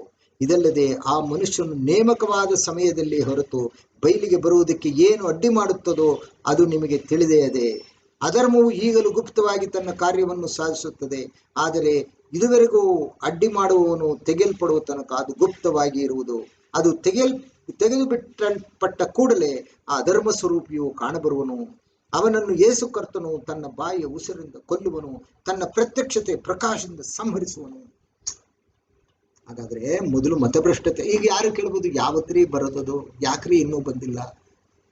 ಆದ್ರೆ ಒಂದು ಹೇಳ್ತಾರೆ ನೋಡಿ, ಕ್ರೈಸ್ತ ವಿರೋಧಿ ಒಬ್ಬ ಇದ್ದಾನೆ, ಅವನೊಬ್ಬ ವ್ಯಕ್ತಿ, ಅವನು ಬರ್ತಾನೆ, ಅವನಿಗೆ ಸೈತಾನನು ಅಧಿಕಾರವನ್ನ, ಬಲವನ್ನ, ಶಕ್ತಿಯನ್ನ, ಸಿಂಹಾಸನವನ್ನು ಕೊಡ್ತಾನೆ, ಅದಿದೆ. ಆದರೆ ಆ ಟೆಂಡೆನ್ಸಿ, ಕ್ರೈಸ್ತರನ್ನ ವಿರೋಧ ಮಾಡ್ತಕ್ಕಂಥ ಟೆಂಡೆನ್ಸಿ ಈಗಾಗಲೇ ಬಂದ್ಬಿಟ್ಟಿದೆ. ಅದಕ್ಕೆ 1 ಯೋಹಾನ 2:18, ನನ್ನ ಮಕ್ಕಳಿಗ ಇದು ಕಡೆಗಳಿಗೆ ಆಗಿದೆ. ಕ್ರಿಸ್ತ ವಿರೋಧಿ ಒಬ್ಬ ಬರ್ತಾನಷ್ಟೇ, ಆದರೆ ಕ್ರೈಸ್ತ ವಿರೋಧಿಗಳು ಈ ಲೋಕದಲ್ಲಿ ಬಹಳ ಮಂದಿ ಎದ್ದು ಬಿಟ್ಟಿದ್ದಾರೆ. ಆದ್ದರಿಂದ ಇದು ಕಡೆಗಳಿಗೆ ಇದನ್ನೇ ಮತ್ತೆ 24 ಕಡೆಗಳಿಗೆ ಕ್ರಿಸ್ತರಿಗೆ ಬಹಳ ಇಕ್ಕಟ್ಟಾಗ್ತದೆ, ಬಹಳ ವಿರೋಧ ಮಾಡ್ತಾರೆ ಜನ. ನಿಮ್ಮನ್ನು ಉಪದ್ರವಕ್ಕೊಪ್ಪಿಸ್ತಾರೆ, ನಿಮ್ಮನ್ನು ಹೊಡಿತಾರೆ, ನಿಮ್ಮನ್ನು ಬಡಿತಾರೆ. ಕ್ರಿಸ್ತನು ಹೇಳಿದ್ರು, ನನ್ನ ನಿಮಿತ್ತವಾಗಿ ನಿಮಗೆ ಬಹಳ ಹಿಂಸೆ ಆಗುತ್ತೆ. ನಿಮ್ಮನ್ನ ಸಭಾಮಂದಿರದಲ್ಲಿ ಹೇಳ್ಕೊಂಡು ಹೋಗ್ತಾರೆ, ನಿಮಗೆ ಬಹಳ ತೊಂದರೆ ಕೊಡ್ತಾರೆ. ಆದರೆ ನೀವು ಅಂತ್ಯದವರೆಗೆ ತಾಳ್ಮೆಯಿಂದ ಇರುವವನು ಜಯಿಸ್ತಾನೆ ಅಲ್ವಾ? ಇವೆಲ್ಲ ವಚನಗಳಿದೆ. ಹಾಗಾದ್ರೆ ಇಲ್ಲಿ ಅದನ್ನೇ ಪೌಲ ಹೇಳಿದ್ದು. ಹಾಗಾದ್ರೆ ಈಗಲೂ ಸಹ ಧರ್ಮವು ಗುಪ್ತವಾಗಿ ಕೆಲಸ ಮಾಡ್ತಾ ಇದೆ. ಯಾಕೆ ಮಾಡ್ತಾ ಇದೆ? ಯಾವನೊಬ್ಬ ಅಡ್ಡಿ ಮಾಡೋನಿದಾನಂತೆ, ಕ್ರೈಸ್ತ ವಿರೋಧಿ ಬರಕ್ಕೆ ಅಡ್ಡಿ ಮಾಡೋನು. ಇನ್ನೂ ಟೈಮ್ ಆಗಿಲ್ಲ. ಅಡ್ಡಿ ಮಾಡುವವನು ತೆಗೆಯಲ್ಪಟ್ಟಾಗ ಅಂದ್ರೆ ಅವನು ಮಿಕಾಯಲ್. ಇಸ್ರೇಲ್ ಮೇಲೆ ಏನೇನೇ ಮಾಡಿ ಬಿದ್ದರೂ ಸಹ ಯಾರಿಗೂ ಜಯ ಸಿಗ್ತಾ ಇಲ್ಲ. ಯಾಕಂದ್ರೆ ಅಲ್ಲೊಬ್ಬ ಕಾಯೋನಿದ್ದಾನೆ, ಒಬ್ಬ ಮಿಕಾಯಲ್ ಇದ್ದಾನೆ, ಅವ್ನು ಕಾಯ್ತಾ ಇದ್ದಾನೆ.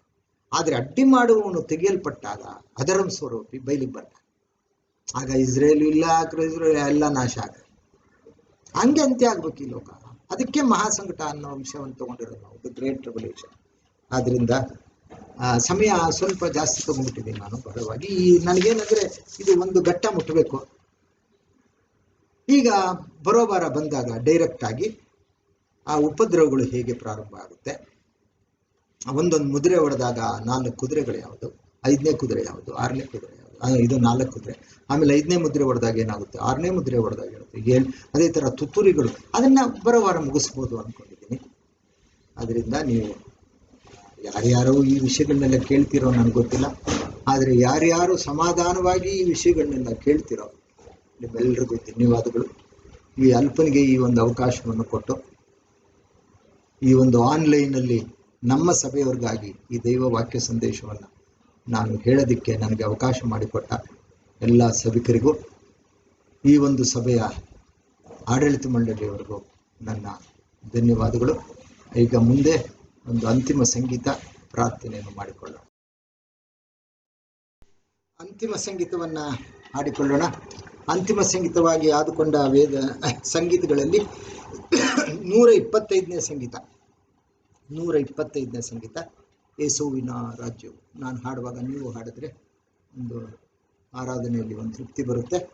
ಆದ್ರಿಂದ ಯೇಸುವಿನ ರಾಜ್ಯವು ಮೇಲು ಮಾಡುವಂತದು,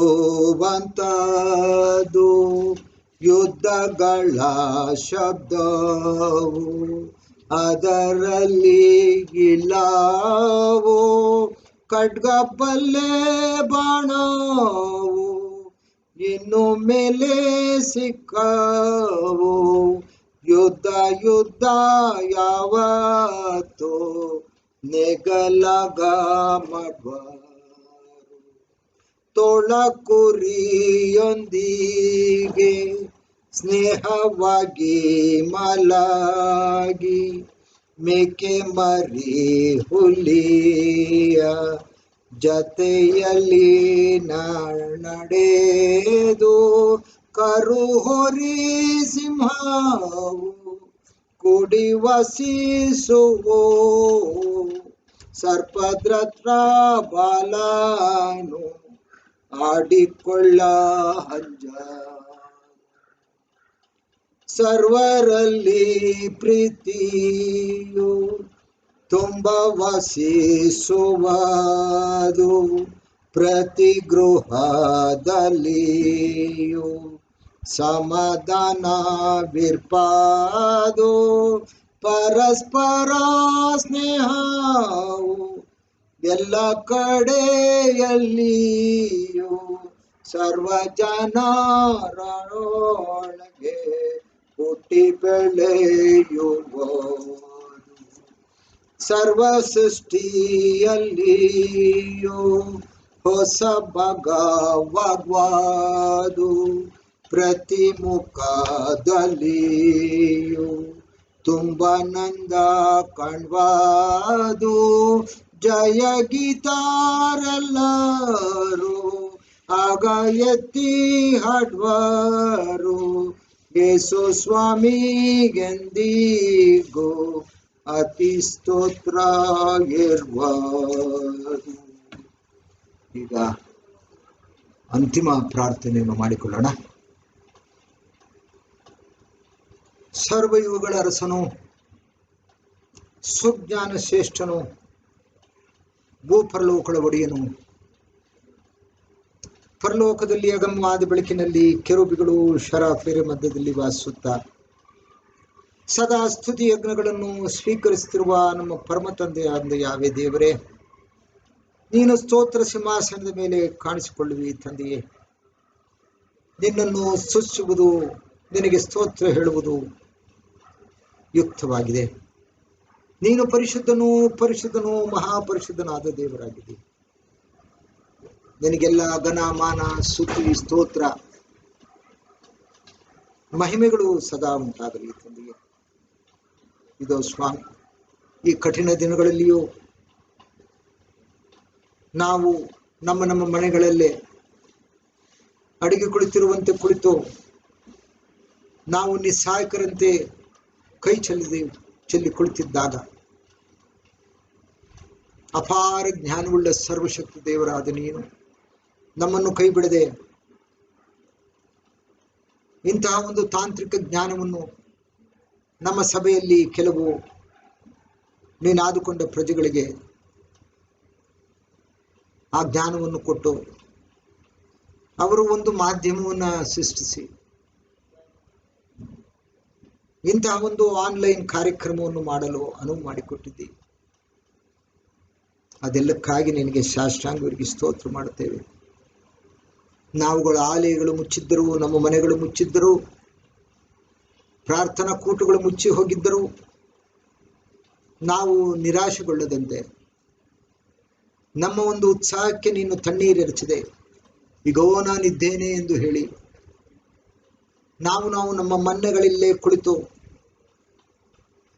ನಿನ್ನನ್ನು ಆರಾಧಿಸಿ ನಿನ್ನನ್ನು ಸ್ತುತಿಪದಗಳಿಂದ ಕೊಂಡಾಡಿ ನಿನಗೆ ಪ್ರಾರ್ಥನೆ ವಿಜ್ಞಾಪನೆಗಳನ್ನು ಮಾಡುವುದ ಜೊತೆಗೆ ನೀನಾದುಕೊಂಡ ದಾಸನ ಮುಖಾಂತರ ವಾಕ್ಯ ಸಂದೇಶವನ್ನು ಕೇಳುವ ಅವಕಾಶವನ್ನು ನಮಗೆ ಭಾನುವಾರಗಳಲ್ಲಿಯೂ ಇತರ ದಿನಗಳಲ್ಲಿಯೂ ಕೊಡುತ್ತಿದ್ದೆ ಸ್ವಾಮಿ. ಇಂತಹ ಒಂದು ಮಹದುಪಕಾರಕ್ಕೆ ನಿನಗೆ ಸಾಷ್ಟಾಂಗವರಿಗೆ ಮತ್ತೊಂದು ಆವರ್ತಿ ಸ್ತೋತ್ರ ಮಾಡುವರಾಗಿದ್ದೇವೆ. ಅಪ್ಪ ತಂದೆ, ಈ ದಿನ ನೀನಾದುಕೊಂಡ ಪ್ರಜೆಗಳು ಅವರವರ ಮನೆಯಲ್ಲಿ ತಲೆಬಾಗಿ ಈ ದಿನ ನಿನ್ನನ್ನು ಈ ಮಾಧ್ಯಮದ ಮೂಲಕ ನಿನ್ನನ್ನು ಆರಾಧಿಸಿದ್ದಾರೆ ತಂದೆ. ನಿನ್ನನ್ನು ಸ್ತುತಿಪದಗಳಿಂದ ಕೊಂಡಾಡಿದ್ದಾರೆ, ನಿನಗೆ ಪ್ರಾರ್ಥನೆ ವಿಜ್ಞಾಪನೆಗಳನ್ನು ಮಾಡಿದ್ದಾರೆ, ದೈವವಾಕ್ಯ ಸಂದೇಶವನ್ನು ಕೇಳಿದ್ದಾರೆ ಸ್ವಾಮಿ. ಅವರೆಲ್ಲರನ್ನು ನೀನು ಬಲ್ಲವನಾಗಿದ್ದೆ, ಅವರೆಲ್ಲರೂ ನೀನು ಚೆನ್ನಾಗಿ ತಿಳಿದುಕೊಂಡಿದ್ದಿ, ಏಕೆ ನೀನು ಹೃದಯಗಳಲ್ಲಿ ಇರುವ ಯೋಚನೆಗಳನ್ನು ಅರಿಯುವ ದೇವರಾಗಿದ್ದಿ. ಅವರೆಲ್ಲರನ್ನು ನೀತಿವಂತರೆಂದು ನೀನು ಪರಿಗಣಿಸಿ ಕ್ರಿಸ್ತನ ಸಾರೂಪ್ಯದಲ್ಲಿ ಬೆಳೆಸಲು ಅವರೆಲ್ಲರೂ ನೀನು ಕರೆದಿದ್ದೇವೆ. ಅವರೆಲ್ಲರನ್ನು ಹೆಸರಸರಾಗಿ ಆಶೀರ್ವದಿಸು, ಅವರ ಕೊರತೆಗಳನ್ನು ನೀಗಿಸು. ನೀನು ಯಾವೇ ಈರೆ ಎಂಬ ನಾಮಾಂಕಿತವನ್ನು ಹೊಂದಿದ್ದಿ. ನೀನು ಆರೋಗ್ಯದಾಯಕನು, ವೈದ್ಯರ ವೈದ್ಯನಾಗಿದ್ದಿ. ನೀನು ಸರ್ವಶಕ್ತ ದೇವರು, ನಿನಗೆ ಅಸಾಧ್ಯವಾದದ್ದು ಒಂದು ಅಲ್ಲ. ಅವರೆಲ್ಲರಿಗೂ ಒಳ್ಳೆಯ ಆರೋಗ್ಯ, ಬಲ, ಶಕ್ತಿಯನ್ನು ಕೊಡುವ ಶಾಂತಿ ಸಮಾಧಾನಗಳನ್ನು ಕೊಡುತ್ತದೆ. ಅವರೆಲ್ಲರೂ ನಿನ್ನ ಭಕ್ತರಾಗಿಯೇ ಯುಗಾಂತ್ಯದವರೆಗೂ ಅವರುಗಳು ನಂಬಿಕಸ್ಥರಾಗಿರುವಂತೆ ಅವರಿಗೆ ನಿನ್ನ ಪವಿತ್ರಾತ್ಮ ಪ್ರೇರಣೆಯನ್ನು ಕೊಡು. ಹೌದು ತಂದೆಯ ಮಣ್ಣಿನ ಘಟಕದಲ್ಲಿರುವ ನಾವು ಮುಂಬರುವ ಕಠಿಣ ದಿನಗಳನ್ನು ನಾವು ಎದುರಿಸಲಾರವು ತಂದೆಯೇ. ನಿನ್ನ ಕೃಪೆಯೇ ನಮಗೆ ಒಂದು ಅಸ್ತ್ರವಾಗಿರಬೇಕು ಸ್ವಾಮಿ. ನಿನ್ನ ಕೃಪೆಯಲ್ಲಿಯೇ ನಾವುಗಳೆಲ್ಲರೂ ಇಲ್ಲಿವರೆಗೆ ಬದುಕಿದ್ದೇವೆ, ನಿನ್ನನ್ನು ಧ್ಯಾನಿಸುತ್ತಿದ್ದೇವೆ, ನಿನ್ನ ನಾಮವನ್ನು ಸ್ತುತಿಸುತ್ತಿದ್ದೇವೆ ತಂದೆಯೇ. ನಾವೆಲ್ಲರೂ ನಿನಗೆ ಶರಣಾಗಿದ್ದೇವೆ. ನೀನೇ ನಮ್ಮ ಕೋಟೆಯೋ ದುರ್ಗವೋ, ನೀನೇ ನಮ್ಮ ಆಶ್ರಯವೋ ತಾಣವೂ ಆಗಿದ್ದೀಯ. ಪರಾತ್ಪರನ ಮೊರೆ ಹೊಕ್ಕಿರುವವನು ಸರ್ವಶಕ್ತ ನಾಶದಲ್ಲಿ ಸುರಕ್ಷಿತನಾಗಿರುವನು ಎಂದು ನೀನು ಅಭಯವಚನ ಕೊಟ್ಟಿದ್ದಿ. ಅವನಿಗೆ ಯಾವ ಕೇಡು ಕಟ್ಟದು ಎಂಬುದಾಗಿ ಹೇಳಿದ್ದಿ. ಇದೋ ತಂದೆಯೇ, ಒಂದು ಘೋರ ವ್ಯಾಧಿಯು ಇಡೀ ವಿಶ್ವವನ್ನೇ ವ್ಯಾಪಿಸಿ ಕಲ್ಲೆಣಿಸಿಬಿಟ್ಟಿದೆ. ಮನುಷ್ಯರು ಭಯಗ್ರಸ್ತರಾಗಿದ್ದಾರೆ. ಈಗಾಗಲೇ ಕೋಟ್ಯಾಂತರ ಜನರು ಅಸುನೀಗಿದ್ದಾರೆ. ನಿನ್ನ ನಾತುಕೊಳ್ಳುವ ಮಕ್ಕಳನ್ನು ನೀನೇ ಕಾಪಾಡಬೇಕು. ಆ ವ್ಯಾಧಿಯ ಒಂದು ರೋಗಾಣುವು ನಿನ್ನ ಭಕ್ತರ ಮನೆಯ ಬೀದಿಯವರೆಗೂ ಬಾರದಿರುವಂತೆ ನೀನೇ ತೊಡೆದು ನಡೆಸು. ಎಲ್ಲರೂ ಆರೋಗ್ಯವಂತರಾಗಿ ಶಾಂತಿ ಸಮಾಧಾನದಿಂದ ಸದಾ ನಿನ್ನನ್ನು ಸ್ತುತಿಸುತ್ತಾ ಪ್ರಾರ್ಥನೆ ವಿಜ್ಞಾಪನೆಗಳು ಕಳೆಯುವಂತೆ ಅವರಿಗೆ ಶಕ್ತಿ, ಸಮಾಧಾನ, ಶಾಂತಿಯನ್ನು ಕೊಡಬೇಕೆಂತಲೂ ಬೇಡುತ್ತಾ ಈ ಒಂದು ಸಣ್ಣ ಪ್ರಾರ್ಥನೆಯನ್ನು ನಿನ್ನೊಬ್ಬನೇ ಮಗನು ಲೋಕರಕ್ಷಕನೂ ಆದ ಯೇಸುವ ಮಿಶಿಹನ ಒಂದೇ ನಾಮದಲ್ಲಿ ಅತ್ಯಂತ ದೈನದಿಂದಲೂ ತಾಳ್ಮೆಯಿಂದಲೂ ಪ್ರಾರ್ಥಿಸ್ತೇನೆ. ಪರಲೋಕದಲ್ಲಿರುವ ನಮ್ಮ ತಂದೆಯು, ನಿನ್ನ ನಾಮವು ಪರಿಶುದ್ಧವೆಂದೆಣಿಸಲ್ಪಡಲಿ, ನಿನ್ನ ರಾಜ್ಯವು ಬರಲಿ, ನಿನ್ನ ಚಿತ್ತವು ಪರಲೋಕದಲ್ಲಿ ನೆರವೇರ ಪ್ರಕಾರ ಭೂಲೋಕದಲ್ಲಿ ನೆರವೇರಲಿ. ನಮ್ಮ ಅನುದಿನ ಆಹಾರವನ್ನು ಇಂದು ನಮಗೆ ದಯಪಾಲಿಸಿಕೊಡು. ನಮಗೆ ತಪ್ಪು ಮಾಡಿದವರನ್ನು ನಾವು ಕ್ಷಮಿಸುವಂತೆ ನಮ್ಮ ಪಾಪಗಳನ್ನು ಕ್ಷಮಿಸು. ನಮ್ಮನ್ನು ಶೋಧನೆಯಲ್ಲಿ ಒಳಪಡಿಸಿದೆ, ಕೇಡಿನಿಂದ ರಕ್ಷಿಸು. ರಾಜ್ಯವು, ಬಲವು, ಮಹಿಮೆಯು ಸದಾ ನಿನ್ನವೇ ಸ್ವಾಮಿ.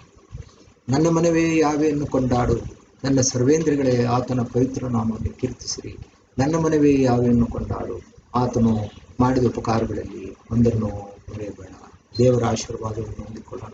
ಸರ್ವಶಕ್ತ ದೇವರಾದ ಯಾವೆಯ ಪ್ರೀತಿಯು, ನಮ್ಮ ರಕ್ಷಕನೂ ಒಡೆಯನೂ ಆದ ಯೇಸುವ ಮಿಶಿಹನ ಕೃಪೆಯು, ಪವಿತ್ರಾತ್ಮನ ಅನ್ಯೋನ್ಯತೆಯು ನಿಮ್ಮೆಲ್ಲರ ಸಂಗಡಲು, ನಿಮ್ಮ ಮನೆಯವರ ಇತರ ಸದಸ್ಯರ ಸಂಗಡಲು, ಲೋಕದ ಎಲ್ಲ ನಿನ್ನ ಸತ್ಯ ಮಕ್ಕಳ ಸಂಗಡಲು ಈಗಲೂ ಯಾವಾಗಲೂ. ನಿಮ್ಮೆಲ್ಲರಿಗೆ ವಂದನೆಗಳು. ದೇವರ ನಾಮಕ್ಕೆ ಸ್ತೋತ್ರವಾಗಲಿ.